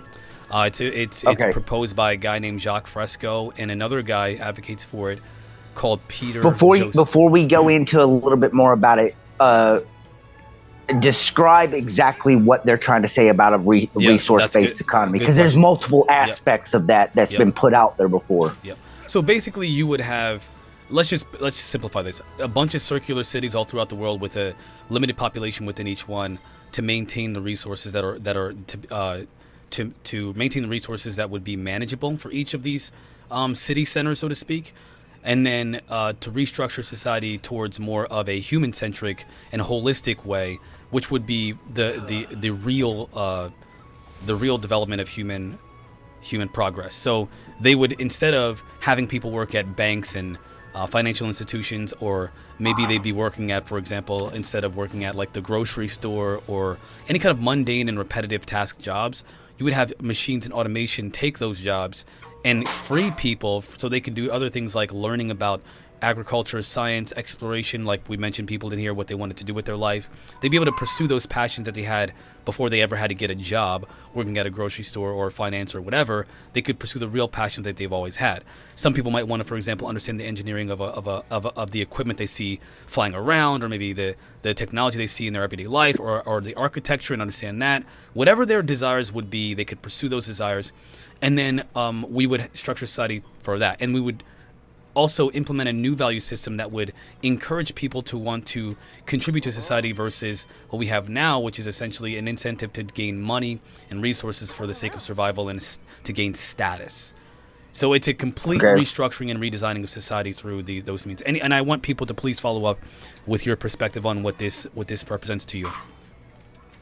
Well, do you mind if I ask a question? Yeah. And this is for anybody who wants to answer it. Here's my question in regards to it. From the way that you've now, it sounds kind of like communism meets Hunger Games meets Utopia kind of thing. Right. I could see why you would think. But that. Here's my. Well, I mean, it's from the sounding of it, it just sounds like that. But I'm not saying that it is that. It's kind of got like elements from all different parts of it, kind of thing. Right. Does anybody? Okay. Here's my question: is what happens when the resources start becoming limited? Well, I mean that's a potential that would have to be. What happens right now if the resources are limited? Right. Well, we already know what's happening when resources become limited. Look at what, and we'll just use COVID-19 as a. Please say pandemic next time. Sorry. Well, it's either or. It's no different than the flu. Like that's my honest opinion in regards to it. Yes, so a lot of things happened out there. The reason why I'm saying this is because a lot of people out there. Because as I sent you a message in regards to it about supposed lockdowns coming back and everything like that. Yeah, that's crazy. But there's a lot of information out there that a lot of people, they were called conspiracy theorists. It came out to be true kind of situation. And just to be clear, I got, for the sake of my channel, the thing about that is that when you have a population of people who reject the idea of science and medicine, and they say, I don't care. Again, this is just, please keep in mind, I have to be responsible here. When you have a population of people who reject those protections for the population, you're going to get a rampant sickness, just like we did, that eventually becomes so uncontrollable because of the people that are resisting the necessity to protect other people, including, themselves. So yes, of course, there may be another mask mandate in certain places across the country. However, that would be a literal consequence of people ignoring the mandates and the suggestions from the CDC and scientists. So, well, I'm gonna send. We'll table that for another time. I'm gonna send you some information and everything like that because, so that you could be able to get a good chance to look it over. Probably because you probably haven't found this information because it has been suppressed a lot. But I'll send you some information, brother, on that one. Okay. I'm not saying that you're not wrong in regards to that, because I mean there is a lot of situations where you've got like anti-vaxxers out there that has made it where individuals have I think it was like measles or something. There was something in the past like 50 or 60 years that happened where they had a bad outbreak that was due to the fact that people weren't taking the proper vaccinations for it. I do remember that. was measles in the Pacific Northwest area. Yeah, specifically. See, there was a situation like that, so I do understand that sentiment and on that. But I'm not talking about the actual COVID-19 pandemic itself. I'm just using that as an example for the resources back onto the original subject. Back when the 2-week lockdown that was supposed to be 2 weeks but ended up occurring for a lot longer occurred, what happened? Like, literally, it's very simple. What happened when you went to the store? What happened? Yeah, you were turned away if you didn't have a mask on. You're saying that they did the No, not even. I'm not talking about that. I don't know what you mean. About resources. When you walked into the store, the toilet paper was missing. What happened? The toilet paper was missing because toilet paper, water. Oh no! Even when I was living in North Carolina, a lot of stuff was missing. There was the shelves were almost barren. And I'm not saying that it was because due to people taking money or taking all of it. Maybe it was just because of the fact that they didn't stock. That's what I'm talking about in regards to resources. What's going to happen when that resource becomes limited? Because everything isn't infinite. Everything is finite, and it always will be. Peanut. The only thing that is unlimited is water and air. Yeah, not for long. Peanut, what's up? In those videos, if I remember correctly, he addressed issues like that. Yep. And he was very certain on basically any topic you could bring up, and one of them was like resources. And basically he indicated that there would be a section, like a huge section of land in the center, and they would like switch farming throughout the years, but it essentially would be this huge community garden that everyone could participate in if they wanted to, like if that was their thing or not, and that you wouldn't have the issue of resources dwindling. He claims that's one of the things that drives humans to act the way that we act to begin with. And so he took all these survival factors out of play, all these other things, all the bombardment of media telling you to consume, to be better than your neighbor, this and that. When you get rid of all those things, that we wouldn't have these issues that plague us today. And so that wouldn't I'm taking this is my thing, and that's respectable, and I want to look into all that, but I'm taking the human factor out of it. This is what okay. Wait, hold on 1 second. I want somebody else to give context, because somebody who was just about to say something. Who else was I think Bryson has his hand up. Bryson, what's up, man? Talk. I want to give him a chance to say something. Well, I was going to bring up something that's happening in the YouTube chat. Raven Creek Charms wanted to bring up, well, what do we have to surrender when it comes to building this utopia society? Because what I've heard from our space brothers is they've given up their individuality in order to create their perfect society. And I think their thinking is right. You know, what is it? Like, this all sounds great, but what are we giving up in order to achieve this utopia that we're all supposedly, you know, hypothetically speaking, trying to achieve here? You know, and like at the end of the day, you know, whoever's in charge, be it, you know, AI or a group of people, at what point are we not all going to, you know, turn back into humans and all, you know, say that each individual has had different experiences and memories, and we all can't, you know, say that what happens for someone in California is going to be the same that happens for a person in Louisiana or a person in New York or a person in North Carolina or even a person on the other side of the globe, and say a China or South Korea. And I think they're right in that thinking, as what are we surrendering in order to give up, you know, to achieve these goals. But I just want to work that in because they asked for it. Good. That's chat. No, it's perfectly a good thing to bring up. The thing is like I said, I was taking human factor out of the existence because of the fact is that everybody keeps forgetting about nature. Look at so many different times where we've had like famine, we've had droughts, plagues, things like that, and this is not even in result because of humans. Just it happens, like wildfires, all that stuff.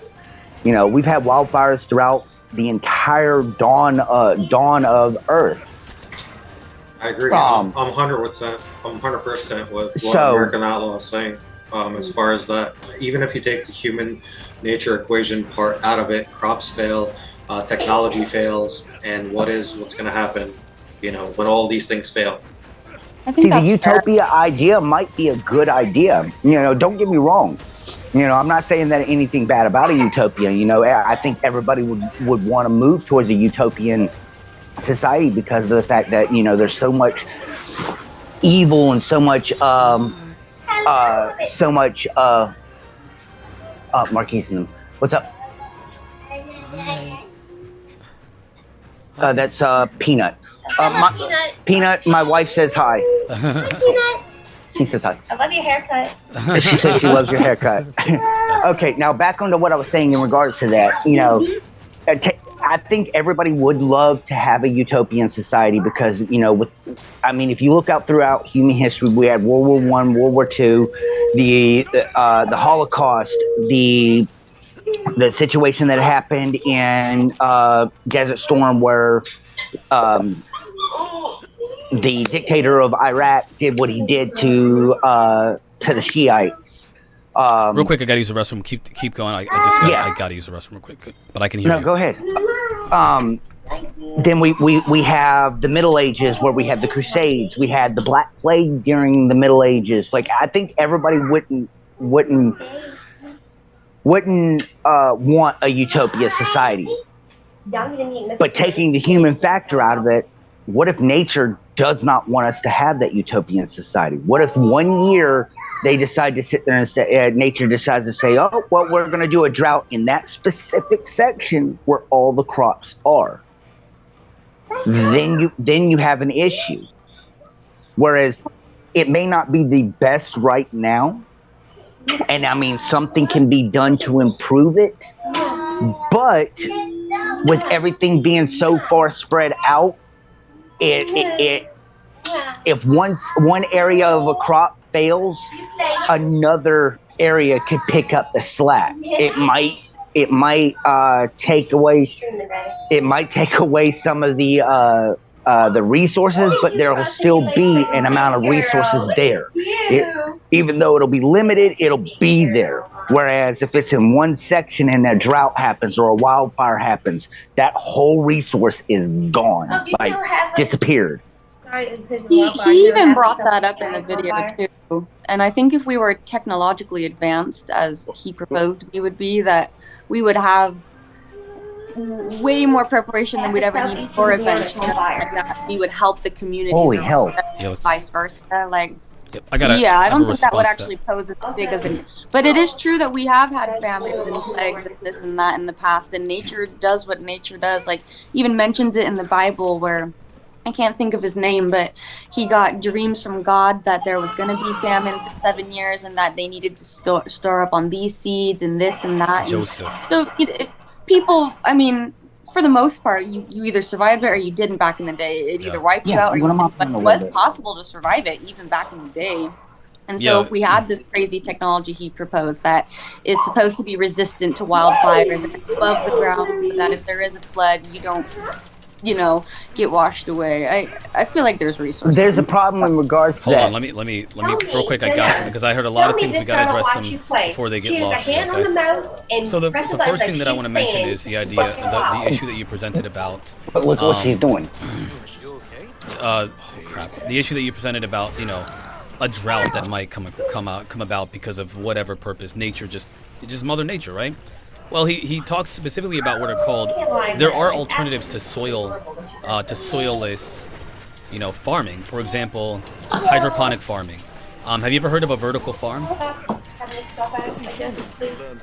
No, but explain on it. That's actually something new I haven't heard on, so I won't try to speak on something in regards to that. Yeah, so vertical farms are essentially these facilities or these buildings that they can put any type of farm, any type of vegetation whatsoever, regardless of the climate necessary, because they can essentially adjust the climate based off of whatever you need to create that. There would be levels to these buildings, and each level can produce any vegetation that you want from anywhere in the world, because you could control again the climate within that that environment, an artificial environment per se. You would use hydroponic farming instead of using soil farming, which would essentially eliminate almost entirely any kind of need for pesticides. But also there are other methods to avoid pesticides as well, so you can have a more natural production of those kinds of things. So there are a lot of solutions. He doesn't just say these things without any possible solutions. There are solutions to every problem that you guys are presenting, including especially when it comes to technology and when it comes to scarcity. The most important aspect of this that I think needs to be discussed is the idea of eliminating scarcity, which would eliminate 90% of our issues today, including war, violence, anything. Because if you eliminate scarcity and you use a more intelligent way of using resources, and you base your society off of how we allocate resources and collect them from our planet, then you won't have this overconsumption that we have today, where these fossil fuel companies are saying, "Oh, don't worry, everything's fine. You can just keep pillaging the world. Nope, there's nothing's gonna happen. Don't even worry about it." While literally there's, like I said, there's global catastrophes happening year over year because of the pillaging of the earth, including the deforestation of our planet all over the rainforests and so forth. I mean, it's obvious that we're doing damage to the planet, but you wouldn't do these things in the society that he's proposing, because that would literally be antithetical to the entire purpose of the society itself, to civilization that he's proposing. But the problem with the society now, I am going to throw the human factor into it. Here's the main thing: taking nature out of the thing. In order for us to be able to get to a position where we could do a utopian society, we would have to biologically progress to where men and women, but I'm just saying mankind, we would have had to have eliminated evil in the hearts of men. Because in order to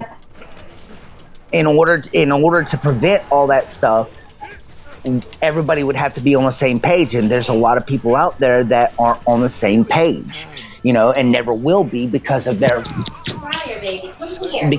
political ideology, because of their religious ideology, etc. I mean, the different types of ideologies that are out there, it actually will prevent the inner workings of a potential utopia. What about liberalism right now? What about the liberal movement happening right now? The leftist movements that are happening right now. How do you think they happened? People are complaining about Disney having a black mermaid, right? They're complaining about the idea that Snow White will no longer be white. They're complaining about the idea that there's a gay person inside of a cartoon, right? Why? Because they understand that there is a consciousness shift in the younger population because of these imagery and this acceptance of a different ideology, of a different way of living, right? They understand that there is an influence of, for example, cartoons, media, entertainment on the younger population. We can't. It's happening right before our eyes, and yet we don't think it's possible for the better. I'm not saying that it's not possible for the better and everything. What I'm saying is that in order for something like that to happen, right, all ideologies would need to be eliminated. Not necessarily. And one singular as long as there's the ability for another ideology to spawn. We'll just take all ideologies and use the utopian as an example. All right. That's the only ideology at right then and there. But they allow other small ideologies to be there. So one of those small ideologies will become a prevalent ideology because of the fact that it was there to be able to spark life into it. Now, I don't have anything against all the other ideologies that are out there. But look at a lot of the ideologies that are out there. How many of them were almost non-existent 50, 60, 70 years ago to the point now where they're considered a prominent ideology? There's quite a few. Right. But how did that happen? 50, 60 years? By allowing it to maintain a spark of life. No, I'm not saying eliminate it, but I'm just we gotta be saying. careful. No, I'm not Where's this saying as going? in eliminate. It's not as in like I'm saying the ideologies are bad, but in order for the in order for a utopian society to be a utopian society, Right. nothing out there such as ideology, natural human error, any of that stuff could be allowed to be a threat to it. So something would have to give it up. Something would have to be given up in order to maintain a utopian society. Let me ask you guys something. Whether it be freedoms. Yeah, that's good. This is good. What would you be willing to give up to have a better future for your children? What would you be willing to sacrifice? I'd die for it. Would you? Absolutely nothing. I'd die to protect my family. Yeah, but would you die? Up. Would you give up your very life so that your children have the hope of a better future? Yeah. Why? Isn't our nature to survive? Why would you risk your? Why would you risk? It's a rhetorical question. Why would you risk your very existence for something else other than yourself? Why would you do that? Because it's a sense of honor. It's a belief system. Okay. Well, hold on here. It's literally a part of your DNA as well. I mean, for your offspring to survive, it's I've watched like genetic deer feature in us. I've watched I'm gonna deer go leave mute their for a children. second because I gotta. We're about to get ready to head to the store. All right, man. But I'm still gonna be listening in. Okay, cool beans. But I appreciate I'll your answer that question. Okay. I'll answer that question once I get back on mic. All right, cool beans, bro. Armenian. I have a thought on that. Okay. Or wait, Armenian can go. Oh no, I'm good. I pretty much. Well, it sounds like what we're getting into with that line of questioning is man's pursuit of immortality, right? I mean, you're talking about again. These are right, potential why would extensions you of the ideal. Why would you die to save your children, right? It's still you're in talking pursuit about of that.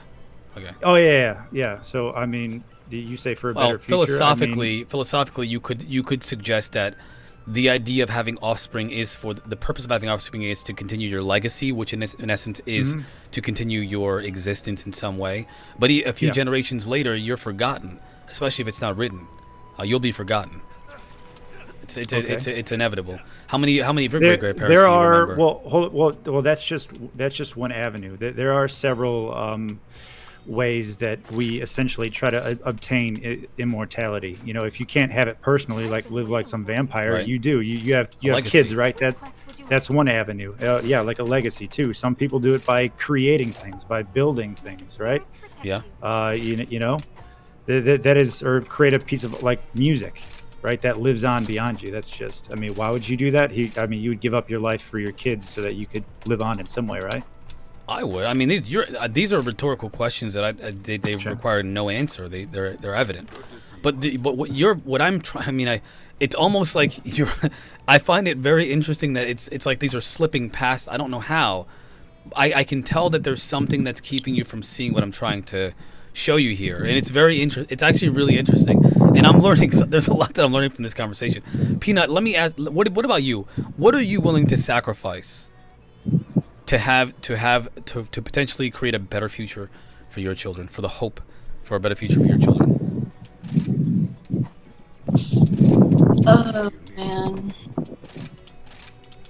Well, you already know it's my belief that it's because we have sin nature that we'll never be like how we're meant to be. But like, think of the movie. I can't remember who quoted it. The movie The Giver. Yeah. Where they literally Sasquatch. took away. Oh, okay, they took away. It's like they took that thing. They pushed their wrist up against the thing. Mm-hmm. And then it like would take away their or like dulled down their emotions, and they never felt anger or rage or sadness or anything. It reminds me of the movie, I think it's called The Equalizer. Freaking awesome movie. It's about this dude who does these things called gun katas, and they take this pill every day that makes him not feel emotions. Equilibrium. Thank you so much. Equilibrium. Freaking Christian awesome. Bale. Yep, it's awesome, dude. You guys gotta see it. Anyway, thank you for that, Outlaw. So in that movie, it's the same thing what you're talking about, Peanut. They eliminate the human emotions, but they do it through a pill they take every day, including the children. but there are people that fight for the ability to just feel human. They hide art, they die for it, and they'll die just to maintain their natural humanity.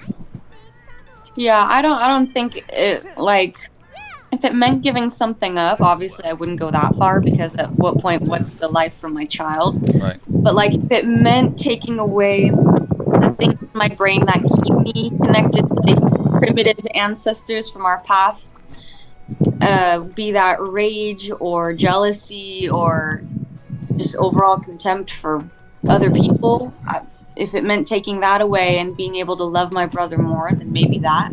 But even that, I could foresee consequences. So ultimately, I say it's just the connection with God would be the only thing. But you know, well, we have to speak to people where they are. I mean,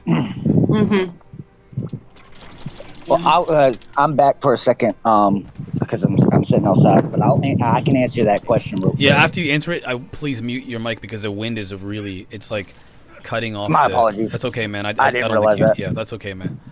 I have a question too as well after that. Okay. All right, so I'm not willing to give up anything. The reason being is because there's a saying out there. It's either you die for something or live for nothing. And I've already put my life on the line one time, up almost to the point where I was about to pay the ultimate price for it. I'm not going to live by giving up freedoms or my sanity or anything that's possible of giving something up.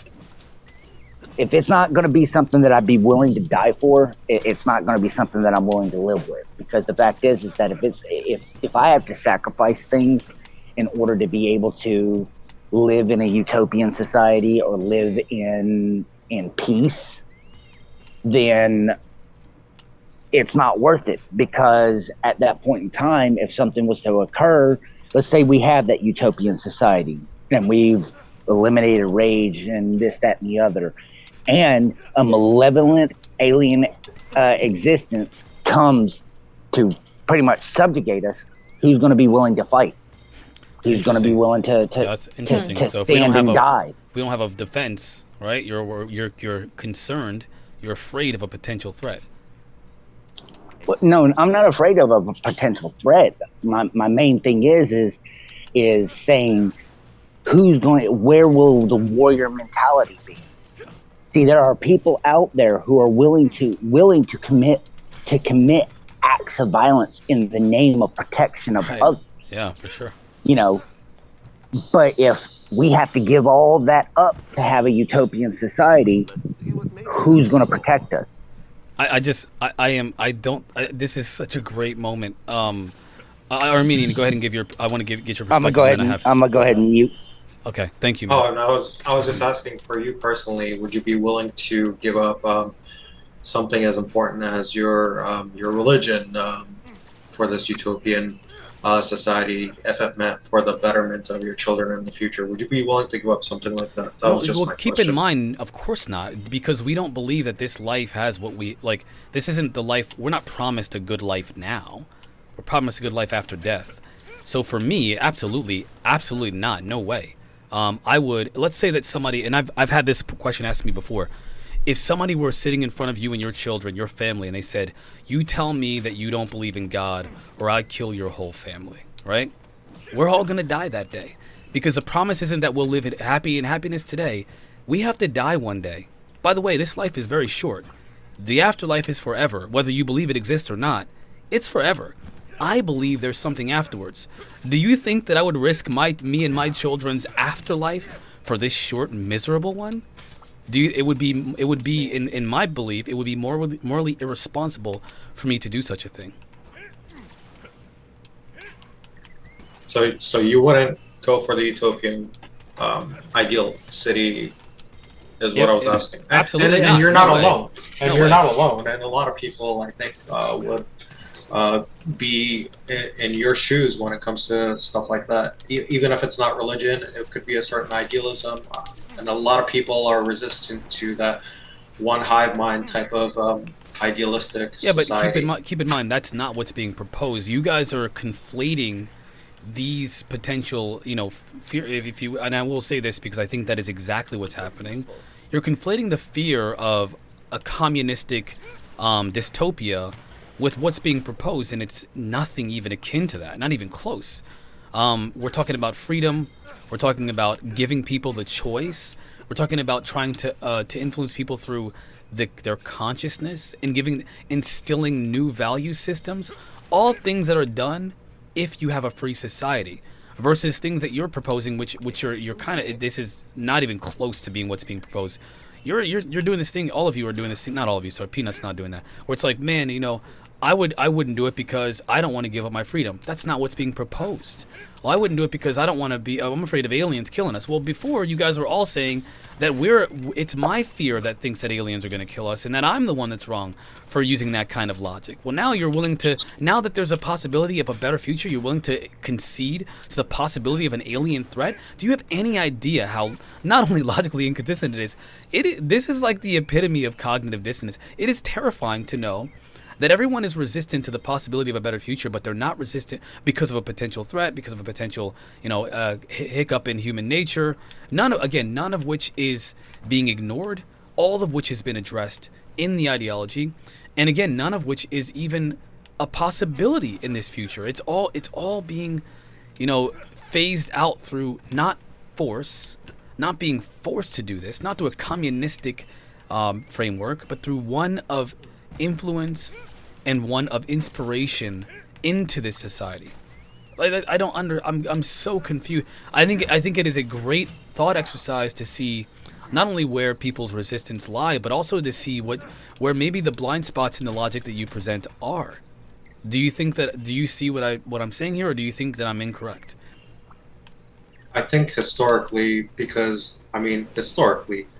whatever society, whatever way of living has been proposed to us has deteriorated into a way where it's not like what was shown. And all of these ideas in the past have been shown to give humanity a better lifestyle, a better hope for the future, including the one that we live in right now. So when I look at it historically, I cannot imagine a utopian society with those same pitfalls. So that is my reasoning for that. So you just can't see it. That's all. I don't. Well, the whole fact that there is a central computer system that is going to be running things, like Bryson mentioned earlier, even the logic of an artificial intelligence system is programmed by humans, and it's going to make decisions based on those specific things. So, like if it's based completely on logic, then it could completely, like we were talking about yesterday. You were saying the pilot that was supposed to engage this thing, and the AI took over and ejected the pilot, basically. Well, he didn't eject him. That? He and I. Yeah. But you get what I'm saying. Yeah, that was really interesting.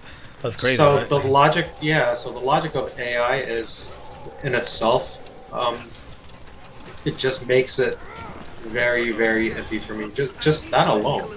I mean, you're basically giving up total control to a thing that's going to make your daily life decisions for you. And I'm not really into that idea. You mean like your cell phone, computer? No, those are my aids. I don't. Why can we not see this as an aid? Because the AI doesn't make the decisions; it helps people make those decisions.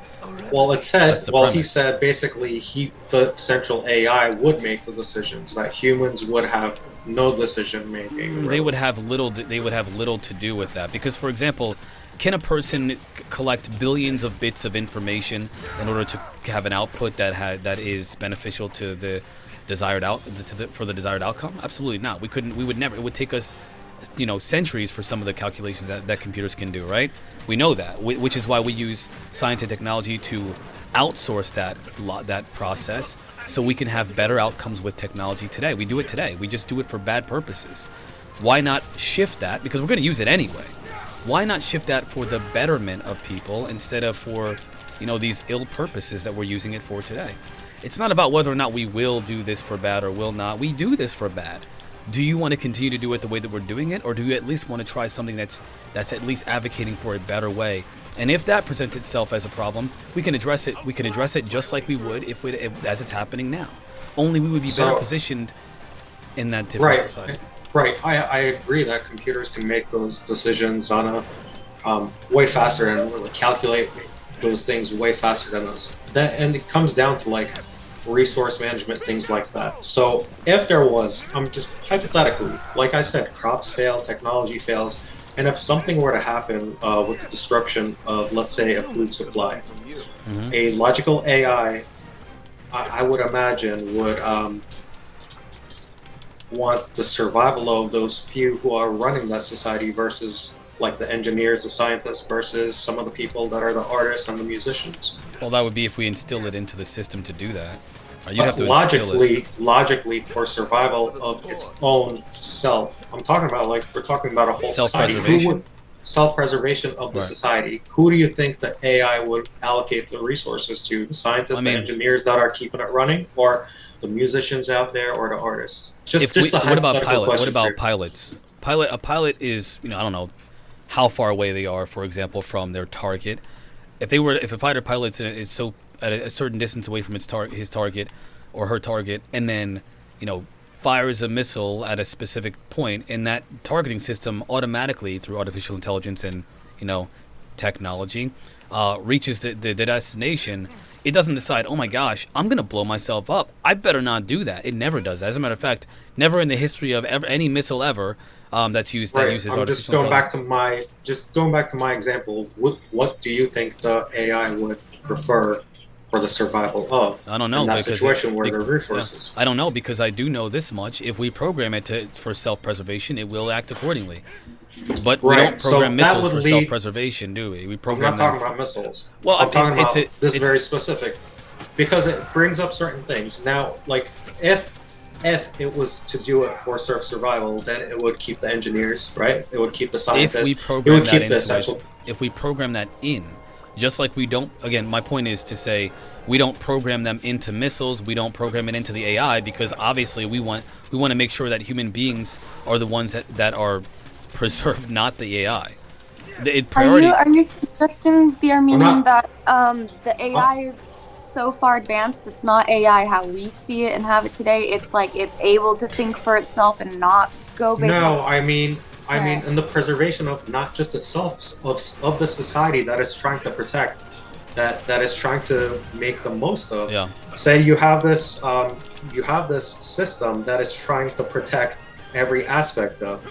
If there's a resource depletion, who is it going to cut out first? The essential people in the system, like the ones, the engineers, the scientists, the ones that are actually helping its society to be preserved, or is it gonna take out the people on the outer edges of the non-essentials, the musicians, the artists, the poets, things like that? So that is the question being presented, not for its own self-preservation, for the preservation of the society itself. Correct. I think I have a question that I think relates to this. So I think what I'm hearing is, does this AI optimize for our physical well-being or emotional well-being? Because you could argue if both.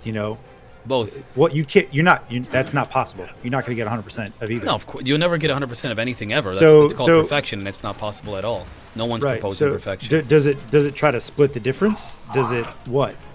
I mean, that's just the question I have. Well, what would this AI optimize for? That's a good question. So, do you guys? Is anybody in here like? I know that Whiplash is definitely into computer programming. You guys play video games? I mean, obviously, I'm gaming now. The AI, my cats right now are designed to work under specific parameters. So, for example, I have one cat that is an assistant type. I have another one that's a healer type. The assistant type will do things that assist me in battle. For example, it'll paralyze the enemy. It will lock him into what's called a silk bind, so he's stuck in place. And the healing one will release these little bubbles that heal. But it also has this other AI that tells it to heal itself. It will prioritize the healing of me over itself because I am more essential, according to the programming of the people that put in the system. I'm more essential to keep alive than the cats are. So if you were to do that, I mean, apply that very same, and I know, no offense, it's kind of like the basic foundation of what the system needs to do. It needs to be prioritized to optimize for not just like a few, but ultimately the aim is the betterment of all people. And if we're all suffering from, for example, a global catastrophe of some kind, the preservation of few would never be the intention. It would never be programmed into the intention of the machine. Why? Because that would be, in essence, it would be unethical. It wouldn't be programmed into the machine, the computer. That's the point. The point is, what you guys are all asking, and your concern is, well, what if we make it bad? Well, we just don't make it bad. It's logical. I'm talking about specifically logic. Yeah, but we can adjust its logic accordingly. And if and this is another thing, he mentions the idea of a direct democracy under an educated society, not one that is under, like today. It would be terrible to have a direct democracy. I mean, we'd all be wearing tutus and AR-15s. So it probably wouldn't be. I shouldn't have said that. I'm okay with that. Oh man, my point is that the society would be very, under today's society, the uneducated and unfortunately the very unintelligent way that we run society today, it wouldn't work. It would not work. You are all correct. But again, we're talking about a redesign of society at its core, a redefining of the values of our society at its core, not continue the way that we are and try to make it work. That's stupid. Everything that you're saying is correct if we continue on the path that we are today and try to implement these types of systems. But the whole point that's being presented to us is that we need to first redesign the value system of the people and then educate them. And then after the redesigning of our value system, instilling them through what I mentioned before, the educational system, the media, entertainment, and so forth, that's when we can have this utopian future that you guys keep mentioning. The idea, it's not about, in my opinion, I don't think it's utopia. It's just better than what we have today. I don't believe in a utopia on Earth. I don't believe in that at all. I don't think that's possible. Not only do I not think it's possible, I don't even know what that would look like or whether or not it would be beneficial for us. I just think we need something way better than what we have today, and I think it's possible.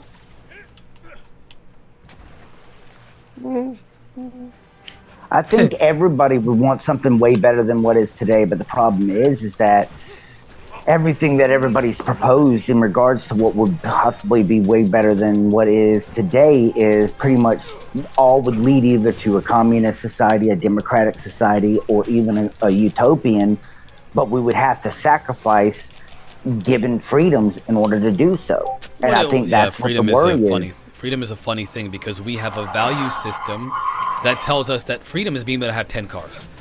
You're like, you have the freedom to have 10 cars and 15 boxes of cereal. You're free in America. And yet we're constantly fighting for our freedoms because we never feel completely free. We understand that there's something missing when it comes to these ideas of freedom in our country. We all do. Everybody feels like something's missing when it comes to freedom, right? We also feel like there's inequality on all sides. White, black, gay, straight, whatever. Everybody feels like there's some kind of inequality that's a part of our society that's being implemented in a structural way. Well, there's always going to be inequalities. I mean, this is history. Well, I mean, tall, short, whatever. That's not inequality. Those are characteristics. If you're going to tell me that some people will be poor and some people won't, it doesn't have to be that way. That's just the way that, if you believe that, you've been brainwashed into thinking that we are destined to be unequal. That's a belief. No, that's a value system. That's not a value system. That's actual nature. I mean, you think that it's nature? Hold on. Let me explain the position so you'll understand. It is a natural thing. It's Darwinism. It's natural selection. We'll take humans out of the factor. Look at lions. The old and the sick and the weak aren't the top dogs anymore. It's usually the younger lions that become the alpha of a pack or a pride, as he would call it. Look at wolves. It's all throughout. Those who cannot do for themselves will always be destined to be of the weaker species. The reason being is because it's always been the strong survives and the weak shall perish. That's Darwinism. Like that's the history of science itself, even down to a molecular level. So it's not saying that, you know, that that it's bad. It's just that's just how nature works. I mean, adding in the human element of it, of like, you know, money, monetary status, and all that stuff, yeah, it takes it to a different level. But if you get down to the base brass tacks of it, when you look at it, no matter what, the strongest of the species will always survive because they have the will to do whatever's necessary. Back in the old days, back when we were classified as cavemen, if you believe in evolution, the hunters hunted, and they were the ones that were what's the word? I'm trying to figure out. They were the ones that were congregated to by the female cave women. The strong was always the ones that they congregated to because of the survival of the species. What is going to give the better of the offspring? So this isn't a societal thing. Like anything that I come up with or I bring up, it comes from a base of ideology or anything. As you had said before, when I first came onto the show, not today but before, I'm a history buff, you know. But a lot of that comes in with also science because I was actually in school when I was in high school, was going to be a psychologist in marine biology. So I heavily studied in science.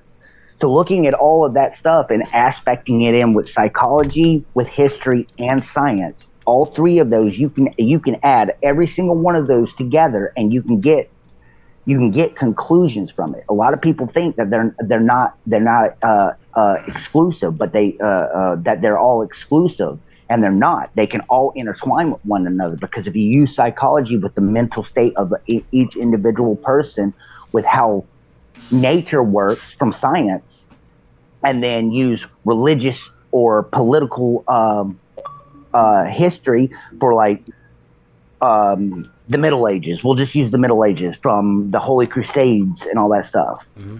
All of those can be intertwined with one another because everything comes down to the atomic level, to the molecular level. That's actually the point of what he mentioned. He mentioned the idea of biology, right? This is the part of talking about this from a holistic perspective. If your body told you, listen, you're hungry, it's time for you to cut off your arm, right? Or, oh, you know what? I think that your leg needs more blood than your arm. What happens?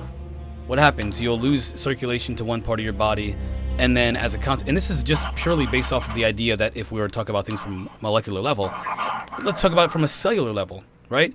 The body works in unison for the survival of the whole, or else it would just destroy itself. If the body functioned the way that humanity did, we would be dead by tomorrow morning, probably sooner than that. And so to think that it's not biologically, or at least ingrained in us at a cellular level, or if you will, an atomic level, to be unified, is to ignore science itself. It's to ignore the nature of reality, the nature of the physical. But you're taking human consciousness and placing it in towards science, towards like cellular level. Isn't that whenever you go to? No, I'm using science to talk about how humans operate, because you're talking about you sit there and said something about in regards to how did you put it? So I forget how you put it. You just said it, and it went too fast for my brain to comprehend it. I do that too often. No, it's not your fault. It's my brain. About like the arm and all that stuff about biology and everything like that. Our bodies already do that. If you look at hypothermia, just as an example, your extremities, your fingers, your arms, all of that will shut down to protect the heart. So yeah, but my point is, if it does that as a consequence of an issue, like a problem, there needs to be something that's dire, like you're going to die if this doesn't happen. In order for the body to function optimally, it needs to work together. Oh yeah, yes, and no, because I mean, look at some of the things that are out there. This isn't something that's a dire situation in order for an individual to function. Look at some of the mental disorders that are out there. Has nothing to do with it being a dire situation. The person says they're going to die from it. Look at schizophrenia and everything like that. They can live 50, 60, 80, 100 years. I doubt 100 years, but there are people who have schizophrenia, you know, and they live long. Those are aberration or anomalies in their genetics. They're not like, again, it's like saying, you know, because there might be a storm, we have to let people live in a chaotic and destructive world, because if there's a storm, it might cause damage, and in a good society, that damage will hurt. Like, I don't quite understand. Again, I'm trying to understand at the same time as show why I think that these resistances don't, you know, they're not necessarily, they're not very good. They're not very good. Just to be totally honest, you got to do better than that. You're completely fine, but see, here's the thing. In regards to it, no matter what anybody comes up with, like, everybody is entitled to their ideologies, to their thoughts, to their theories, and everything like that, because that's the freedom of what being human is. But no matter what, the laws of nature will always prevail, every single time, without a doubt, without fear. The only way we will be able to conquer the laws of nature and the laws of physics is to change the laws of physics and the laws of nature, and that's just not going to happen. Darwinism speaks as in the strong will survive and the weak shall perish. Physics, what goes up must come down. These are absolute. Like, yes, we defy the laws of physics with, like, planes and things like that, but if a plane's engine cuts out, guess what? It's going down. So we bend the laws of physics, we bend the laws of nature, but we do not break those laws of nature. And in order to, I think we need 0-point energy and unlimited resources for a society like that to exist. Yeah. We would have to physically break the laws of nature and the laws of physics for something like that to be able to be done. But then when we put the human factor into it, we would have to eliminate the thought process and have a unison thought process in order for it to be the same, because no two people think the same. Me and you, Marquise, we have our different thought process. Yeah, for sure. Me and Peanut, you and Peanut, everybody has their own different thought process. But in order for a utopian society to be able to work, which is all grand and everything like that, all thought process, pretty much equilibrium would have to occur. Because is that a bad thing? To take away one's feelings? What about the whole? I don't think that you should take away your feelings at all. I don't think that's. But that's what would have to happen, because emotions is one of the main driving factors of individuals' belief system. Whether it be religion, whether it be politics, whether it be societal norms, things like that. It's literally in our DNA. Yeah, it drives our very existence with conscious thought. Now, emotions is not the main thing, because the fact that emotions can run unchecked and can cause problems. But with societal norms, with ideologies, with religion, with politics, most everything from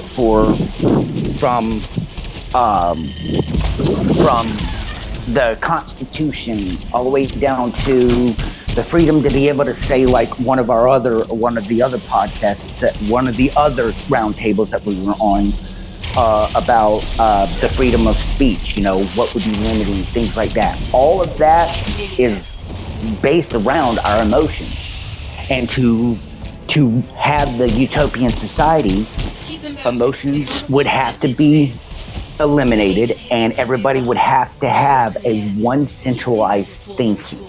It would literally be the only way.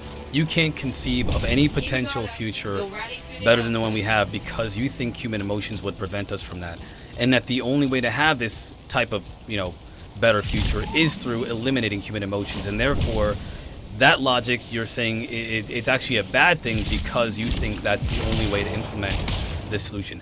None of that's being proposed, though. I mean, you're presenting possibilities that are not being proposed at all.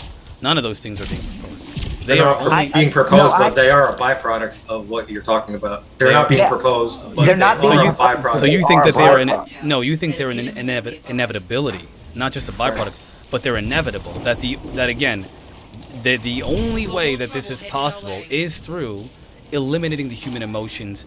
It is inevitable that having a better future, this is what would happen. Another piece of the report. Eliminating emotions and our individuality to a certain point for the betterment of that type of society to work. Yes, I 100% believe that. Obviously, it's not being presented because he is pro this concept that he's talking about.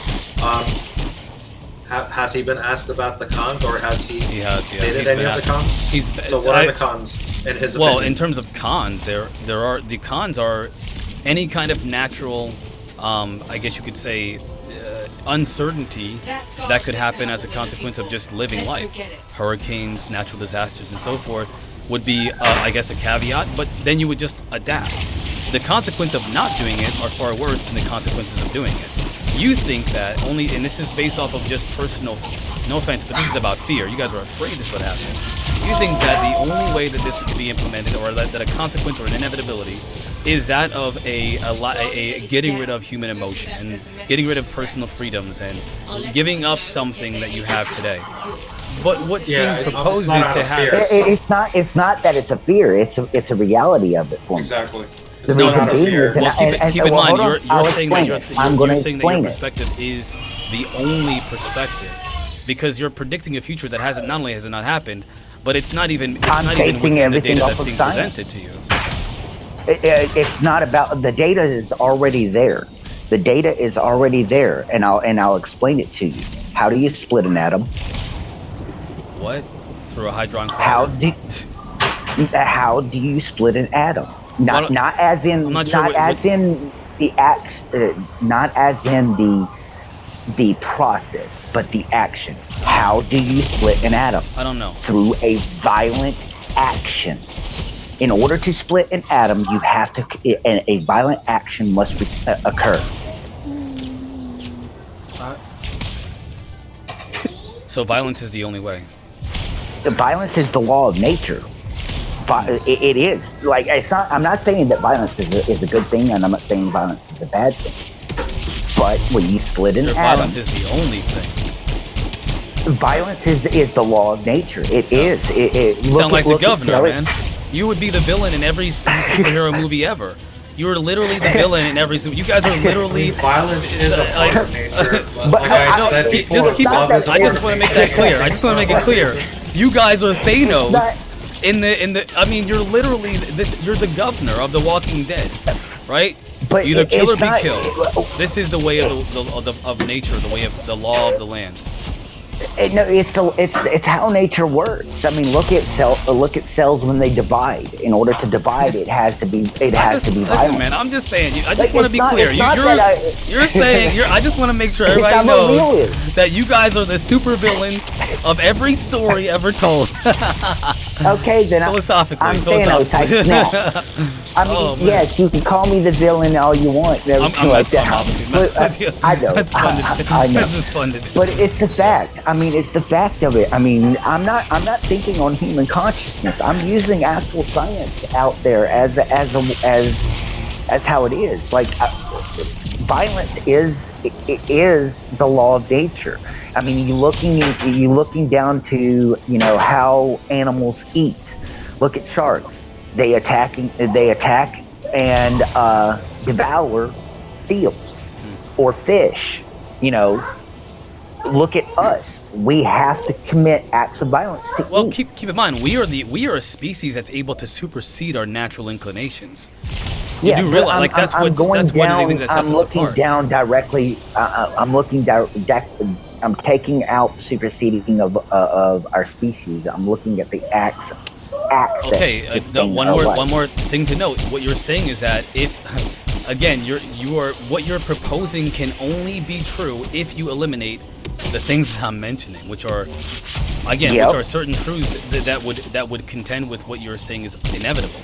So you're saying this is literally the same logic that's applied to my alien theory. Well, if you eliminate all the reality, then yeah, of course, this is the only way. The reality is this: what you're saying is true if we didn't have civilization, but we do, which is why there are laws, and we mostly abide by those laws. And those who do not abide by those laws end up in a place called prison, or at least under the threat of losing their freedom.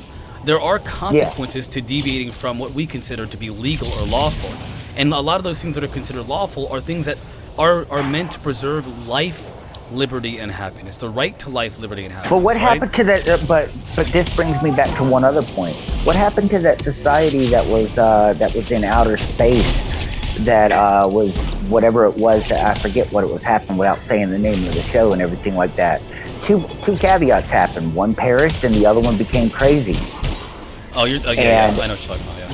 Yeah, but they came. But you keep in mind, again, that's if you implement those kinds of things. Nobody's proposing that. Not only are they not, they're explicitly saying that is exactly the opposite of what they want. It's not the fact that it's being proposed, but in order to get to a utopian society, you believe. Just make sure you add that disclaimer. You believe that it is inevitable. It is not a universal inevitability, because what you're claiming is that what you're seeing is universally true. There is an objective reality. None of you believe in objective reality. Not that I know of. I am the only person on this panel that I know of that believes in objective truth. Most of you believe in that reality is subjective, and that it's open for interpretation of all kinds. All of our conversations have said that. You're saying that ideologies and everything like that can survive in the utopian society as long as we all work together. I'm saying Correct. that ideologies would be shifted because a value system would be promoted that's not like the ones we have today. And so naturally a consequence of that, for example, back in the day, where would I be in this conversation? Back in the day, Rose would happen. Back in the day, you want the civil. Let's just, you get it. I'm not going to go over all the atrocities of the American, those are things that were considered just science. It's just the way things are. You have to accept it. Why are black people so upset about having to go in a different bathroom or use a different water fountain? It's just the way of the law. It's how God intended it. It's true because science says it's true. Look, the black man is they just lied like... in regard to, they tried to justify certain things during that time through science, which was not. See, but it was through the acclamation of ideologies and value systems that was believed by the majority of people. And so it's not, it's only when people fight back against those obviously ridiculous narratives that we have a better future for everyone.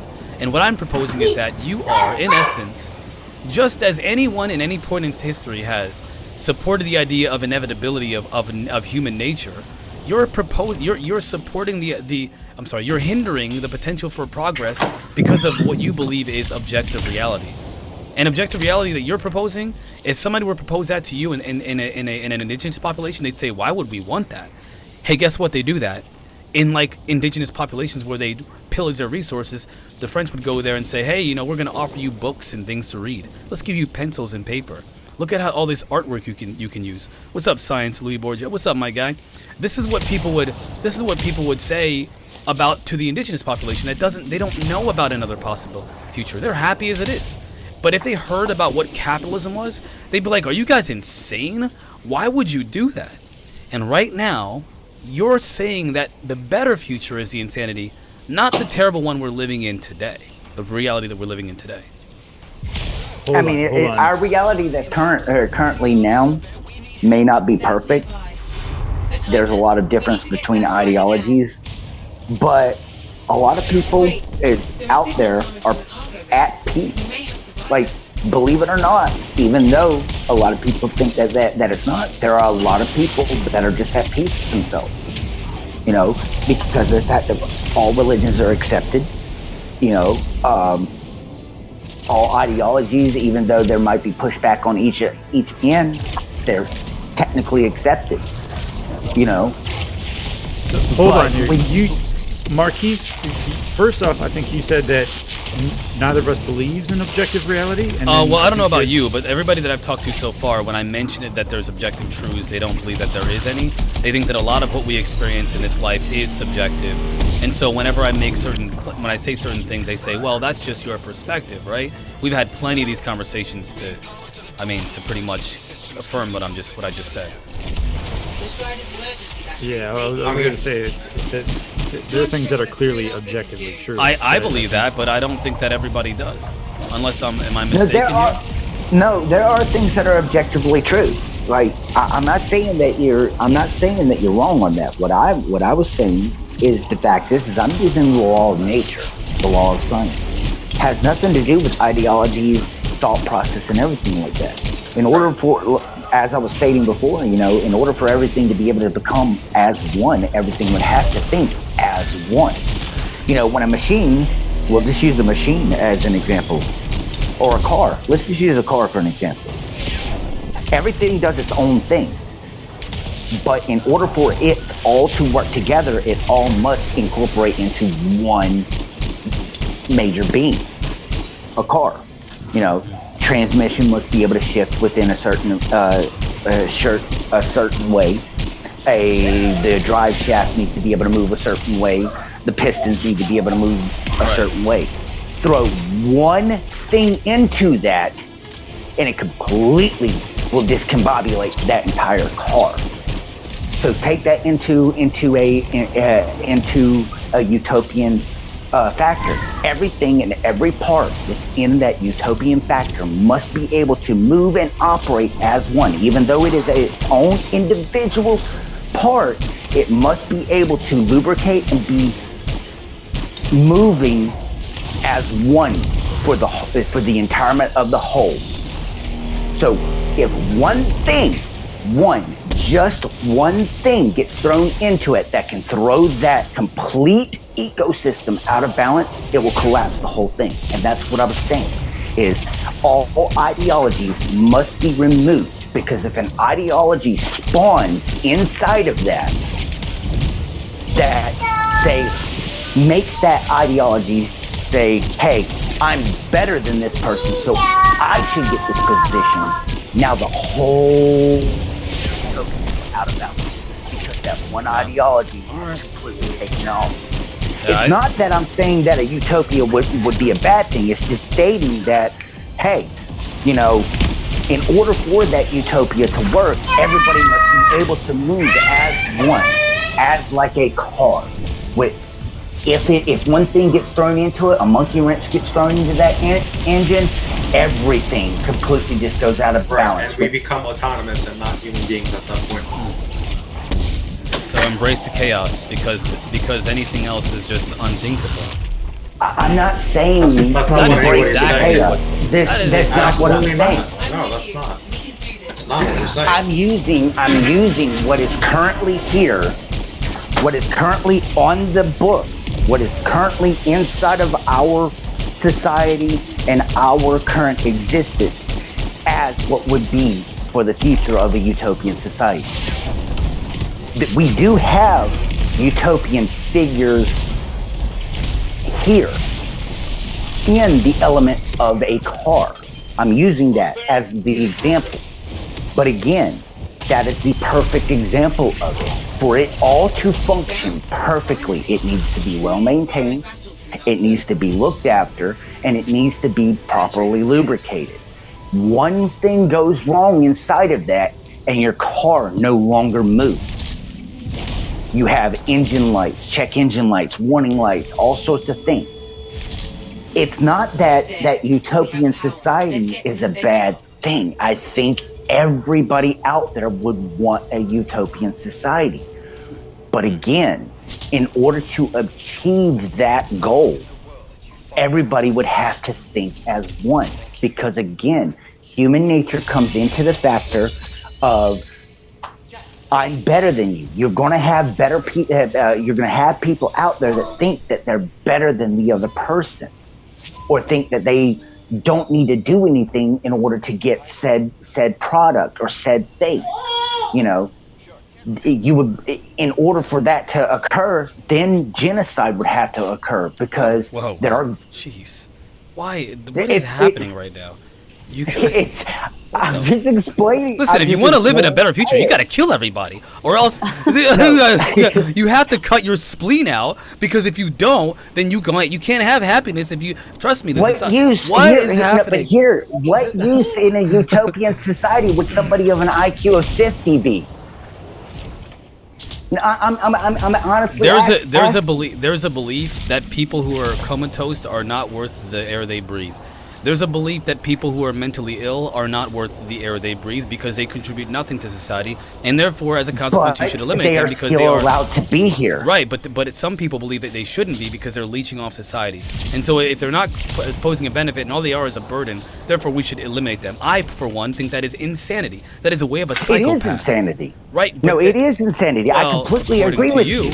According to you, but some people would say it is the only way for us to survive with the limited resources this planet has, is by making tough decisions. Right? You could extend all of these things into the arena of psychopathy. You could do that because ultimately it's about what does it mean to have humanity? What is a human right? What is intrinsic value? And what do you think, again, are you willing to give up your freedom of thought? Who is? No one's asking that. As a matter of fact, no one would accept that. People would fight and resist tooth and nail like they are today. I think that the human spirit, the human soul, the thing that you are proposing right now, the reason why you fight so hard for your ideology, the thing that made people march on the Capitol and put a gallows up for Mike Pence, that thing, by the way, that's going to be in people in fighting for a better future where they will resist any of these insane ideas of like giving up your emotions, and no one's going to accept that. But that's the same thing that basically broke down the Berlin Wall, right? Those are the same emotions, so you're using a very negative connotation there, but those same emotions do very, very good things. I'm saying that the resistance, I mean, you could say that the same thing that made the Black Panther movement so effective was because of a human emotion. We don't want to die. Yeah. The same thing that made slaves fight back whenever they in certain places. So that's an intrinsic part of our reality. Right. I know, but see, here's what you're missing. You're thinking that if we have a better future, then we won't be suffering enough to fight back against someone trying to impose their will on us. I'm saying we can eliminate the need to fight back, and if we do, we're human. We're going to fight back. We're not going to get rid of our humanity. We will retain our humanity. We'll ascend to a completely different way of thinking while maintaining our humanity. We won't be eliminating our humanity by doing so. And I think that the issue that we all are facing in this very conversation is the misperception about what it means to be human and what it means, what human nature really is. I'm not even suggesting giving up human nature. I don't think I'm doing a misconception. I think what it is I'm looking objectively at a utopian society. Are you looking at it objectively, or are you looking at it subjectively? According to the information that I have, I can't imagine a society like this without this consequence. But right? how would it? Here's my thing. Here is my thing. In order to obtain that, let's say we get that utopian society, okay? Let's say the utopian society occurs, all right? And I'm all for it. Like I said, I'm all for everybody being peaceful and everything like that. But what happens if an ideology spawns that thinks that this class of people believes that they're better than the other class? Clap, we resist. We resist it, just like anything else. I mean, it's kind of like, for example, let's say that but if that resistance occurs, that utopian society will collapse. Look at the fall of Rome. No, it won't. Look at the fall of the... No. It would do the same thing that it does today. Persevere. The human spirit is much better than what you're giving it credit for. I believe that humanity is much better than what you're giving it credit for. The Roman Empire thought it was going to be the predominant empire throughout the whole world for eons to come, and it collapsed. Look at the Persian Empire. Look at all of these different empires that had occurred that thought that they were going to persevere. And then look at what happened. something somewhere inside of that. I'm not saying it's a bad thing. I'm not saying it's a good thing. But something somewhere inside of that utopian society is Were going they to utopians? occur. Did they advocate for a utopian society, or did they advocate for dominance? I'm just using it as an example. I know, I'm not but you saying need to that we're a accurate. utopian You have to be accurate society. here. Did they use it for a utopian society, or did they use it for dominance? No, they used it for dominance. But, Okay, but that's I'm important. taking that I'm taking the ideology of it out, and I'm taking down to the whole aspect of it.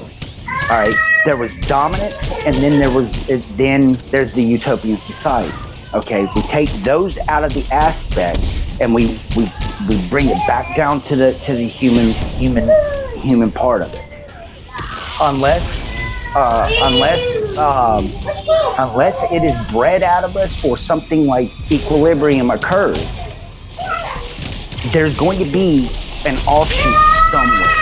My closest ideal society that would be utopian that I can compare to anything would be the indigenous Native American tribes that lived on this land. That it didn't cause excess waste. They lived off the land. They lived in a very pure manner. And look, unfortunately, what happened with that. Hey, before anything, I'm gonna have to pick this back up because I've got to go to the store. Well, we're almost done here today anyway. Well, Unless you guys I've got want to it, continue, I've but got I it. feel like people are. I don't know if you guys are exhausted or not, but I'm not. But I don't want to do that. Like, I don't want to put people through the 5 hours of conversation. So we're gonna. I will again. I can do it all day, but I don't. It's not what everybody needs. So let me just. If you could look at that. If you could look at I'm that gonna type pop of off. society, All right? right, brother. Look at the See you type of later. society. All right, later, guys. Later. So if you could look at that type of society where, like, they weren't very warfare-like, they wanted to basically feed their own like families, live in a very Holistic way. They didn't create waste. Yeah, Right. holistic way, exactly. So let's take a look at that because that's the closest that I can come to that You utopic. believe that that's possible with 8 billion people on this planet?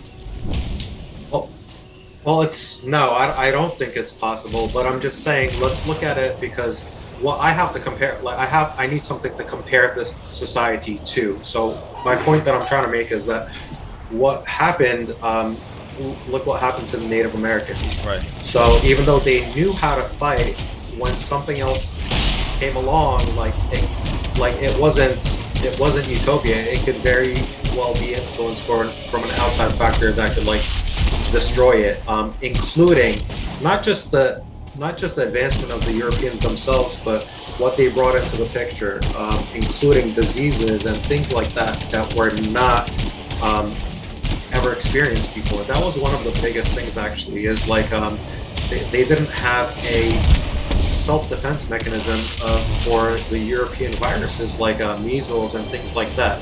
So when things like that are introduced into this perfect utopian society, then it completely gets annihilated.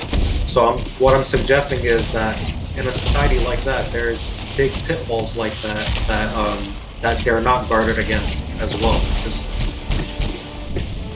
Just wanted to make that point. Okay. So yeah, this was such an interesting conversation. I feel like there's a lot that's being missed. Because I didn't give you guys a lot of information. I gave you just a couple of videos to watch. There are 2 more. If you guys are up for it, we can have this conversation a little bit more extensively at a later time, with added context to what else needs to be done, and what some of the problems that we're facing now, and why what we're doing now is definitely not going to work. The only way forward in a way that's sustainable is, I think, something akin to this at the very least. I don't think that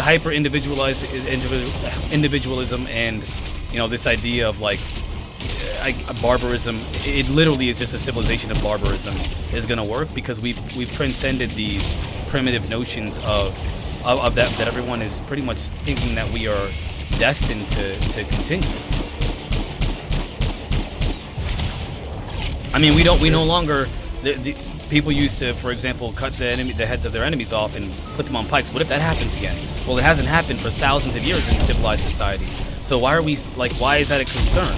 Well, it's not a concern And the reason it's not a concern is because we obviously have eliminated that type of behavior from the DNA of our society. Now, is it possible to ever happen again? Yeah, but if it does, what are we going to do? We're going to resist it, just like we would in any civilization.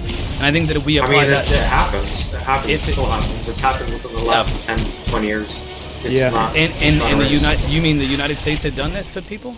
No, in the world. In the world. Hold on. I would say something comparable has happened to that. I mean, if you look at Abu Ghraib or waterboarding, what have we done in a response to that?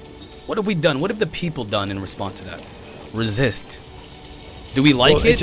No. Do we accept it? I mean, it can go. Okay, that's better than being a prevalent action. I mean, you can't eliminate all crime and all bad, but you can minimize it. And that's what's being proposed with this ideology. It's let's minimize these things versus accept them and let them be what they are because they're just inevitable part of human nature. Let's minimize it. Yeah, that's going to be a thing. Yeah, we're going to have to protect against it. We can never fully eliminate human suffering or violence or human emotion like anger and all that. We can't eliminate that. We can minimize it. And we can minimize it through a redesigning of society, again, at a social, cultural, and value systems level. That is how we do it. That's the only way to do it. But we can integrate that into our existing system and it would work just fine as well. If we did values, right? Because the core of our system is literally designed at conception. The foundation of our system is that of maintaining the sickness of the human condition. Not like the inevitability of it, like anger and so forth, but the sickness. The overt sickness, the psychopathy, the violence, the unnecessary violence. It is literally built into the fabric of our society. And I'm going to send you... It wasn't designed that way, though. It was absolutely designed that way. It was absolutely designed that way. I'm going to send you something. I'm going to send you what the original... So, for example, especially when it comes to the monetary system, there are so many things that we could talk about with that. I'm going to send you something. I'm going to send you something that will give you more context as to why I know. It is written in the documentation of the monetary... How does the monetary fund work? And how does the monetary system work? It's written in there. Our monetary system our monetary system the way we have it now wasn't the way it was originally. Oh my! You know about you do know that, right? Oh my! Like the whole Federal Reserve System and all of that came way after our inception. So the philosophers that were involved with the pioneers, who were involved with creating our monetary system, never wrote about. And for example, we wanted to have our own monetary system. We didn't want to give it to the hands of bankers. That was the whole idea. Was it? Yes. Well, then what happened with the modern banking systems then? Why this? Well, it changed. Well, due to human corruption. What? No. Right, but what? Yes. But like mass human corruption, or a single person deciding, formulating an entire ideology, the banking system, or I should say system, that is designed at its conception. The fabric of it is designed. I'm gonna send you something. You're gonna see. Banking system was designed after the Depression. I already know. I literally have studied this. You know, I was in finance after I got out of the Army. I have my Series 7, 65, this is awesome. A 63, 55. I know all about the monetary. I know about the fiat system. I know about these things. Yeah, 100%. Okay, so I know that. I'm gonna send you something, and then I'm gonna get you. I'm gonna ask for your advice. I'm gonna send you something tonight. We're gonna continue this conversation, and then I'm gonna ask you, and then we'll give you the chance to educate me on the monetary system and in relation to the thing that I'm gonna send you tomorrow or tonight. Okay? Because this is gonna be interesting. This is gonna be so interesting. I've been waiting for aliens to make an appearance in this conversation. Is that gonna happen? We can finish off with aliens. So everybody has expressed here, everybody except for Peanut has expressed here that we're resistant to this potential this potential utopia. You call it utopia, I call it a better future, because of the potential dangers of maybe an impending threat. But they're not open to the idea of an extraterrestrial civilization attacking us today. So having a better future is bad because it's wrong because of human nature and the potential of a potential alien threat. But the nature of the alien presence now is not a potential alien threat, and we should just welcome it in because we don't know what it is. Let's go there. What's up? I mean, those are your words, not mine. Those are your expressed What is that is my perception based off of your expressed. All right, your perception is not what I said, though. Okay, no, you've never explicitly said that. You've just suggested it. I've suggested different things that you're not taking into account as well. Like what? I know. I'm literally messing with you just so you understand. This is the facetious nature of my joke is not being received. So respond to my facetiousness. What? Which one? Anything that I just said. Do you think that your ideology is compatible with when it comes to this future, this potential world, is compatible with the same ideology, or such the other ideology of the alien presence? Those two things. So the better future is not going to work because of human nature. What about the alien presence and their potential influence on humanity for what some people claim is our evolution? The reason that I would adhere to the alien thing that I have is because the introduction of new technology, which would give us 0 point energy, it would help us with our resources, and I think I'm not saying that would fix all of the problems, but it would fix a lot of the problems that we currently have. So access to 0 point energy would be introduced by an alien technology that we do not currently possess. So that's kind of why I am in favor of I'll take that as a yes. if the aliens are good and they don't want to destroy us, that's why I would be for that. That's my ideology is along those lines. Okay. Anybody else?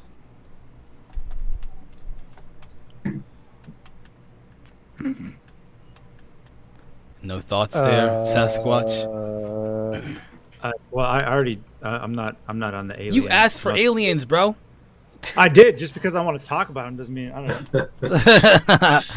Dang, dude. So, yeah, I wonder no, if this whole time you guys come in and they drop some kick-ass technology, and then it wouldn't change anything about us. If they came in and gave us the means to have a better society, it would still be messed up. Okay. Peanut, you still with us? I don't even know. I can't see everybody. Yeah, no, okay. that's a fair thought. I agree with that. You think things would still be pretty messed up? Can't be that bad. Well, I mean, haven't they already tried to give us technology, according to a lot of people? The lore. Yeah, and look what we've done. We've suppressed it from majority of the population. We're probably going to use it for war. So. Human nature is keeping us away from from alien technology. I mean, I always take what you just said to an extreme, and I can see as far as the gods coming back and then us integrating to the higher society, and then that being only the realistic option. So I don't think we could just do it by ourselves, especially if they just gave us the technology and we're like, here, go wild. Isn't that the chapter that begins, hold my drink? Okay. So this is actually quite an interesting, just because we just naturally kind of flew into this conversation thanks to Sasquatch. When I think about the alien presence, I think of the same thing that you guys mentioned about your fears of the civilization we proposed before. I think when we're talking about a being that is, if we would just kind of hypothesize is 10,000, 10 million, a billion years ahead of us, they probably eliminated things like emotion. If we look at the abduction phenomena, a lot of times they don't even understand why we feel the way that we do. The Terry Lovelace story, the one thing that the aliens asked him at one point is his abduction experience was, I don't know why you're scared, why you're screaming. We don't hurt you, we always bring you back. They don't seem to understand why we do certain cultural and social things, why we say certain things have certain terms. They don't have an understanding of that, but they do have an interest in it because they're always trying to learn from our perspective why we do these things. It's almost like they're trying to integrate, right? The question that I have about this potential, do you guys all, first of all, do we all agree that that's what's happening with the abduction phenomenon, that there's some kind of an acclimation of human emotions and understanding their feelings by this non-human intelligence through the abduction phenomena? Seeing an element of that through my research, yes. Yeah, that and the soul, right? Yeah, but people, we could talk about that too. I don't want to scare people, but yeah, the soul. I mean, the soul, the consciousness, whatever the thing that exists after life, the thing that's you but not your body. the essence of what you really are. If Right? if they were real, why wouldn't they have figured it out by now? They've been here for thousands of years, right? They've probably been here before we have. I So- would so say then I would say so, why but that's continue not. to allegedly do this stuff. I mean, they should have figured it out, right? It's interesting you say that. So I've always, and I don't want to give my perspective, but there's a theory out there that they do understand, and that the only reason they're doing the whole, studying the emotions thing is to make us believe that they don't understand our emotions when they actually do. There's a theory out there that's proposed by people like, we mentioned before, John Keel. I mean, I don't know. Maybe they do understand, and they're just tricking us into thinking that they don't to make us believe that they're just an extraterrestrial race trying to understand humanity. I don't know. Nobody knows. Nobody knows 100% about any of this, but to speculate, if they don't know, then there seems to be that intention. And another thing that seems to be a possibility is that there are allegations of them being in our society in positions of power, manipulating human civilization towards a specific aim. They are trying to guide us towards a different way, social evolution, if you will, or cultural evolution. What purpose, we don't know, but it's been alleged by many people in ufology, in the military, and civilians have said this as well, who've claimed to have contact.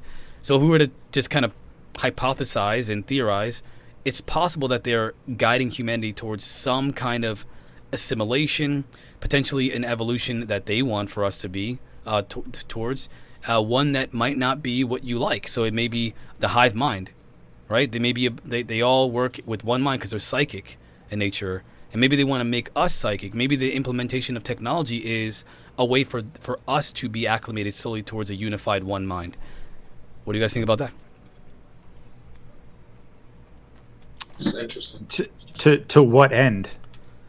For the sake of well, I mean, Just to have human, and then what? Have a buddy to pal around with in space?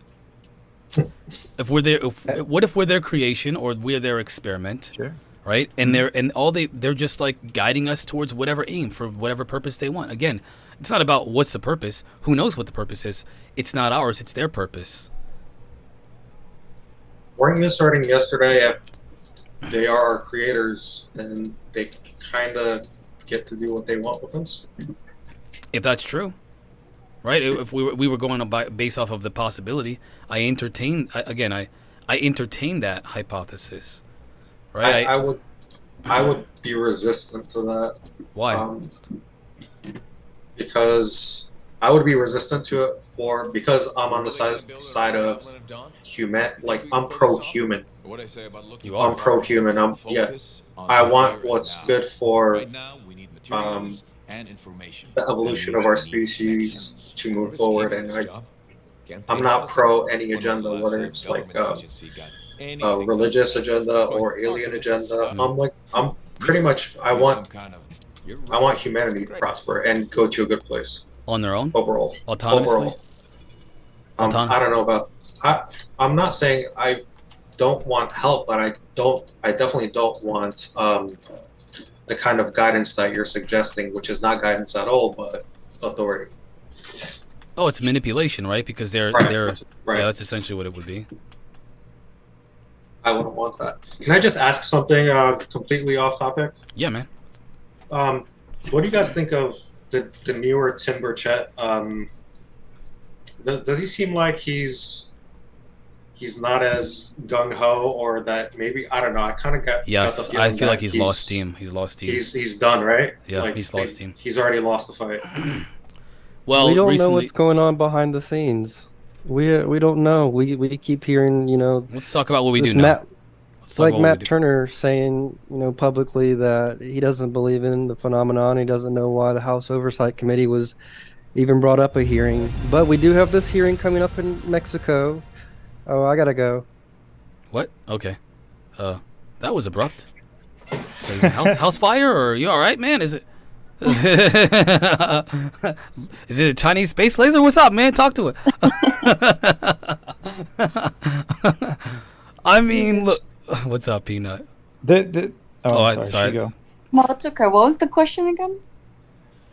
Oh, about Tim Burchett. I've just seen like recently how he's acting on Twitter to some of the questions that are being posed in like the latest interviews versus right after the hearings, how he was so gung-ho, and just something seems to be missing from his demeanor, spirit, almost like he's already been defeated. And I'm more afraid that if he's not defeated, that he's actually being paid off at this point. Because I mean, he's a politician. It's a possibility. Yeah, I don't know about that. That's very high. I think the first thing would probably be more likely, only because we have nothing that would suggest that he's going to be paid off. I mean, he's shown a lot of resistance to these narratives by, you know, the powers that be that are resisting this. So I don't have any reason to believe that. It's possible. For me, I just don't have any reason to believe that. I don't know if I'm just speculating. I mean, for me, the hearing was a flop. I mean, there was nothing to it, and possibly the classified information that Grush gave behind the scenes probably turned out to be nothing. And so now, I don't know, maybe he just feels like... Well, nothing doesn't get legislation written that the president signed into law recently, by the way. Just want to throw that out there. It was, yep. So I'm sorry, nothing was... Nothing doesn't get put into legislation for the president of the United States to sign into law. It was added... Domain, is that what you're talking about? It was added to the NDAA, this year's NDAA. So I don't think it was nothing. It was obviously enough to make some serious big moves legislatively. So that would be that's not true. It's actually not true. Not there's true. Probably there were probably some programs that were not having oversight, but I don't think it would have anything to do with UFOs. Why would they mention Why would they mention non-human intelligences? Non-human intelligence recovery. Again, you're saying is because of Grush. Because Grush brought it up. No. Because Grush and 40 of witnesses that have direct knowledge of these programs, and including knowledge of the non-human intelligence and the craft, have gone to the Inspector General and have convinced convinced legislators to write this into law. You have to miss all those steps to get to your conclusion. So what did they write into law? That they had to disclose this stuff, these programs? Yeah, among other things. They have to hand over whatever metamaterial, whatever possession that they have becomes eminent domain of the United States government. Specifically in relation, don't turn in. Yeah. Right. Sorry. Specifically in relation to non-human intelligence. Okay, so not like plants and animals, like aliens, bro. Sure. Yeah. That's a pretty big deal. Put that into, that doesn't mean anything though. Like you can put that in an amendment or a law, but that doesn't necessarily mean there's anything there. Sometimes people are just stupid. I mean, I'm sure we could go through all the laws that have ever been passed. Yeah, dude, there are laws on the books for Bigfoot. I mean, what? Yeah, there are laws on the books for like protecting Bigfoot. I'd like to see those laws. I mean, again, well, on the level that we're talking about, this is we're talking about a huge federal level, not like local, somewhere backwoods, Missouri. Yeah, sorry. I'm sorry, no offense, but yeah, it's a kind of. I'm speaking of Oklahoma, but it has to do with being so like, even people on the state level want to be taken seriously. So if they truly believe in something, right, they're still going to try to put it down in a law. That doesn't mean they're right. I don't know. Well, the evidence is kind of compelling as far as the UAP phenomena, including Fravor and Graves. I mean, Fravor, there's corresponding evidence not only from the jet fighter. There's the rest of his squadron, which is eyewitness accounts. We have the Nimitz account, and radar account from another aircraft carrier. So there's scientific data to basically say, yeah, these things are flying in down from 80,000 feet, going down to 50,000 feet, performing all these maneuvers that we don't have the capability for. So they're not making these laws just for nothing. I mean, there's definitely something out there that's a phenomena, and it's being scientifically recorded at some level. So they are making these laws directly for those instances, I believe. It's not just like, some weird footage of Bigfoot that somebody has somewhere. Yeah, I got to be honest with you, man. And especially, again, 40 witnesses that have direct knowledge of these programs that involve non-human intelligences, you'd have to skip a lot of steps to get to that conclusion. A lot of things. That's 40 witnesses that we don't know who they are. You don't know who they are, but the people that are responsible for legislation do, and that's why we have it. You like could that be why Tim Burchett is, I don't know, you said like backed off? Maybe they started looking at these people and they've kind of been turning they're making it. They've made it explicitly clear that they're being stonewalled. They've made it explicitly clear. Yeah, that's again. I hear where you're coming from, but you'd have to dispel quite a bit of like data points here to get to that conclusion. And then I'm still not so sure about Ryan Graves' testimony or this 80,000 feet thing. Right, I mean, right. There's been nothing released that we could verify ourselves. But there has been. So the DoD has confirmed that incident did happen. The DoD has not rejected the information that Ryan Graves has presented. The only thing that the DoD has done is suggest that there are other possibilities aside from what David Fravor is saying that it is. So this is an important perspective because a lot of people are falling for this, but I'm not gonna let you do that. Not here. What? How about the FLIR footage? Like, do you discount? Well, he believes that he's a big West supporter. So. Yeah. Well, it's not that I'm necessarily a Mick West supporter, but he does what a lot of people who believe that there's a UFO, like a physical UFO phenomenon going on.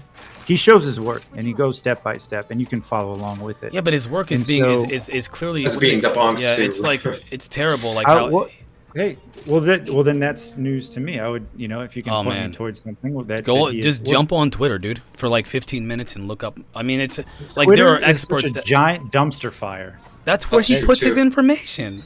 But yeah, Nick No, Pope, that's I think not where he puts his information. That's Bro. where that's. He does have a YouTube channel as well. I know that he has a website. He has a YouTube channel and a website, right? And Right. that's where you can follow the step-by-step analysis, right? You can also get that information on Twitter, as well as commentary from him on Twitter, as well as pushback from other people, experts, by the way, on Twitter. And those experts who don't specialize in video game animation are telling people that that he's wrong. He's literally starting from a presupposition, looking for alternatives that can only be come to if you ignore the data, especially when it comes to the witnesses that are there. What he does is he excludes witness testimony as evidence and says that it's irrelevant. We've talked about this before. One of the most important. He doesn't say that. He does not say that, dude. He doesn't say. He just said we can't personally verify it.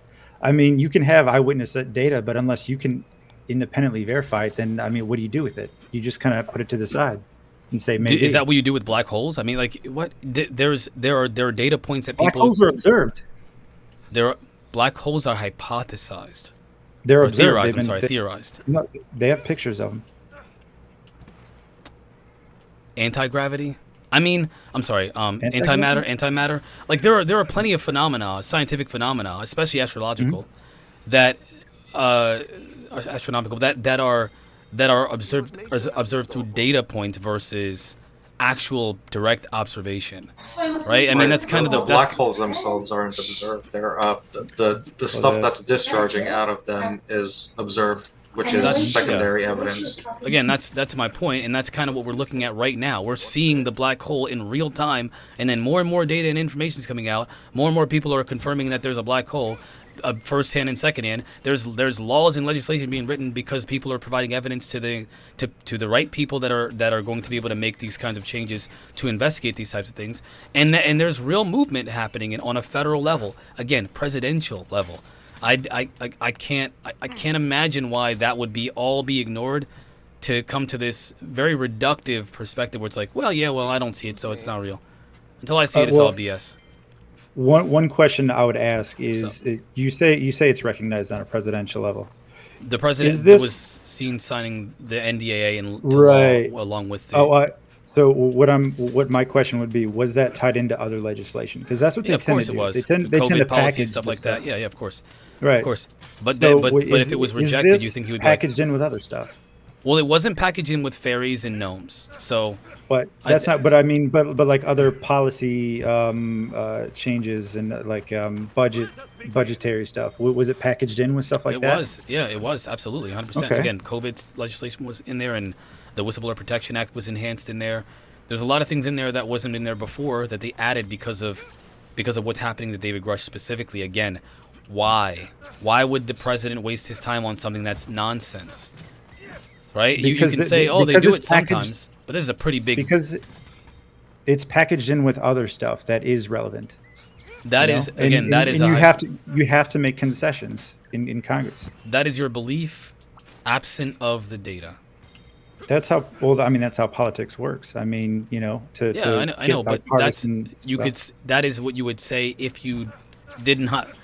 So if I say, listen, man, there's some guys that are making claims to Congress, and it's just all crazy. I don't believe any of it. Well, I mean, there are some guys.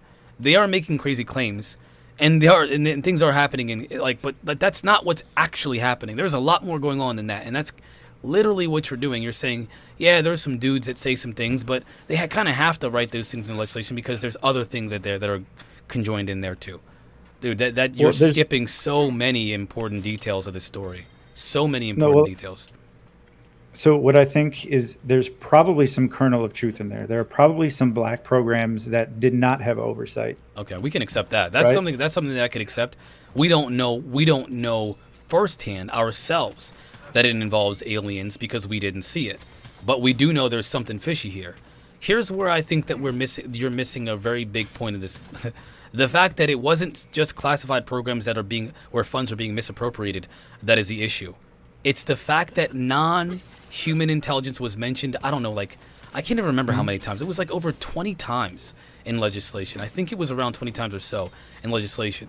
That's a pretty big data point that we can't just ignore. It's wait, why are they talking about non-human intelligences and non-human intelligence craft and what the heck is bodies? Why do they put that in legislation if it's not real, if it's just hearsay? I mean, politicians can believe in this stuff too. I mean, this is a whole new generation of people who grew up with this stuff. Yeah, but they're not the ones writing legislation. It's those dirty, busted balls people, the people that went their sacks hanging down to their knees, man. It's not the people, the young'uns that are nice and perky. Oh no, the current, even the older members. I mean, this phenomenon has been going on for a while. So yeah. Even Tim Burchett, how old is he? He would have grown up, probably hearing about aliens his whole life. Yeah, man. You could probably skateboard on them wrinkles. I'm just saying, there's definitely something else going on here. I mean, there's obviously something going on, and it's not related to just random misappropriated funds. It's related to non-human intelligence and recovered crash retrieval of non-human technology, because that's what's written into law. I'm gonna go based off of what objectively is true, not based off of the speculation of by excluding those data points. I think it's just this is a weird moment in history. I think it's probably going to turn out to be nothing. I think we're going to be waiting another 80 years. That would would be suck. something people. Well, it's going to be something people read about, and they're going to be like, "Really?" I hope so. I would prefer that we wait another 80 to 100 years in stagnation with this topic than what I think might actually be happening. Because it's just better. Trust me. You would hope that it would be that versus what I think is happening. Yeah, I know you think that the phenomena is malevolent to some degree. I mean, malevolent, at least in reference to what it means for us, not in terms of what the nature of it is. I don't know if its intention is malevolent. I just know that whatever might be happening, it ain't for our benefit. That's what I personally believe. But I don't like talking about my perspective here because I have received threats, and also my children have been brought into these conversations now. So let's not hurt someone's fee-fees. I don't want to hurt somebody's feelings. Damn, man. Who's threatening you? That wouldn't be something I would bring up to you. No offense, but I took care of that as Okay. needed. Yeah, as needed. But yeah, it's. I think that again, the better option would be what you're proposing. The better outcome, I should say, would be what you're proposing. We ain't gonna get unlimited technology, and if we do, bye-bye civilization, anti-gravitic bomb in 2 seconds by Al Qaeda or whoever the heck doesn't like us. It would be better for us not to get that technology out there with the civilization we have today. To my point earlier, to your points earlier about human nature. Yeah, it's not going to change anytime soon. Probably not. I mean, again, keep in mind, I don't believe that the Venus Project will ever happen. We're too stupid and we're too hell-bent on our own destruction. Plus, I don't think that's what's in store for us anyway. Did you ever get to the? Because it looked like there was two parts to this. There was the Venus Project, and then you said the Zeitgeist movement. We could talk about that tomorrow. We are about 4.5 hours in. I know there are other people on here that have been here for like 3 hours. I gotta respect their time. Tomorrow, if you want to be on, the invitation is open, my brother. You're welcome. Yeah, I don't know. Yeah, I mean, I have no problem coming in and swatting down your ideas. Everybody does anyway. I mean, why not join them, you know? It's the most fun we have here, in my opinion. Sure, sounds good. I love it. All right, guys, I'm gonna head out. I appreciate you. I'm gonna finish this fight and then I'm done because I got a bunch of family stuff to do. Tomorrow, by the way, in case you don't know, I will be on a panel on Spaced Out Radio, probably about the recent political events. I tried to give the UFO topic a break because I think people were getting exhausted with it. I didn't want to bombard them with a ton of UFO facts that they're not really that interested in. Legislation and political movement and all that. It can be daunting, I get it. So I wanted to give people a little bit of a break from that with some deep philosophical questions that question the existence and nature of humanity. I figured that would be a little bit easier than whether or not we're alone in the universe. Don't you think? I have no idea. I'm clearly being facetious again.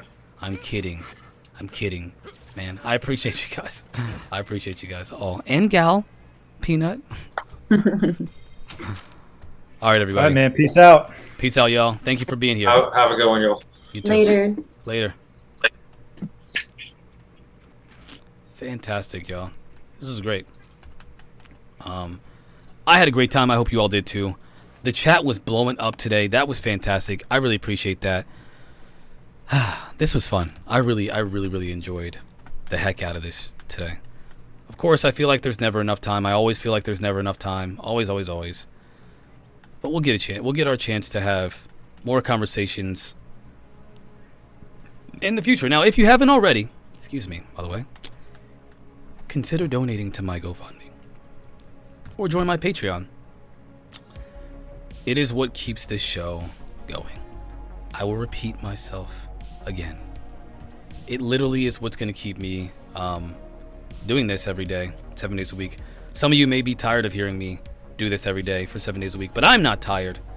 And if you, for example, support what I'm doing and love what I'm doing and get value out of this, then I encourage you to be a part of keeping my show alive. This show, this conversation, these conversations alive. That's my hope for you all. That's my hope. My hope is that we can continue these conversations. And so I'm going to post my GoFundMe here and my Patreon for you all to, if you would like, to donate as little as $1. When you can, if you can. I love you guys. I appreciate you so much. And this is always fun. Until next time, my friends, I'll catch y'all tomorrow. Same time, same place. Dr. Rizal. Peace.